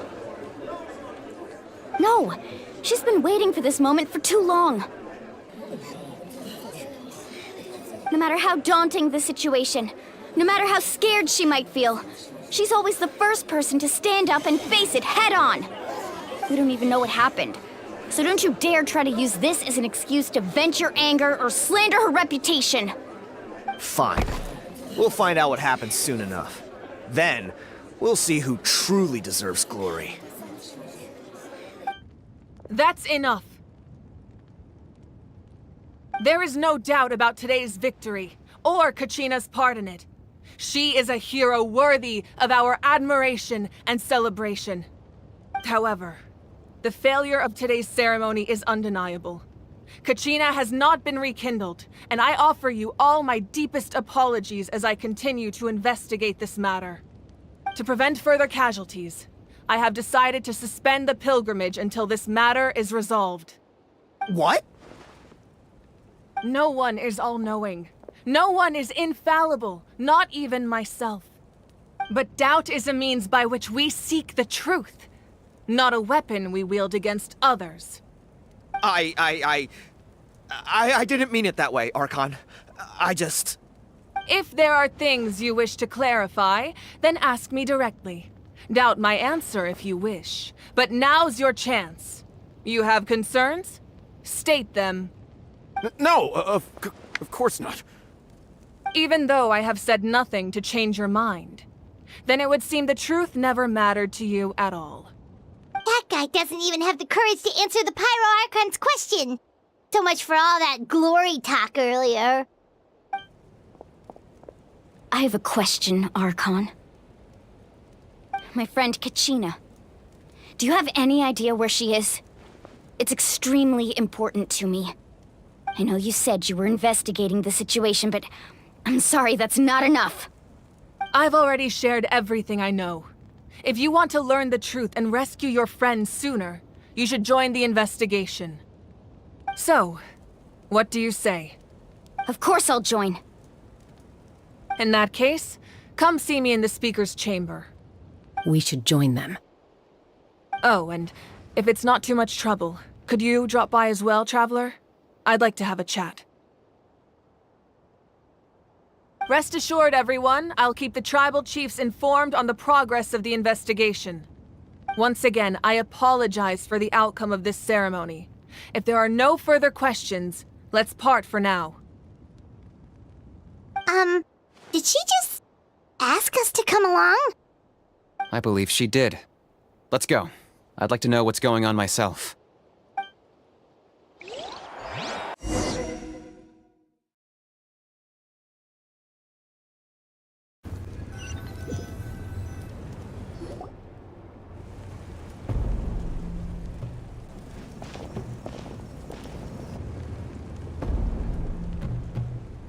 The situation is urgent, so I'll get straight to the point. Kachina is undoubtedly a hero of Natlan, and I'm deeply sorry this happened to her. There's been unrest in the Night Kingdom, but I don't know what's causing it. As a result, I've been unable to track down her location. Until we find and address the cause of the unrest, the Ode of Resurrection will continue to be ineffective. And that means Kachina won't be able to come back? That's correct. Not until the problem with the Night Kingdom is resolved. How long will that take? It's hard to say. Kachina always dreamed of fighting the Abyss, of doing her part to defend Natlan. She wasn't afraid of death because she knew, if it came down to it, the Pyro Archon would be there to bring her back to life. Whenever we sat down together, exhausted from training, she would always hum the Ode of Resurrection. She was supposed to come back to us. We were supposed to hug her and celebrate with her and share her joy. We supported her every step of the way, but what are we supposed to do now? Sit peacefully and wait for her return? Lose ourselves in grief over her death? Tell me, are we her friends? Or her murderers? That's not fair, Mualani. It's all right. I understand your rage and your grief. Kachina's life means a great deal to me, Mualani. Believe me, I want to bring her back as soon as possible. I would give you that peace of mind if I could. But please, hear what I have to say so I can at least give you a broader picture of the issue we are now facing. Considering the recent attack on your tribe, I believe the Abyss has found a new means of undermining the rules of our nation. You mean... The Sacred Flame. The foundation of our resistance against the Abyss. If we continue to hold the pilgrimage and send teams to fight the Abyss, there will likely be more casualties. But if we stop altogether, the Sacred Flame will only grow weaker. The Abyss will scale up their attacks, and the tragedy we saw with the people of the Springs will only be the first of many. If we compare the two choices, the former seems to be the lesser of two evils. Sorry, I know that may sound harsh, but I bear the name Malipo. Weighing the costs is my duty. The raw truth can be cruel. But we need to understand it if we want to approach this rationally. But what would you say, Mualani? This is personal for you, and unlike Kanich, I dare say it's not a simple case of weighing up which course of action is less painful, is it? No. I can't choose between them, and I don't want to. Saying that one is preferable over the other is disrespectful to the people who suffered. You're saying it doesn't matter whether I suspend the pilgrimage. The consequences will be equally painful. Yes. What happened to Kachina breaks my heart. But I couldn't bring myself to sacrifice other people for her sake. And that is the crux of the problem. It's not simply a matter of choosing the lesser of two evils. Either way, there will be people who suffer. And the end result will be the same. Belief in the pilgrimage will waver. Once doubt has crept in, the people will no longer unite in battle against the Abyss. And that is exactly what the Abyss wants. Their ultimate goal isn't to break the rules that make the Ode of Resurrection work. It's to destroy the people's faith in them. To prevent what happened to Kachina from happening to anyone else, we need to suspend the pilgrimage. So that is my current plan. And in the meantime, I've made efforts to strengthen each tribe's defenses. Then, we have to find another way of strengthening the sacred flame to keep the Abyss at bay. This won't be easy. I'll need time to figure out the best approach.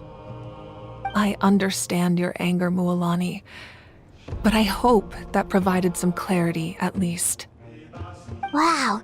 Paimon thought things were gonna get heated for a second, but the Pyro Archon took the time to explain everything so patiently. I owe you an apology, Archon. I let myself get carried away earlier, and I'm sorry. You're right. We need to focus on finding solutions.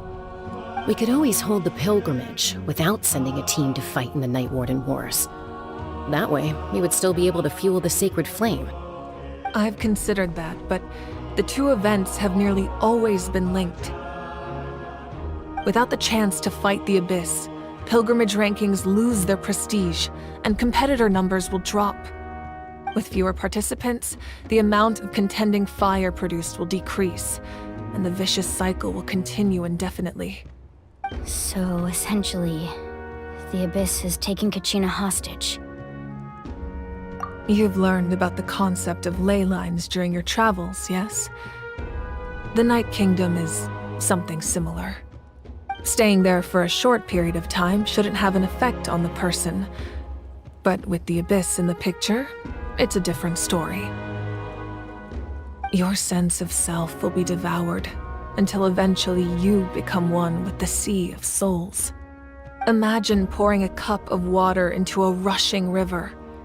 You can try to scoop up another cup, but there's no chance it will be the same water you had before. I won't sugarcoat it. That is the danger Kachina is currently facing. Just like you said, Archon. Both of these problems need to be addressed. You can focus all your efforts on dealing with the Sacred Flame.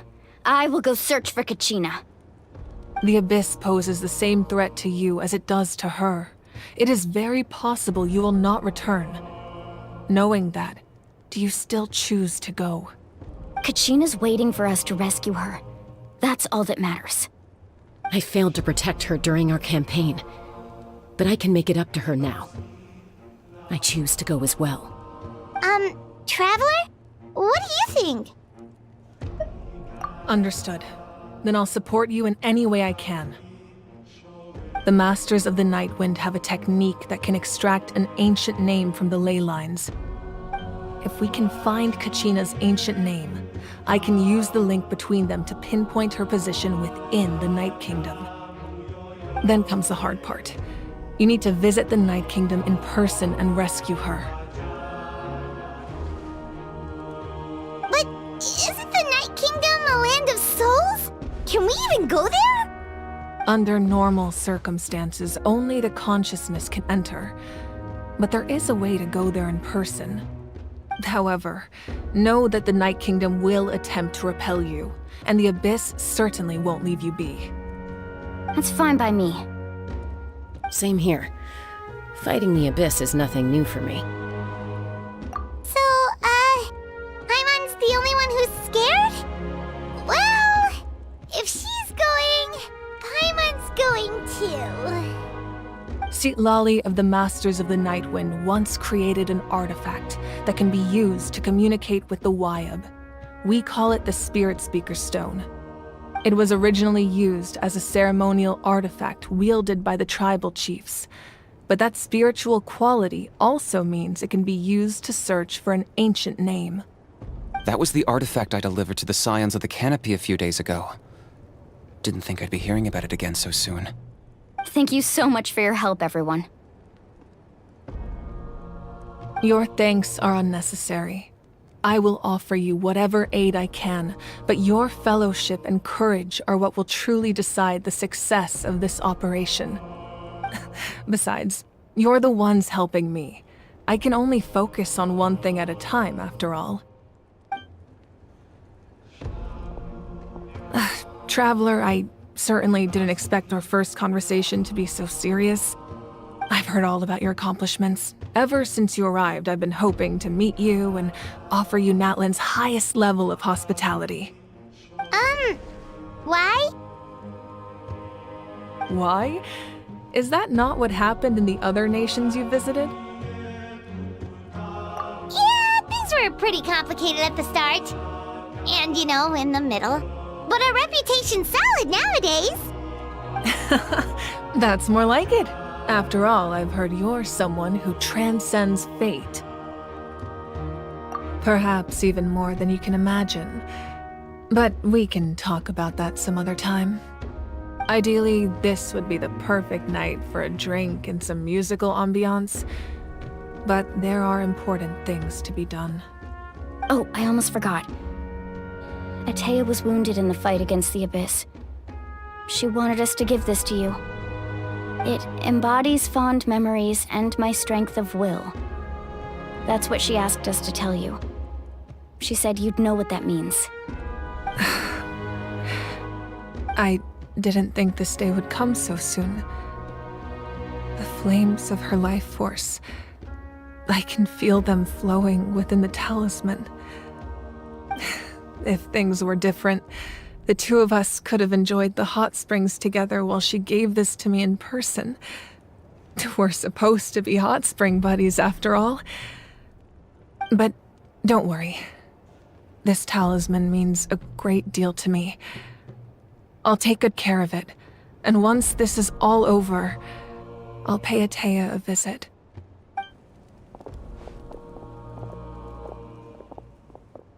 You said you didn't want to jeopardize the production of Contending Fire. But that's not at all why you decided to suspend the pilgrimage, is it? You're right. Even now, the production of Contending Fire is far from sufficient. The gradual corrosion caused by the Abyss has resulted in a massive shortage of pyro energy, and we're currently at the breaking point. As things stand, the pilgrimage is a lost cause. Suspending it allows us to save our strength to defend the tribes. The Abyss has brought catastrophe to Natlan, and Kachina's disappearance in the Night Kingdom is a direct consequence of that. We can't let the general public know that. No. If the public learned that Natlan's destruction was close at hand, there would be immense panic. But if I said nothing at all, they would have continued to question the integrity of Natlan's heroes. Another simple choice. The latter was clearly the better solution. But you chose otherwise. I have never subscribed to the belief that the right choice is the one with the fewest sacrifices. Let's go. There's still a way for the sacred flame to last a little longer. You mean? Yes. Come with me.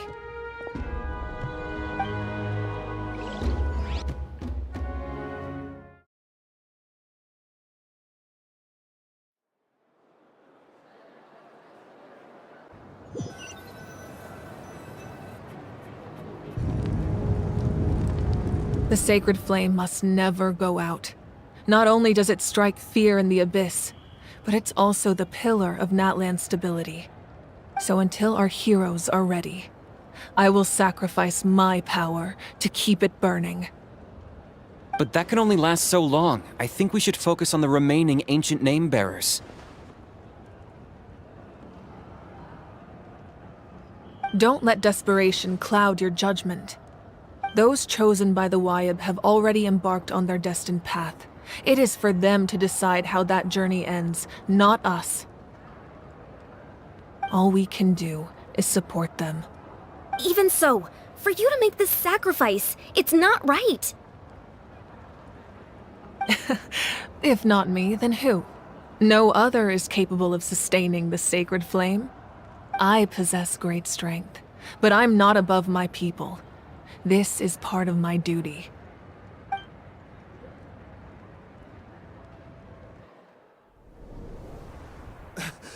Archon, it's the Fatui!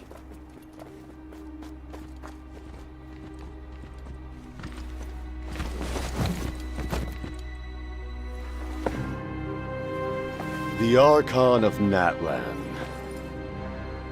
A force to be reckoned with. The secret of the ley lines is no secret to me. Long have they been destined for ruin.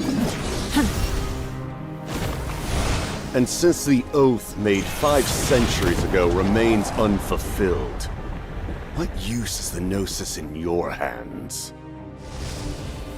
I don't know what you mean. But it sounds like this is about more than the Tsaritsa. In times of crisis, someone must pick up the mantle of salvation. Your plan has reached an impasse, and now it falls to me to create new rules for Natlan. But before the dawn of a new age, the old must be destroyed.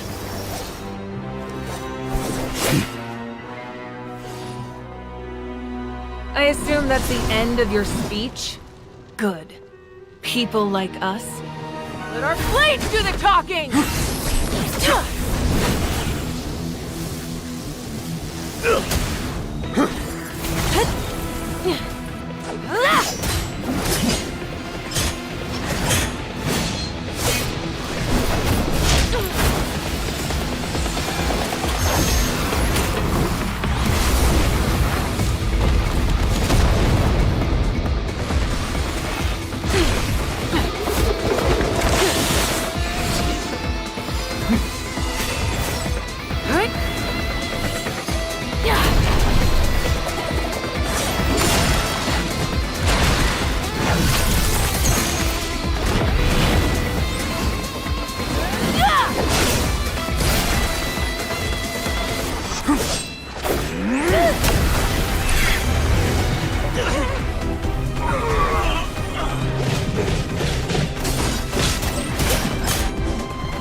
Masters of the Night Wind. Send word. The captain and his followers must be apprehended.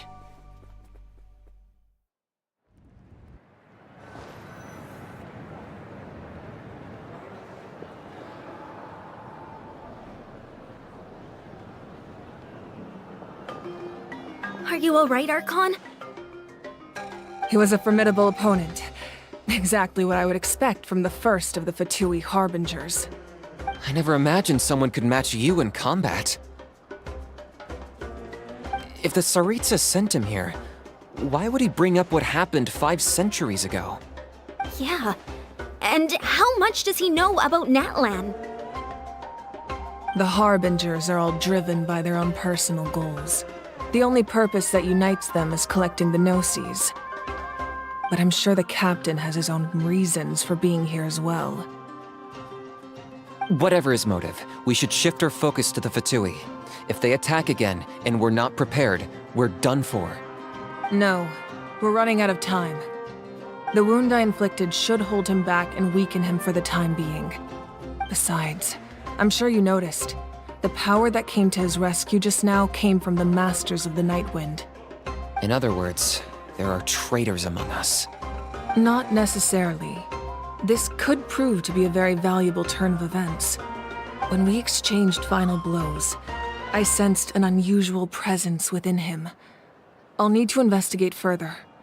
Kenichi, go to the Masters of the Nightwind and look into who could have aided the captain. Speak to Citlali. She should know. Of course, I'll head out right now. Do you still intend to... Yes, but fear not.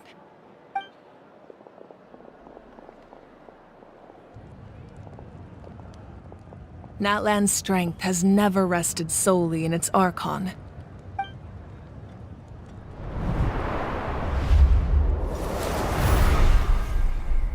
Together we foresaw the only path that leads to our nation's future. We must trust in that vision now.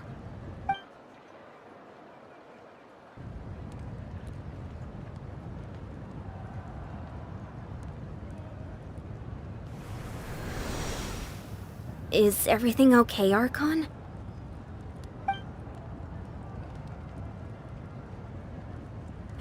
Completely fine. Just lamenting the fact that I never got a picture when I could still turn my hair into flames. Too late now.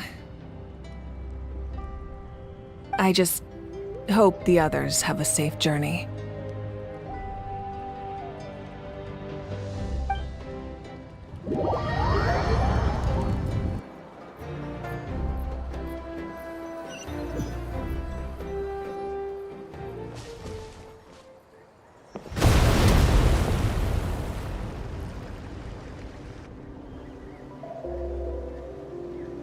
What's happening at the stadium? Did something explode? It feels like the Archon unleashed her power. She must be fighting a formidable opponent. Should we go back and check what's going on? Have faith in the Archon. She wouldn't lose in a one-on-one confrontation. Once we find Kachina's ancient name, we'll head right back. Okay, let's just keep climbing. Paimon really hopes nothing goes wrong.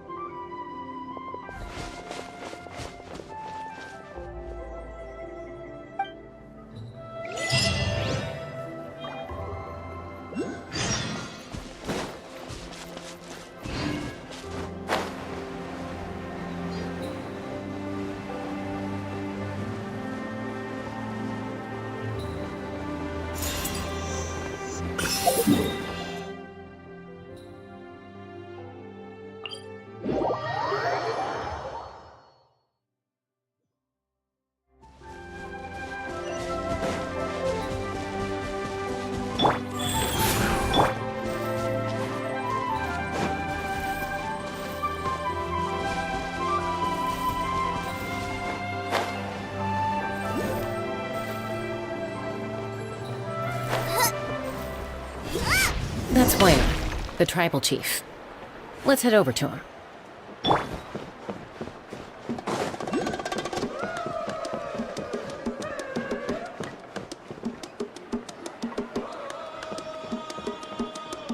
Chaska.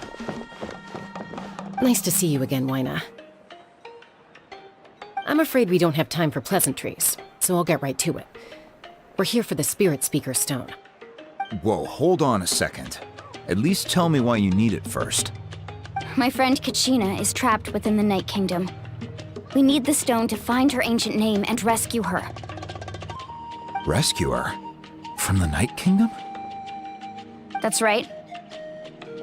I'm sorry, but someone needs to tell you what you don't want to hear.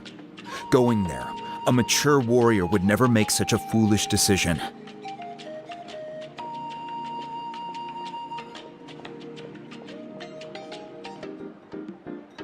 The nature of battle is unpredictable. You never know how it's going to end. Losing a friend is tragic, but when that happens, the best thing you can do is focus on how to prevent further casualties. I appreciate what you're trying to say, Chief Wina. But if the price of maturity is abandoning a friend in need, I'll choose foolishness any day. If Kachina's still holding on, then so will I. I thought you might say that. Is something wrong, Wina? This doesn't seem like you. Life isn't complete without taking risks. That's always been your mantra. It's nothing. The Night Kingdom is a dangerous place.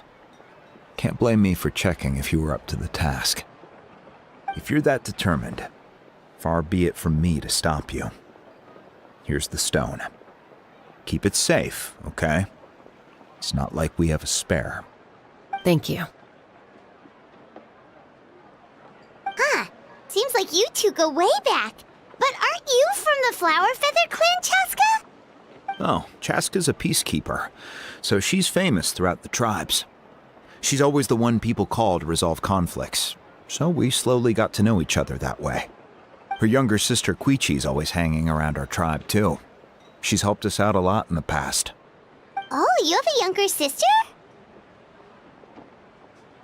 Yes, I'll introduce you to her sometime. But let's get back to business. Wina, how do we use the stone? As you probably know, your intended destination is completely different from the real world. The Night Kingdom is like a river flowing with concepts, and the ancient name you seek is like a tiny fish swimming downstream. In that sense, the stone is like a fishing boat drifting down the river, but the boat alone isn't enough. You need a fisherman experienced enough to steer it in the right direction. We couldn't do that ourselves? With a little practice, I'm sure you could. You have the strength and the talent. If you want to make sure this works, though, I could recommend someone to you. Who? Vichama, a legendary warrior and scout from our tribe. He's got a keen eye and a well-honed intuition. Even his ancient name means to seek. If you're fishing for a name, you're gonna want him on the boat. Vichama? Why does that name sound familiar? He's one of Auntie Atea's hot spring buddies. I've heard stories about him. Where can we find him? Ever since Malko passed, he spends most of his time gazing out at the scenery from the cliff tops. Follow the path that way, and I'm sure you'll find him. Thank you. We'll go look for him there. Good luck. I hope everything goes well.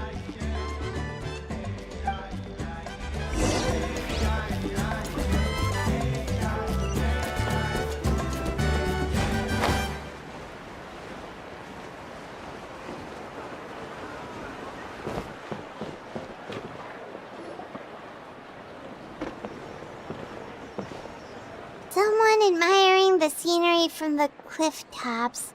Ah! That must be him! Hello there, are you Vichama? That's me. Did you need something?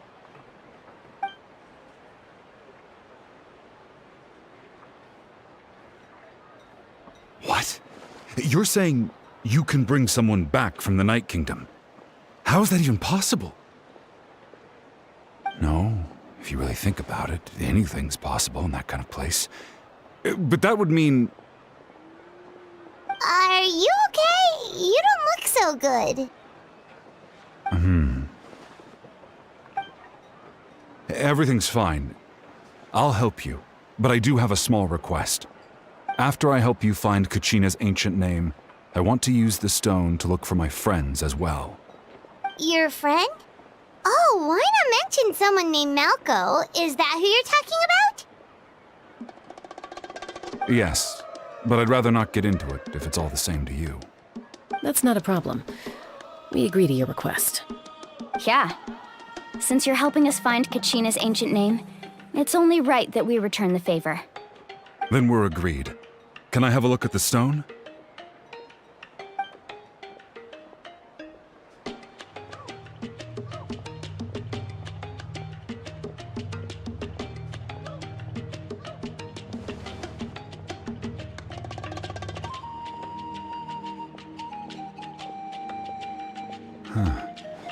I see. From what I can tell, it functions almost like an abyssal pylon. Both connect the Night Kingdom to the living world. Once the connection is established, the abyss will come surging through the opening like a predator honing in on the scent of blood. So we have to be sure not to use it in a tribal settlement. Wow, you got all that just from looking at it? I just picked up on the basics, really. I still have no idea why it works. You said someone named Sitlali invented this. They must be a genius. I'll go find an open area and start setting things up. In the meantime, I need you to get 2 things for me. We'll go right away. What do you need? First, I'll need some hook ropes. Pretty much every store around here carries them, so no need to go anywhere special. Oh, and I need to build a net out of them, so make sure you get a good amount. Wait, are you saying you're going to use a real net to catch Kachina's ancient name? How does that work when one's tangible and one's not? By creating something tangible in our world, like a net, we can create a connection to a corresponding concept in the Night Kingdom. Basically, I'm going to use the concept of a net to catch something equally intangible, an ancient name. Oh, I see. What about the second thing you needed? Right. I need 2 chunks of obsidian. Once we bring the ancient names into our world, we'll need a place to store them. Normally, you can only get obsidian from the Children of Echoes, but I heard there's a traveling merchant from that tribe around here somewhere, so maybe you can try your luck there. Gotcha! Alright, let's split up. See that clearing? Let's meet over there when you're done. Oh, and you can send someone with me if you want. In case you're worried I might take the stone for myself. What do you think, Chaska? There's no need. Lena spoke highly of you. That means you're trustworthy. I appreciate it, even though that doesn't mean much to me anymore. Anyway, it'll take some time to set everything up, so no need to rush. I'll see you in a bit.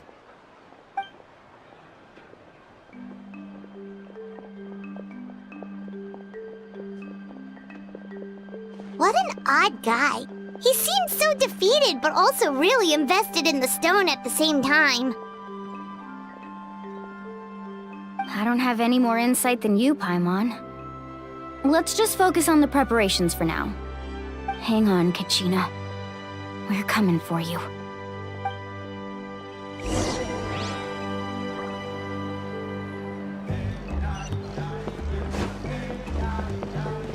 Life goes on.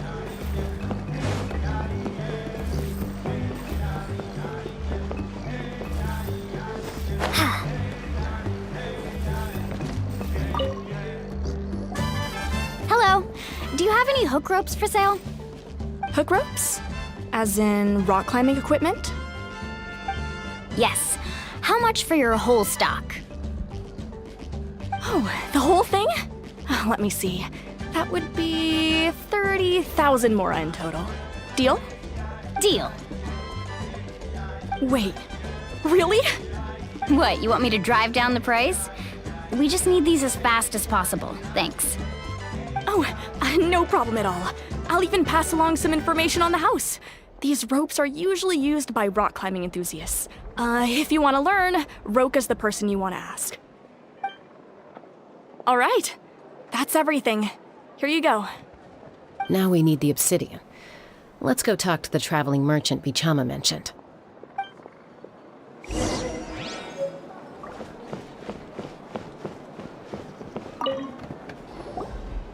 Excuse me, do you sell obsidian? Why, yes. I've got a chunk for sale right over there. Perfect. Is that the only one, though? We actually need 2. That might be tough. Tell you what, I'll take a look through these boxes over here, and we'll see what we can find. Thank you so much. We'll wait here.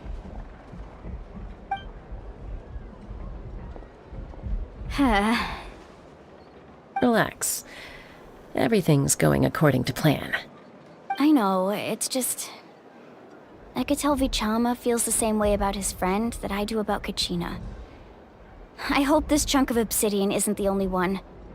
Kachina always carries all sorts of shiny stones with her. If I was the one trapped in the Night Kingdom, she'd have a whole pile of obsidian ready in a heartbeat. Well, would you look at that? I did bring an extra. Here you go, young lady. How does it look? Perfect! Thank you. How much do I owe you? If you hadn't shown up, these stones would have just sat here collecting dust. I'll take 3,000 mora for both. Here you go. By the way, I heard you mention Vichama just now. You running an errand for him, then? How's he doing? Malco's been gone for 5 years now. It's about time he started to move forward. Do you know what happened between them? I heard about it in passing while I was out drinking one night, but I don't know all the details. Vichama and Malco grew up together, and even made a name for themselves together. Malco was an amazing fighter, capable of knocking out multiple opponents in a single hit, while Vichama excelled at scouting and analyzing the battlefield. The two made an excellent team, and managed to beat back the Abyss several times.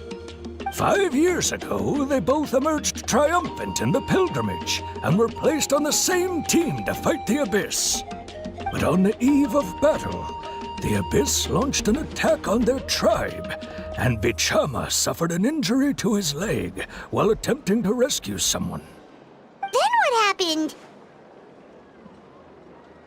The team agreed that he couldn't fight the Abyss in his condition. Vichama didn't argue. He knew going to the front lines with an injured leg would make him a burden in battle. So they raised the issue with the Pyro Archon, and she agreed to let him stay behind. It's just... Malco and the others ended up facing hordes of abyssal monsters in numbers that far exceeded anyone's expectations. The team made an error in judgment, and they fell to the onslaught. Vichama went into a deep depression after that. He blames himself for everything. Oh, you're not wrong. But it's possible he chooses to blame himself. Not because he did something wrong, but because he wasn't able to do anything at all. I've tried convincing him to move forward, to stop dwelling on the past. But the shadow of Malco's death hangs over him still. The Abyss has caused so much suffering, and some wounds never heal. I wish there was something he could do to make himself feel better. But... anyway, that's the gist of it. Maybe you could help him talk things through sometime. I would really appreciate it.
Did you get everything?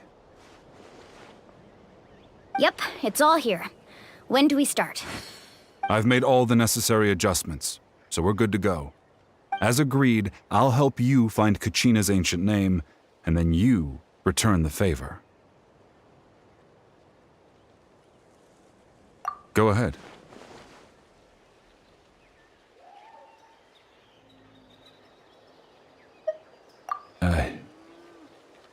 Yes. After Malko fell, I scoured the battlefield to see what happened. It turned out he wasn't bested by some impossibly powerful foe. He was dragged to his grave by the sheer number of enemies. If I had been there, I would have been able to sense the danger. I could have warned them not to advance. I've always blamed myself for what happened. But when you told me about Kachina, I realized there's a chance Malko might also be alive, fighting for survival in the Night Kingdom. But that happened several years ago, right? The Pyro Archon said all life within the Night Kingdom eventually becomes one with the Sea of Souls. There might not be much hope, but I still have to try. Malko and I promised each other, even if we never managed to root out the Abyss for good, we would fight together until the end.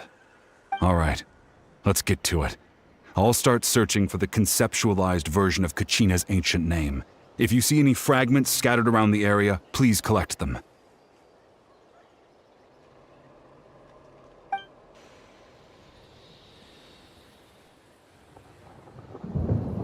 Make sure you prepare yourselves for battle. As I said, the stone will link the mortal realm to the Night Kingdom. The Abyss will likely emerge in response. Look at that golden thing! It must be one of those fragments Vichama mentioned. Let's get closer!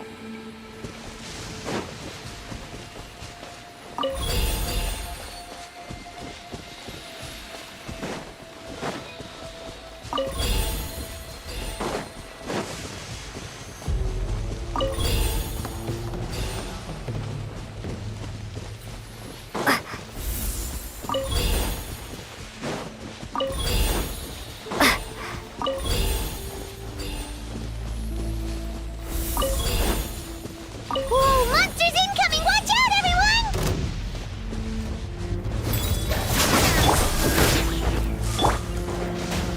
When I practice my spells in weather like this, I can do half the work.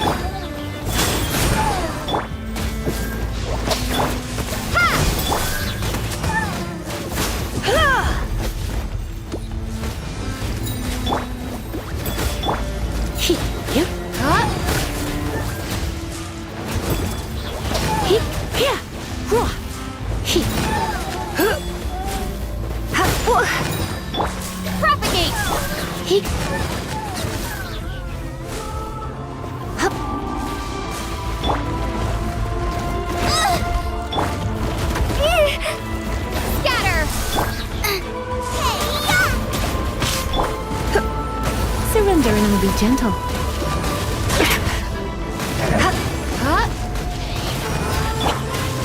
Nice and spicy!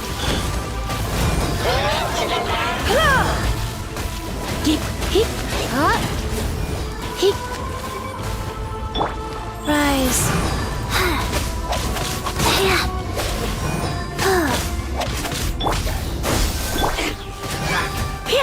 Frying pan!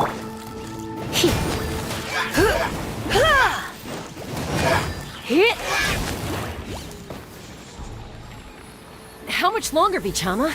Not long! We're getting close!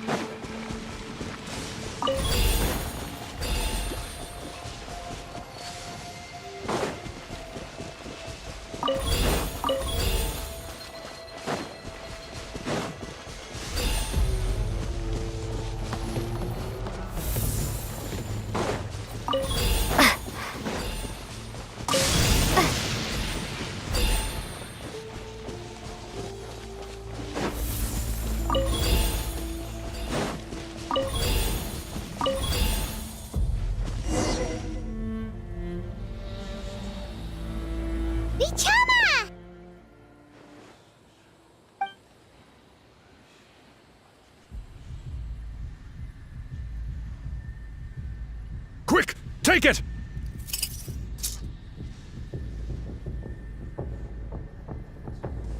I found Kachina's ancient name. Hang in there, Malko. Just a little longer. Something's not right. The power of the Abyss is getting stronger. The Abyss is corroding his body. Vichama, you can't keep going. You'll die. I should have died 5 years ago.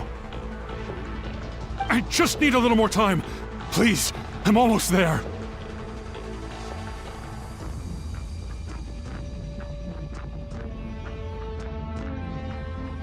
Thank you.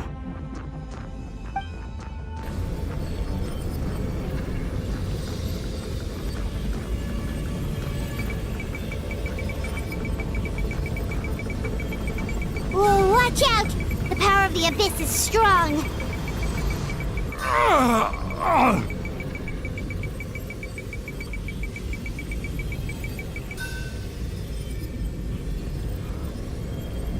This power. Hanging in there?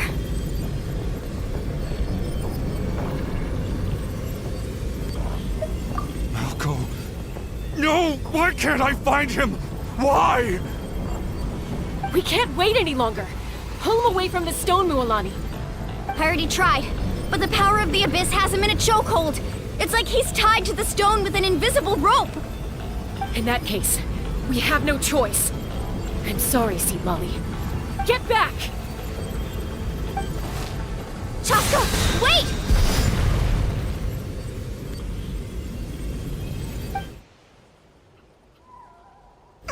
Ouch! What happened just now? It looked like the Spirit Speaker's stone was... The stone's power was spiraling out of control. The only way to stop it was to destroy it. You were all caught in the shockwave of the explosion. You might feel dizzy for a while, but that's normal. Give us a heads up next time, will you? You're lucky we managed to dodge it in time. I thought I said to get back. Yeah, barely a second before you made it go poof. Not everyone has your reflexes, Chaska. We were this close to getting dragged into the explosion. Okay, I'll be more careful next time. At least Kachina's ancient name is still in one piece. Wait, where's Vichama? Vichama! Vichama! I couldn't find Malko's ancient name. It must be completely gone by now. Once your ancient name disappears, there's no coming back. From the very beginning, I knew there was a slim chance, but still. And now... it's too late to save him. From the minute he left that day, it was already too late. Vichama. I'm sure he's heard enough condolences over the years. Let's just give him some space. Huh? What's that in your hands, Vichama? It looks like something's glowing! Huh? This is...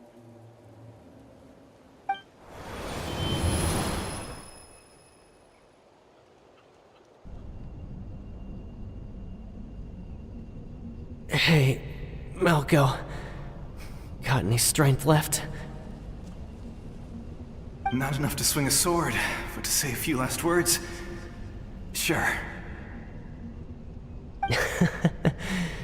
Too bad. No one will get to hear them. I never thought I'd actually die on this mission. Not that I'm afraid to die. It's just... hard. Thinking about my mom's face when she hears the news. Guess I have something to be thankful for then. My parents died a long time ago. They won't have to mourn me.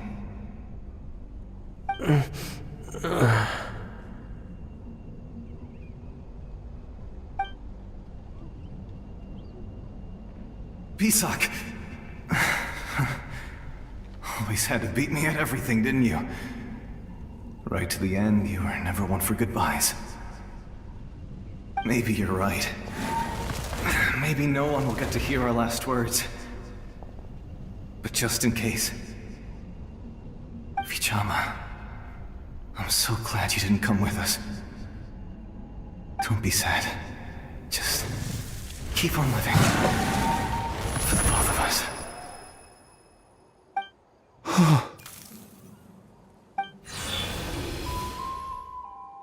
Was that a memory? Seems like we were able to salvage something after all.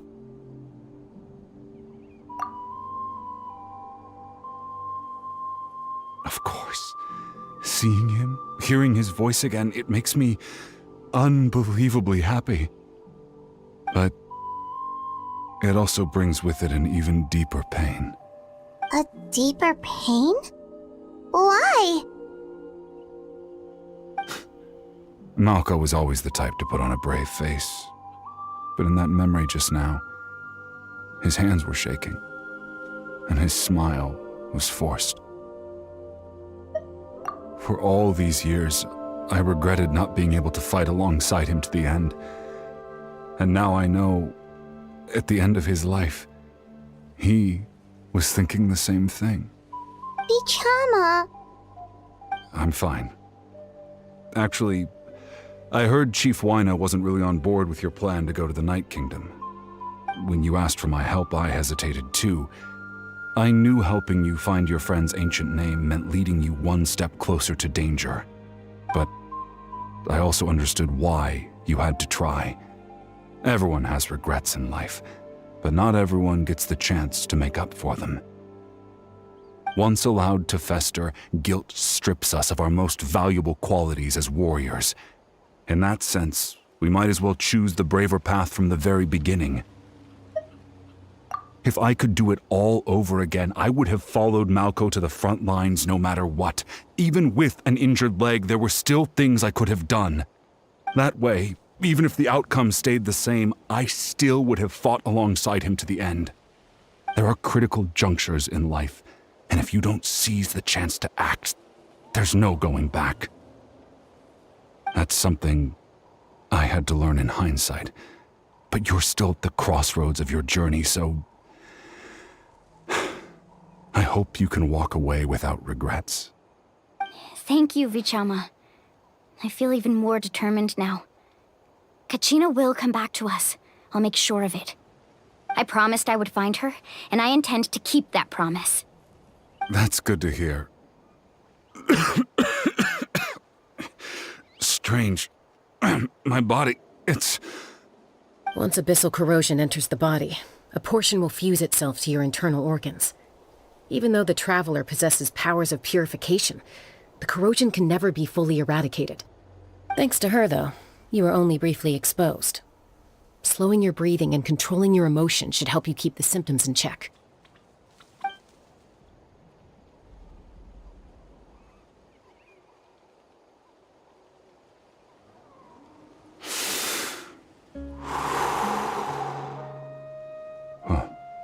That does make me feel better. You seem very knowledgeable about all this. Just speaking from experience, that's all. Anyway, we've recovered Kachina's ancient name, so we're off to a great start. Let's get Vichama back to his tribe and tell Wyna the good news. Oh, and apologize for destroying the Spirit Speaker Stone. We had no choice, though, so he'll probably understand. Right?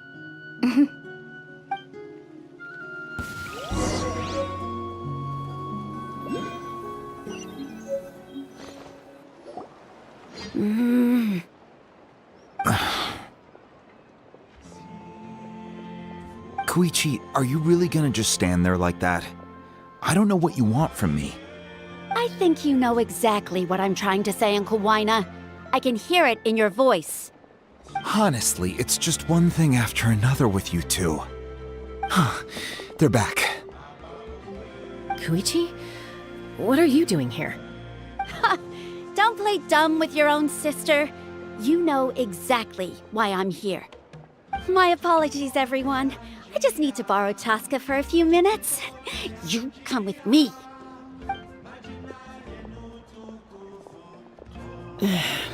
I'll be just a moment.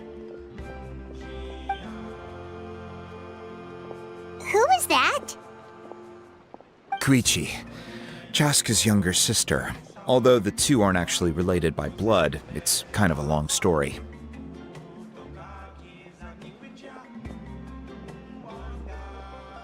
It's not really my story to tell, but I guess it's not a secret. You see, Chaska was actually raised by cuckoo sores. She was afflicted with a rare disease when she was a child and abandoned in the wild as a result. The Abyss found her out there, all on her own, and tried to devour her. But in the end, all that did was trigger her will to live. That strength of will pushed her to survive. But it also planted a seed of conflict within her. Eventually, she was adopted by the cuckoo sores. Wherever they went, she followed, getting into fights right and left. For some reason, Paimon can totally imagine that. Well, when Chaska finally returned to human society, it was qiqi's parents who adopted her. At the time, Chaska still had a habit of getting into fights, so qiqi was always taking her around, apologizing to everyone. Ah, I remember those days. One of those fights was definitely with me. But, you know, kids. You're fighting one minute and your friend's the next. Eventually, she found a way to rein in that desire to fight. And now she's who people call to resolve conflicts. She's known as the Peacemaker. It sounds like she still argues with Koichi, though. Don't siblings usually stop fighting when they get older? That's partly my fault. Qiqi asked me to stop Chaska from doing anything dangerous, but you probably know by now, once Chaska makes up her mind, there's no changing it. Oh, I get it. No wonder you tried to talk us out of going to the Night Kingdom. Chaska even said that wasn't like you. I'm all for your adventure. You need to take risks when you're young, because by the time you're my age, you couldn't attempt something like that even if you wanted to. Better try now than live with regrets later. That's what I say. Still, I can understand where Qiqi's coming from. In the end, nobody wants to sit back and let a loved one put their life on the line.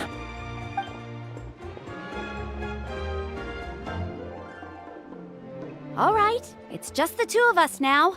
You have 1 minute to explain yourself. I don't have anything to say. You don't have to approve, but you should know I only do what's necessary. That attitude is exactly the problem. It's like you don't care. You try to sneak off to the Night Kingdom behind my back and then play it down as if it's just a trip abroad. Well, technically I am going abroad, right? Again with the excuses! We agreed, didn't we? There are 4 levels of danger.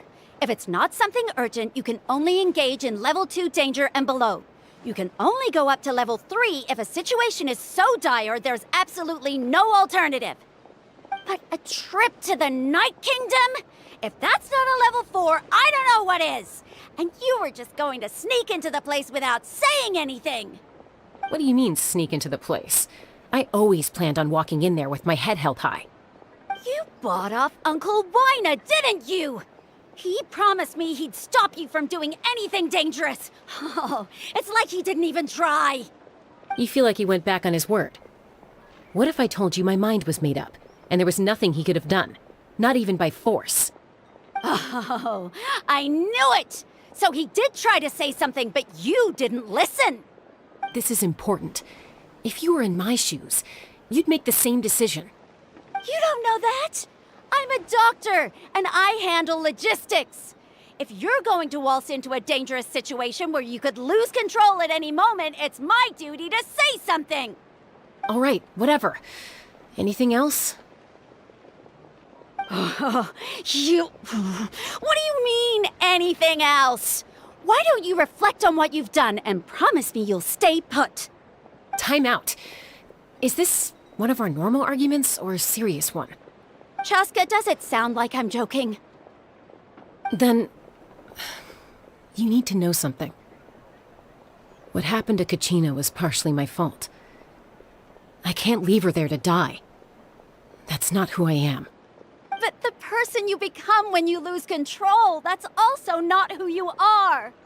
That's a different issue. You said it yourself. A person is only as good as their morals. If I want to live in Natlan, I need to display qualities that make me worthy of this nation. I've also told you that managing your condition is equally important. Sometimes you have to make sacrifices. All right, let's stop this here.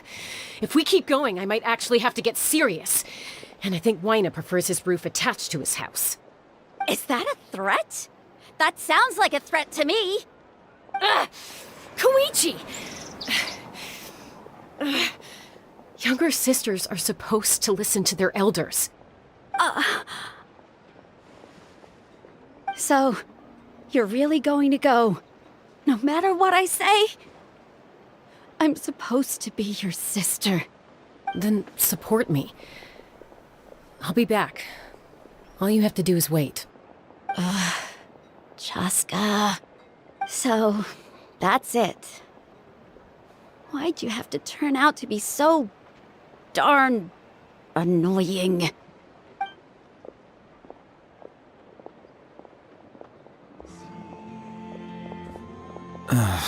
You two are something else. Something you wanted to say? I know you aren't related by blood, but you two sure are similar. Really? You know, I said that very thing to Qiqi not too long ago, and she reacted the exact same way, down to the very tone of voice. It's not my place to get involved, but I will say this. Try to spend a little more time with your sister. You're tough kids. That doesn't mean you have to go it alone. Thank you. Anytime. All right. If you're done with the Spirit Speaker Stone, you might as well hand it over. According to Kinich, it's an important ceremonial artifact, so it'd be safer to keep it with me. About that. If only Tone-Gift Bard was here, he could have repaired it just like the Holy Liar. The Spirit Speaker Stone might be 2 stones now. Huh?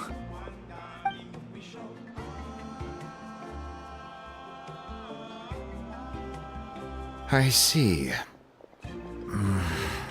Sounds like it was an urgent situation. If someone's life was on the line, then you had no choice. Still, Citlali's going to be a nightmare to deal with now that you've broken her stuff. I'll explain everything to her later. Stay safe out there in the Night Kingdom, okay? I'll wait here for your safe return.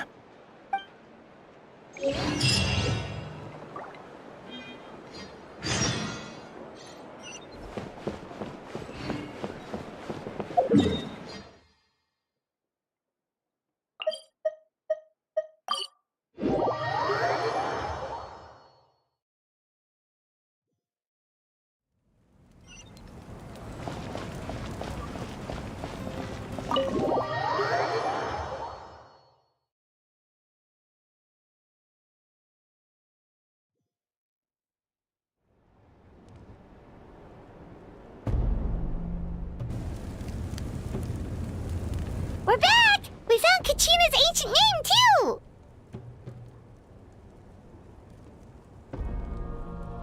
Well, it's fairly complicated. Let me give you the condensed version. The Fatui again? We can't go anywhere without them causing trouble. But what if the Fatui finds out you've lost your power? Won't they try to take advantage of the situation? That's why it has to be our little secret. No one else can know, or we're asking for trouble. Look, I wish I could offer you some sort of consolation, but I won't lie to you. With multiple factions closing in, there's nothing comforting about the situation we're facing. Still, all you need to do is focus on your goal. You can leave the complicated matters to me. I can also step in on the Pyro Archon's behalf. There's a limit to what I can accomplish, but I'll help you however I can. There's no need to be so modest, Yan-san. Your incredible strength has long been a well-known fact. You're the pride of your tribe. Archon, I'm sorry about before. You have so much on your plate, so much that you have to worry about. But all I could do was focus on my own feelings. You have nothing to be sorry about. We all get overwhelmed by our emotions, myself included. Your reaction to Kachina's disappearance, I understand that feeling very well. Well, now that we have Kachina's ancient name, let's go track her down. Follow me.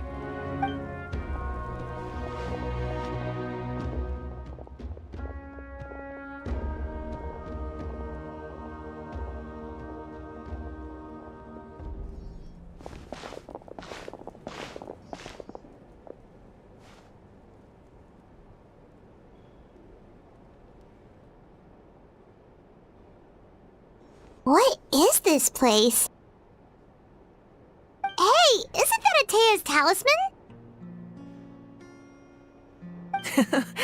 Good eye. This is where I store all the various mementos I've collected. Whoa. I've never seen this place before. There's so many things in here. It looks like there are items from every tribe. Collecting them must have taken a lot of effort. I suppose you could think of it as a hobby of sorts. In Natlan, everyone grows up listening to the stories of heroes, and physical items do a far better job of preserving those stories than our own memory. Now, I still have some preparations to make for the ceremony, so feel free to take a look around in the meantime. If you're curious about an item, I'm more than willing to tell you about its origins. All right, we'll have a look.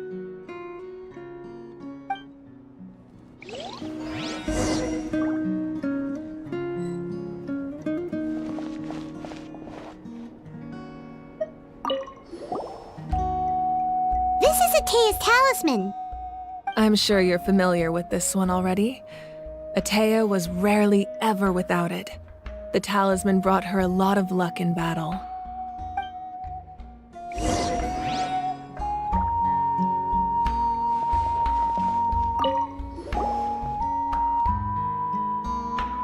The powder still needs some time to settle, so let's wait a little longer. Well, what do you think of my collection? Do you feel like you have a better understanding of Natlan's culture now? Yeah, if each item represents a different story, seems like Natlan's really been through a lot. Does every item hold a special memory, just like Atea's talisman? That's right. The items in my collection actually serve a similar purpose to the ancient names passed down among the tribes. They demonstrate the true shape of time. The shape of time? Most people perceive time as a linear concept, almost like a straight line that can only move forward. We cannot change the past or predict the future. But there's also a different theory, one that I believe to be closer to the truth. Namely, that the past, present, and future all exist at once. At once? Paimon's not sure she understands. Let's say your journey ended right now. Thinking back on your experience in each nation, which one would you say was the most important? Exactly. Even at the end of your journey, the things you experienced along the way don't cease to exist. They become part of who you are. Take out a portion of that journey, and you would likely make very different decisions, and eventually arrive at a very different destination. The future is the same way. It exists even though it has yet to come to pass. We just lack the means to perceive it. Of course, there are those with the power to foresee the future. They simply call it by a different name. Fate. You're quite familiar with that concept, I would imagine. That does kinda make sense. The future hasn't happened, but already exists. Humanity excels at living in the present, but too often we forget the past and neglect the future. While the pilgrimage and the Night Warden Wars lead us to a better future. Only by uniting the people of Natlan across countless eras can we fight back against an enemy as formidable as the Abyss. To come up with such a set of rules, the first Pyro Archon must have possessed a level of insight I can only imagine. That's correct. At first, he was a mortal man with no special power. After he ascended to the divine throne, he used it to borrow power from the heavens and establish the rules of Natlan. Namely, a framework through which ordinary people can ascend to archonhood. By holding the pilgrimage, we're able to determine the strongest among us. And when that person ascends to the divine throne, their inner flame will awaken.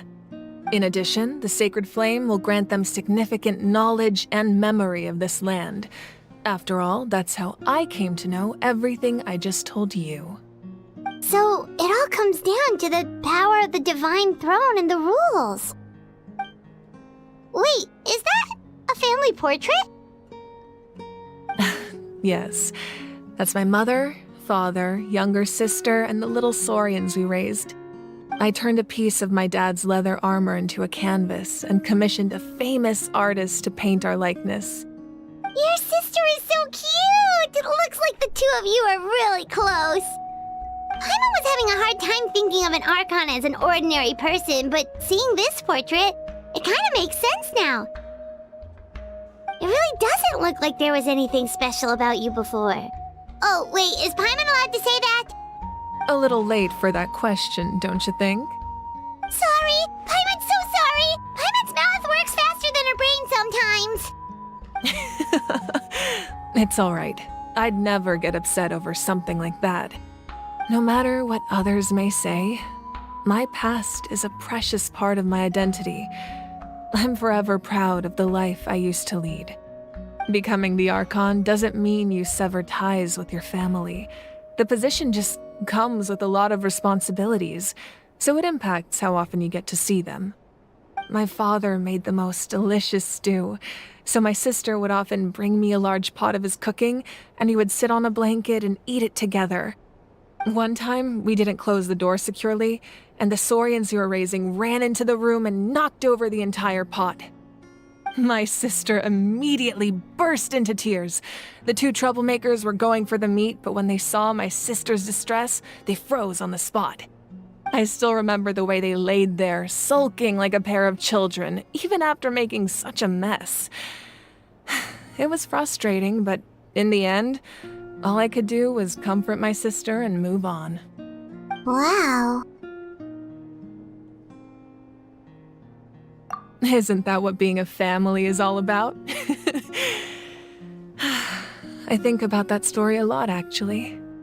As the Archon, I made a vow to defend this nation, and experiences like that, they remind me exactly what I'm trying to protect. Well, what happened after that? This portrait looks pretty old. Your sister must be all grown up by now, right? I believe she ended up working as an architect and artist. She built many houses and crafted many beautiful works of art. Anyway, that's enough about me. Now that the powder is settled, we can begin. Ian-san, Mulani, Chaska, over here, please. Place the ancient name up there, and then we'll begin.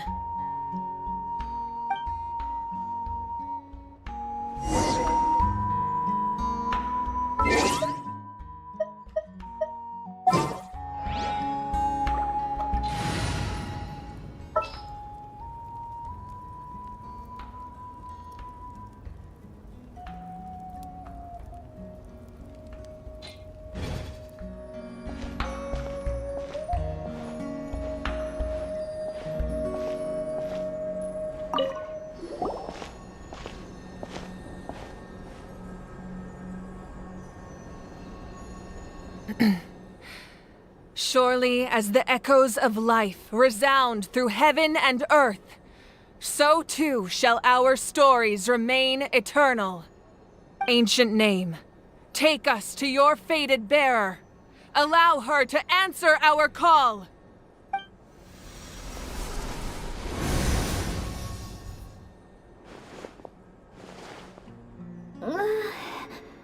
Am I hallucinating again? Kachina, are you okay? Huh? I'm not seeing things, am I? Is the Abyss playing tricks on me again? It's okay, Kachina. It's just us. We're trying to find a way to bring you back. Everyone, you have to listen to me.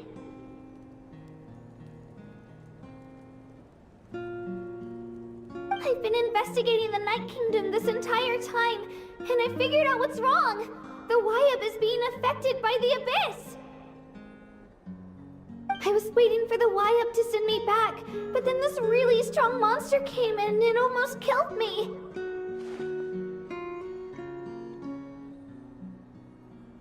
The Wayab saved me, even though its power is weakening, so I've been hiding from the monsters while trying to find a way to help.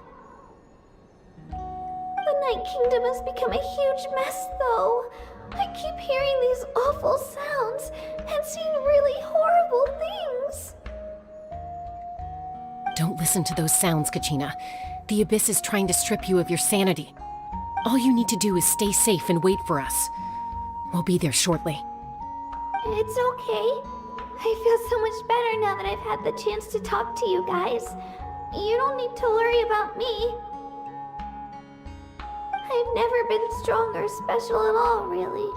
So I don't blame anyone for forgetting about me or leaving me behind. Just knowing you care is more than enough. I'll find a way back. You don't have to put yourselves in danger to come rescue me. You're always like this, Kachina. Now's not the time to act tough. We're coming for you, and that's final. I don't know what lies the Abyss has been feeding you, but I'll tell you something right now. Nobody here sees you as a burden. You're a victor of the Night Warden Wars, a hero of Natlan. All you need to do is wait for us to rescue you, and you'll get all the applause and recognition you deserve.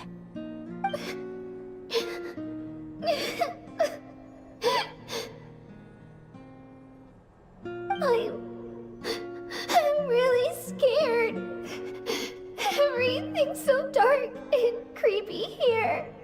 And I want to go home. Still, I don't want you to put yourselves in danger because of me. I don't want to hold anyone back ever again. All you need to do is place your trust in us, just like you always have. No one fights alone. We're not leaving you behind. Not ever. Yeah, we're so close, we can't call it quits now! Thank you. Be careful. Looks like we've lost contact. Now comes the most dangerous part. You have to traverse the Night Kingdom in your physical form. This entrance to the Night Kingdom was left behind after an abyssal invasion. Even a brief amount of time inside could expose you to corrosion. I know. I'm prepared for that possibility. All right, then I wish you all the best. I'll tell Koichi to be ready just in case. She's very experienced in dealing with abyssal corruption. That face you just made. Don't tell me you two got into another argument. No, I just feel bad for creating more work for her. I'll go with them too, Archon. The more people, the stronger the party. Thank you so much for your help, everyone. It really means a lot that you're willing to brave these dangers with me. And there's no time to lose, so let's get going. Now that I've lost my power, I won't be able to provide much practical support. But I can still keep an eye on the situation from here. Eon-san, I know it's unlikely, but if you encounter a situation you can't handle... That won't happen. I hope not.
So we're underneath Natlan right now?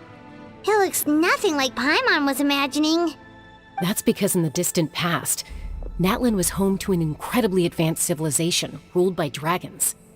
Humans only established their own society after the fall of the dragons. So these are Saurian ruins?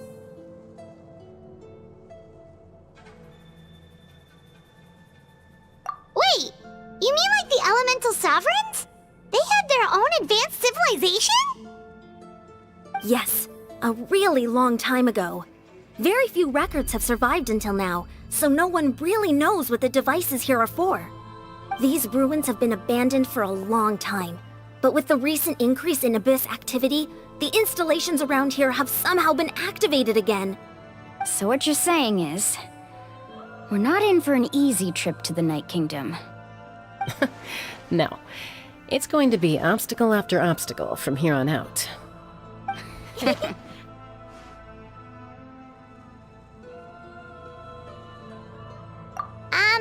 Why are you all laughing like that? It's creeping Paimon out. It's the pre-adventure excitement kicking in, right guys? Of course. I'm eager to get started. Then let's go. We won't let anything stand in our way.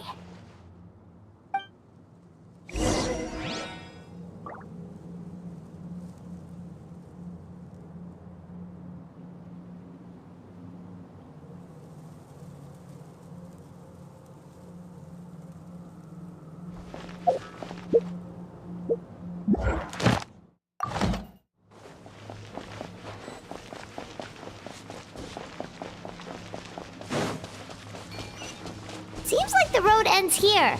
How should we get across?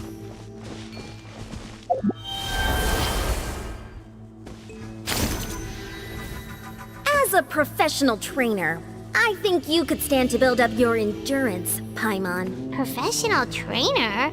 Paimon thought you were a warrior from the Collective of Planning. Well, that goes without saying.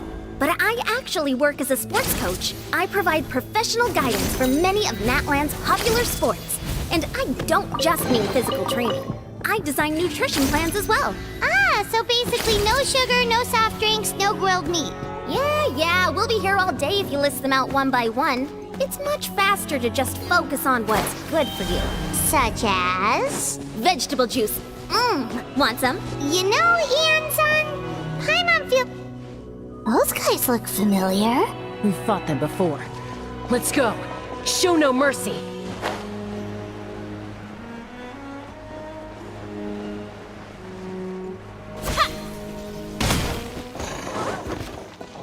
Germinate! Propagate! You're in for a little shock. Boba, get them! You've been a naughty boy.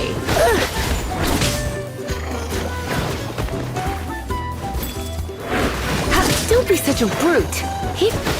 Wheel of life. Out of the frying pan! Eat this!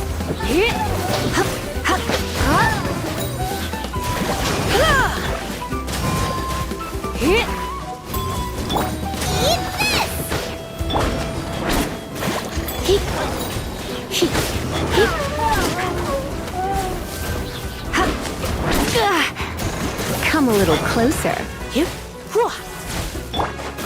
Scatter!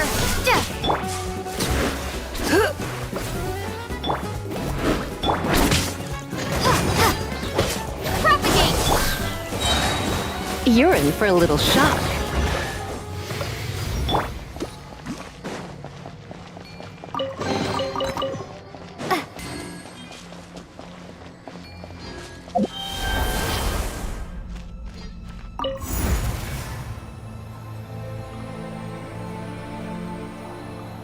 Whoa, the place we need to go seems really high up.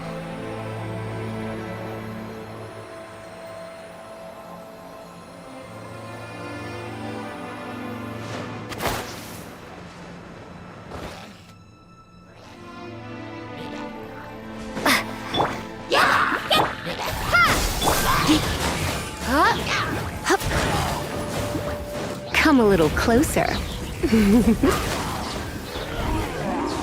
You propagate. He ha ha. You. He yeah. My.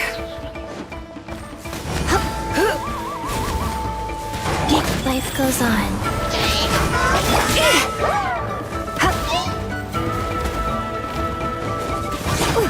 He springboard. Scatter.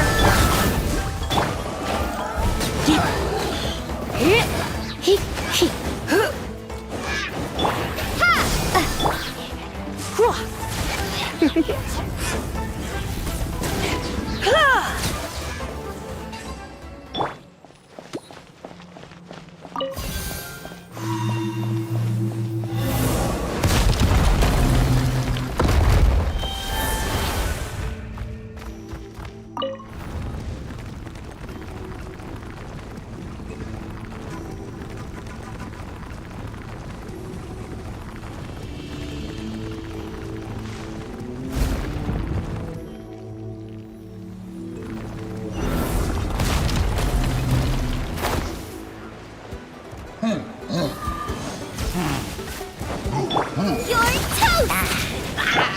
Let's spark things up.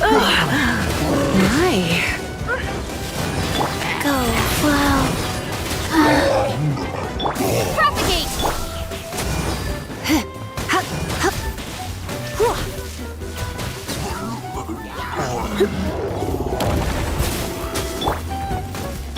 Scatter. Opening box of adepti tricks. Nice and spike.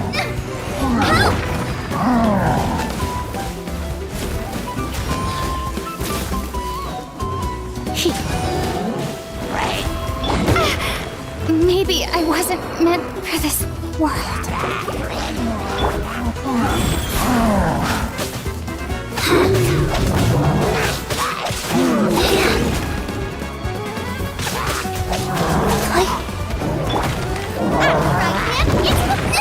It really hurt.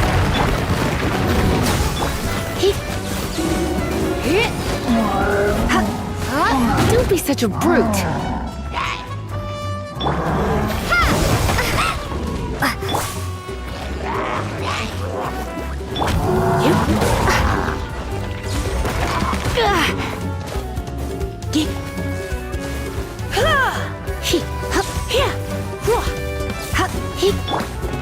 Life goes on. Scatter! Nice and spiked! At the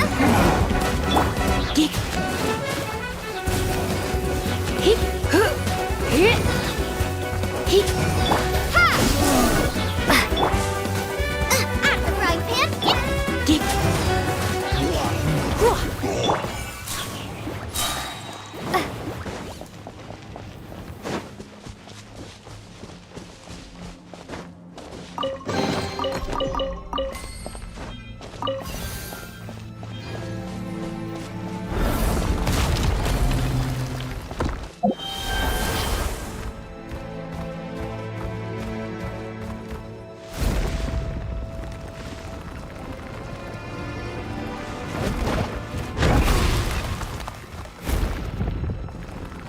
This is the final stretch. We just need to climb up, and we'll be there.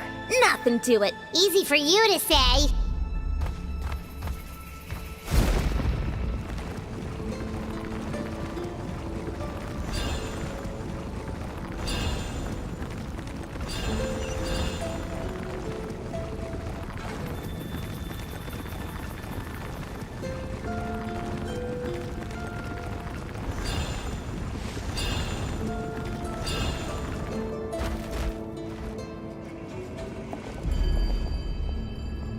This must be the entrance the Pyro Archon told us about. The one ripped open by the Abyss. Yes. There's something in the depths of this place that feels familiar, yet also foreign. We actually have to go in there? Okay, Paimon just needs to psych herself up. Don't push her through before she's ready.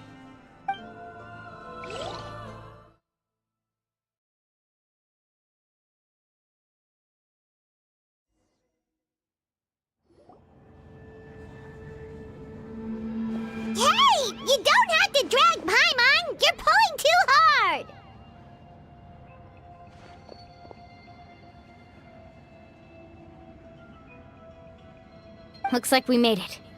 This is the Night Kingdom.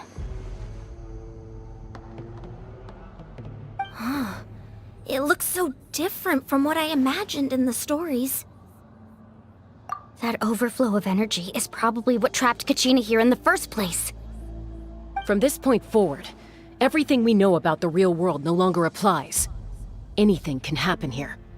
Paimon's more worried about how we're gonna make it out. We obviously can't go back the way we came. Do you see that patch of light on the ground? It's shining down from that fissure in the sky. Oh yeah, right in front of us. So that's coming from up there? Oh, it's so high up. Did we really fall that far down? Just like I said, our real-world knowledge doesn't apply here. We fell all this way, yet came out completely unscathed. If this was the real world, we'd have to climb our way back up to the entrance. But here, all we have to do is stand underneath the light and offer a prayer. That's it? You really think that little of Paimon? That's not even why Paimon asked! So that means all we need to do is find Kachina and bring her to this location. Exactly. This light is streaming in from the real world. It's a link between the two realms. The terrain looks difficult to navigate, and the visibility's not great either. How are we supposed to find Kachina in these conditions? Yeah, these floating black things don't look super friendly either. Those are all manifestations of abyssal power. Be careful. Ghost! A talking ghost! Calm down, I'm here to help. You're the ones who helped Vichama, right? Yes, I'm Vichama's friend, Malko. I was completely lost to this realm until I sensed a mysterious power calling out to me. It's like it was seeking me out, attempting to reassemble the pieces of who I used to be. Of course, it could only do so much. I'm sorry I can only appear before you in this imperfect form. No, we should be the ones apologizing.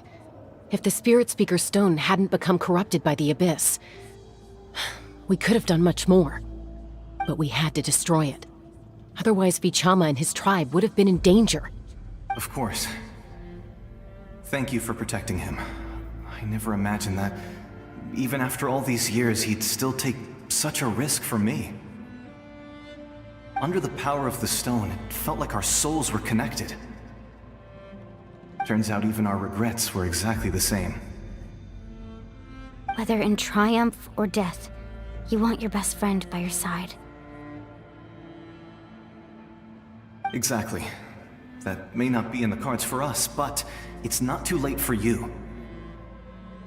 You're looking for a young girl from the Children of Echoes, right?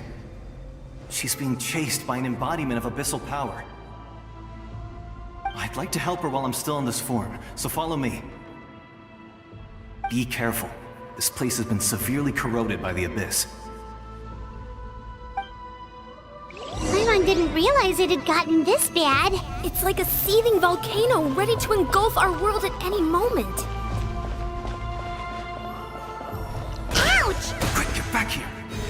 You can't go on. Stick close to me. My power will be able to ward off attacks for the time being.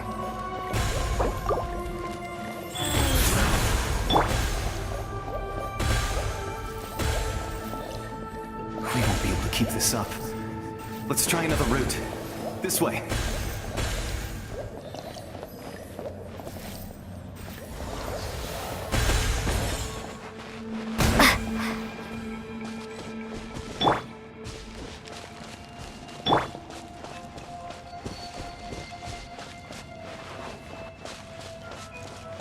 Not good. More monsters. We shouldn't waste our time on them.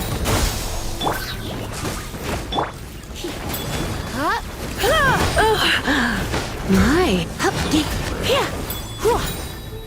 You don't be such a brute.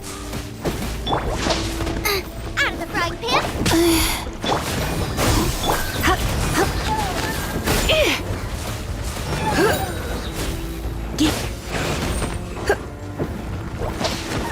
Nice and spicy! Scatter! You? Huh?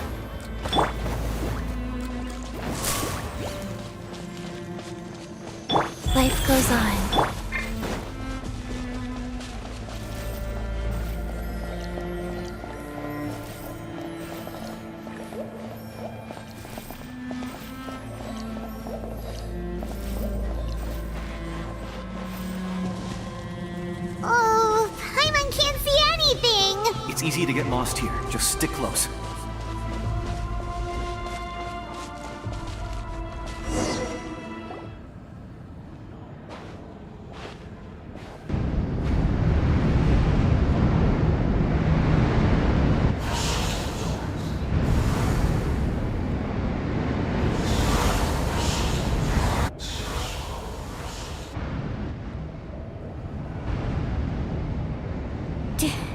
Did you hear that? What? Never mind. It was probably just my imagination. Don't scare Paimon like that! I heard it too. It was a voice from the abyss. Ah! What did it say? Doesn't matter. It certainly doesn't harbor good intentions.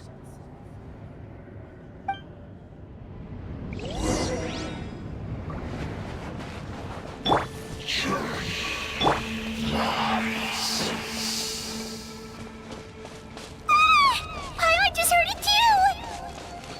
Let's keep going. Paimon wants to get out of this place!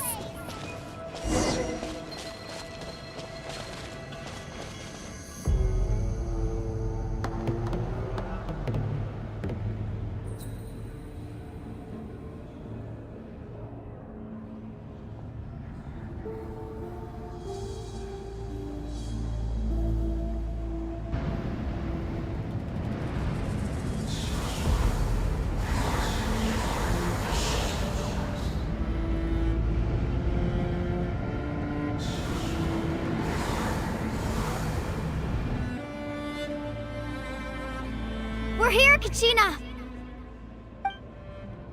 Oh, honey, you made it! Looks like our reunion will have to wait until we take care of these monsters. Good idea. Let's go!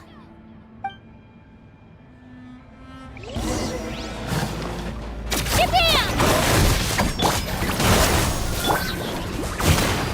Wheel of life.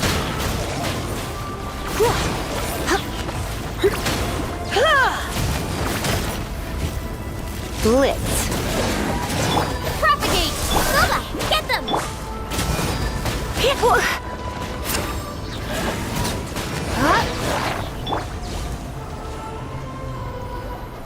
You're here! You're finally here! Thank you so much! That monster can appear from anywhere. It almost caught me a bunch of times. The Wyab's power helped keep me hidden, so I just tried to stay out of sight until you got here. Atta girl. You did so well. And most importantly, you weren't hurt. Should we start heading back then? Actually, I have a request. Will you come visit the Wyab with me? I can't exactly put it into words, but something's wrong with the Ode of Resurrection. And I know it has something to do with the contamination from the Abyss. That was the Pyro Archon's theory as well. Everything we've seen here certainly seems to back it up. In the Night Kingdom, there are 6 main totem poles representing the Wyab of each tribe. You can think of them like the body of each Wyab. Additional totem poles, like the ones around here, serve as proxies to which the Wyab can extend their consciousness. There are countless proxies scattered around the Night Kingdom. Through them, the Wyab can extend their consciousness over the entire realm and track down souls no matter where they roam. But if a proxy were to become severely contaminated, then a soul could become lost within the Night Kingdom. Judging by the current situation, I don't think we're dealing with just one contaminated proxy. Even if we could drive back the abyssal power from one of them, that probably wouldn't even put a dent in the problem. Still, we can't just leave the Wyab to suffer. It's protected me this whole time. I agree. We might even manage to draw out the monster that's been hunting Kachina. Getting rid of the monster might slow down the deterioration of the Night Kingdom.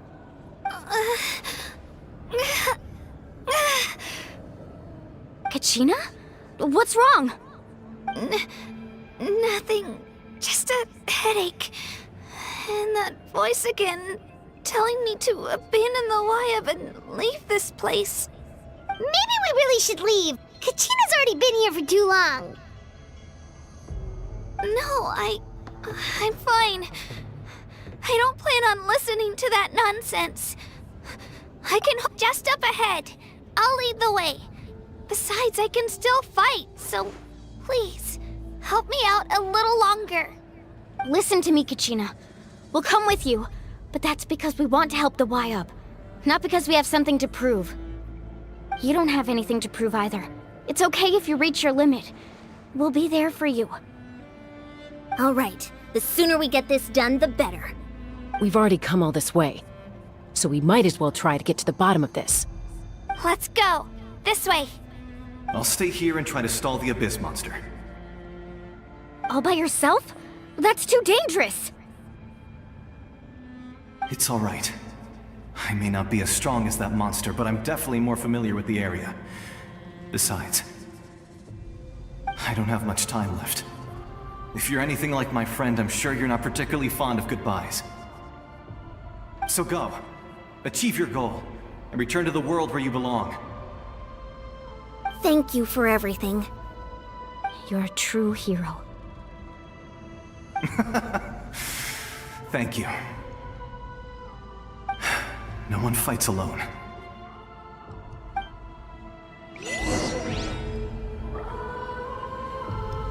Does your head still hurt? Let me help you walk. I'm fine. You should know I'm made of stronger stuff than that.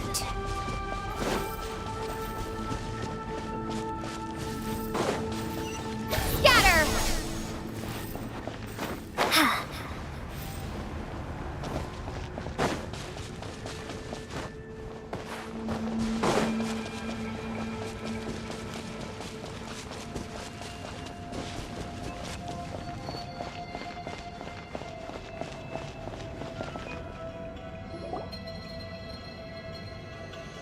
Wayab! I'm back! My friends and I are here to heal you. Wayab, can you hear me? Wayab?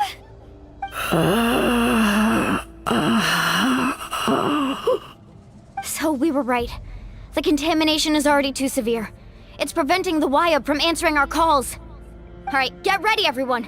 Time to purge the abyssal energy from this place. Careful. We've got company. Already? You really think that puny soul could slow me down? Courage in the face of futility is pure folly. He tried to get in my way, so I disposed of him. You killed Malco? He would have dispersed with or without me. Rather than worrying about him, I would urge you to focus on yourself. You may have defeated others of my kind in the past, but underestimate me now, and it will be to your peril. No, the power of the Abyss is intoxicating. The destruction it seeks captivates like a masterful work of art. I strive only for the opportunity to see it up close. I thought this naive little girl was an exception, but it turns out humanity is full of lambs willing to offer themselves up to the slaughter. That is the tragedy of your short lives. You understand nothing of all-encompassing power. Ancient names, pride, friendship, all empty ideas invented to give you a false sense of self-worth. They possess no power at all. The Pyro Archon created those grandiose ideals out of pure selfishness. Anything to avoid sharing power. Anything to avoid handing over the primordial gift to ordinary people like you. Don't believe me?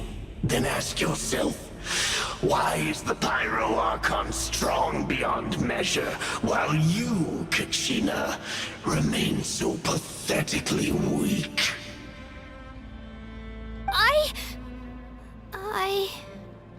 Kachina! Give me your hand.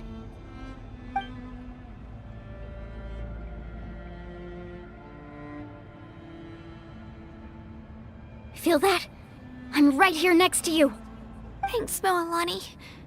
You're right. I have nothing to fear. Because I'm not alone anymore. You're right. Maybe comforting ideals don't have any power. But you also couldn't be more wrong. You've never had to work for your own strength, so you will never understand the true source of our power. What? The courage we have to stand before you and not back down? It comes from our friendship. The power lies not in the ideal itself, but in our commitment to upholding that ideal, and in our decision to stand together and fight! Well said! Let's go, Kachina. It shouldn't take more than 2 of us to handle an enemy like this. Sorry in advance, but you deserve what's coming to you! There aren't many in Natlan who can beat us when we're together. It's time he got a taste of that kind of power. From the ashes! Amazing! Right here! Drilling down! Ha! Ha! Let's shred, Starkey! Surf's up!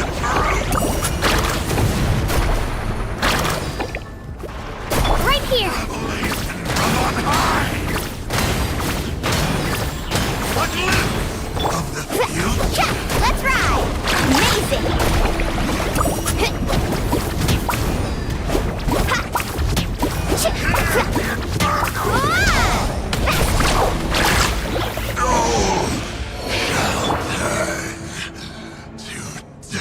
We won!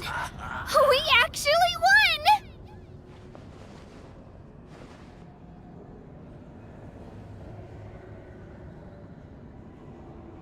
That's what he gets for underestimating you two. Fantastic work, Kachina! Absolutely fantastic! This makes me so unbelievably happy. I'm happy too, Moalani. Together we really are unstoppable!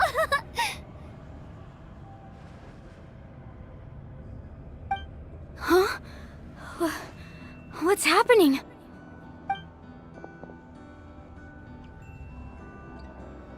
My ancient name is glowing? But I thought I didn't bring it with me. It's probably a projection from the real world, but that doesn't explain why it's glowing all of a sudden. Wait, does that mean you're...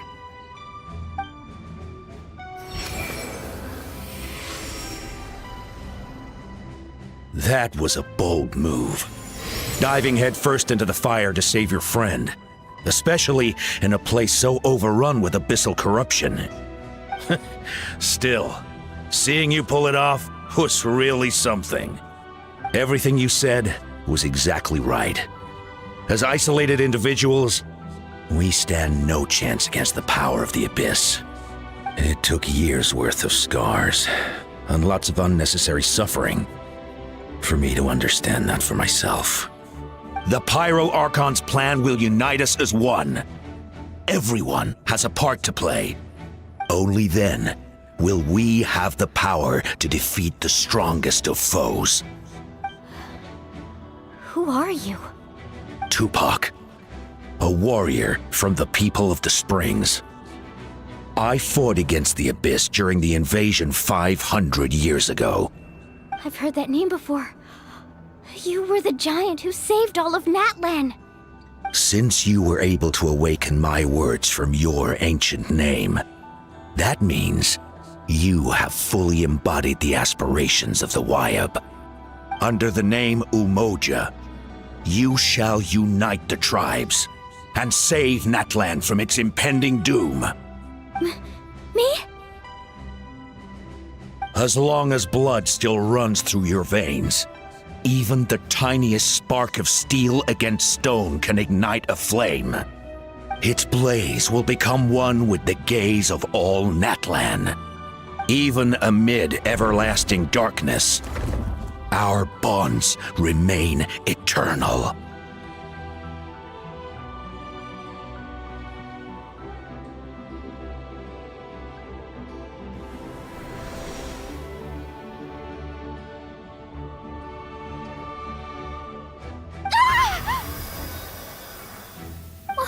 What's wrong, Moalani?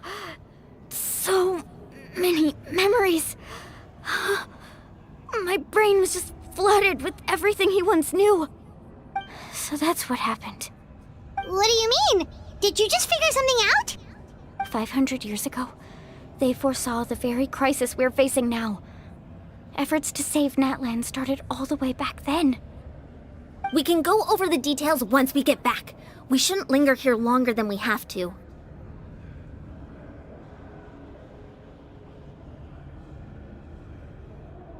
I know bits and pieces, but I had no idea Mualani was also part of the plan.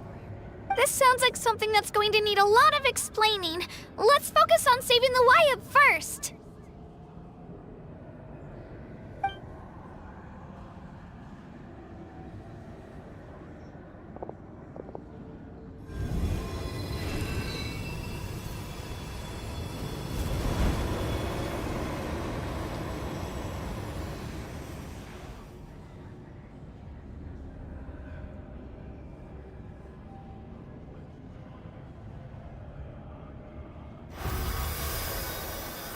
Okay, that should be enough.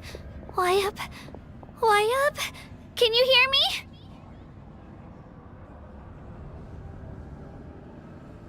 I hear your voice, Kachina.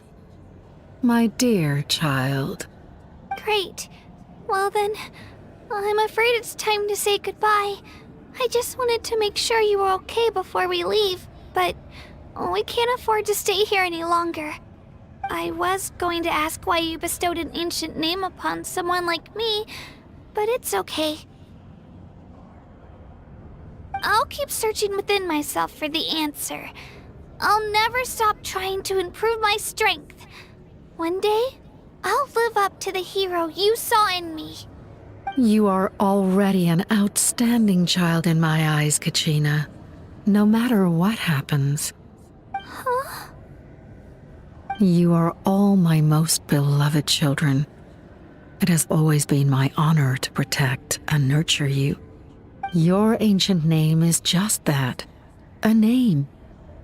Much like your parents chose to name you Kachina, I also gave you a name, but it need not define you. Focus on who you want to be. You are already worthy of your name. Now, you need only devote yourself to becoming a better you. The story of your ancient name is for you to continue. Just like your parents, my love for you will never change, no matter what the future holds.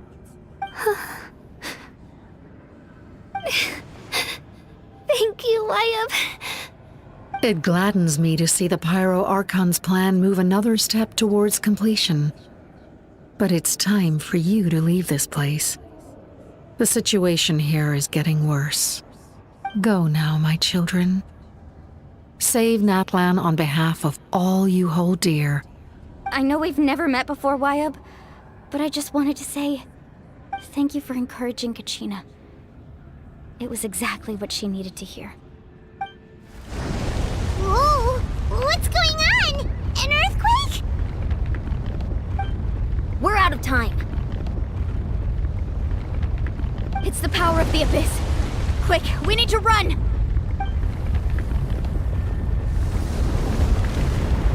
It's a Seelie! The Seelie opened the way for us!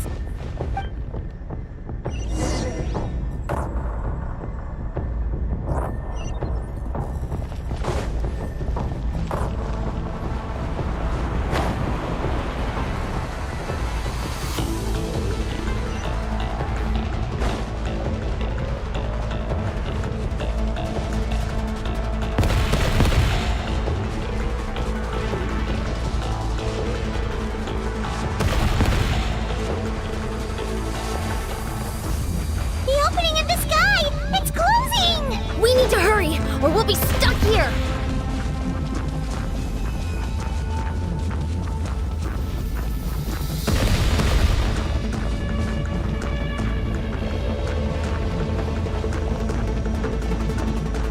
Watch out for the falling rocks! Quick, through the middle!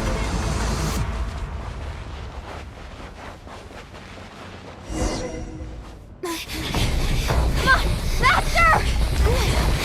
We'll never make it!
You've done well.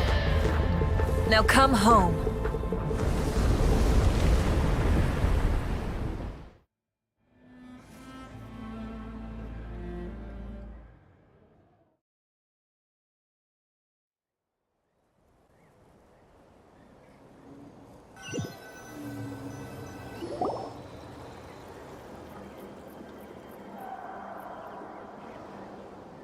We're back! The Pyro Archon saved us. But she's not here. Yeah, didn't she say she used it all up? She's still in the speaker's chamber. What we saw in the Night Kingdom was just her consciousness. So you're saying her consciousness did all that? Every great display of power comes at a price.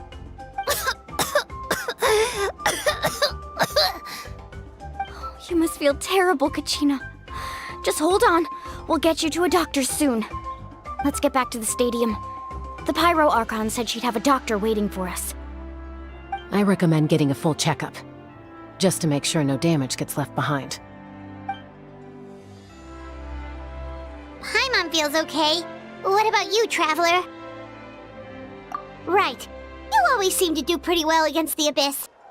Let's get going. We need to share what we learned in the Night Kingdom as well. Right. The Wyatt mentioned something about the Pyro Archon's plan. What is it exactly? I'll let her explain everything. We're all a part of the plan now. Every move we make from here on out will decide Natlan's ultimate fate.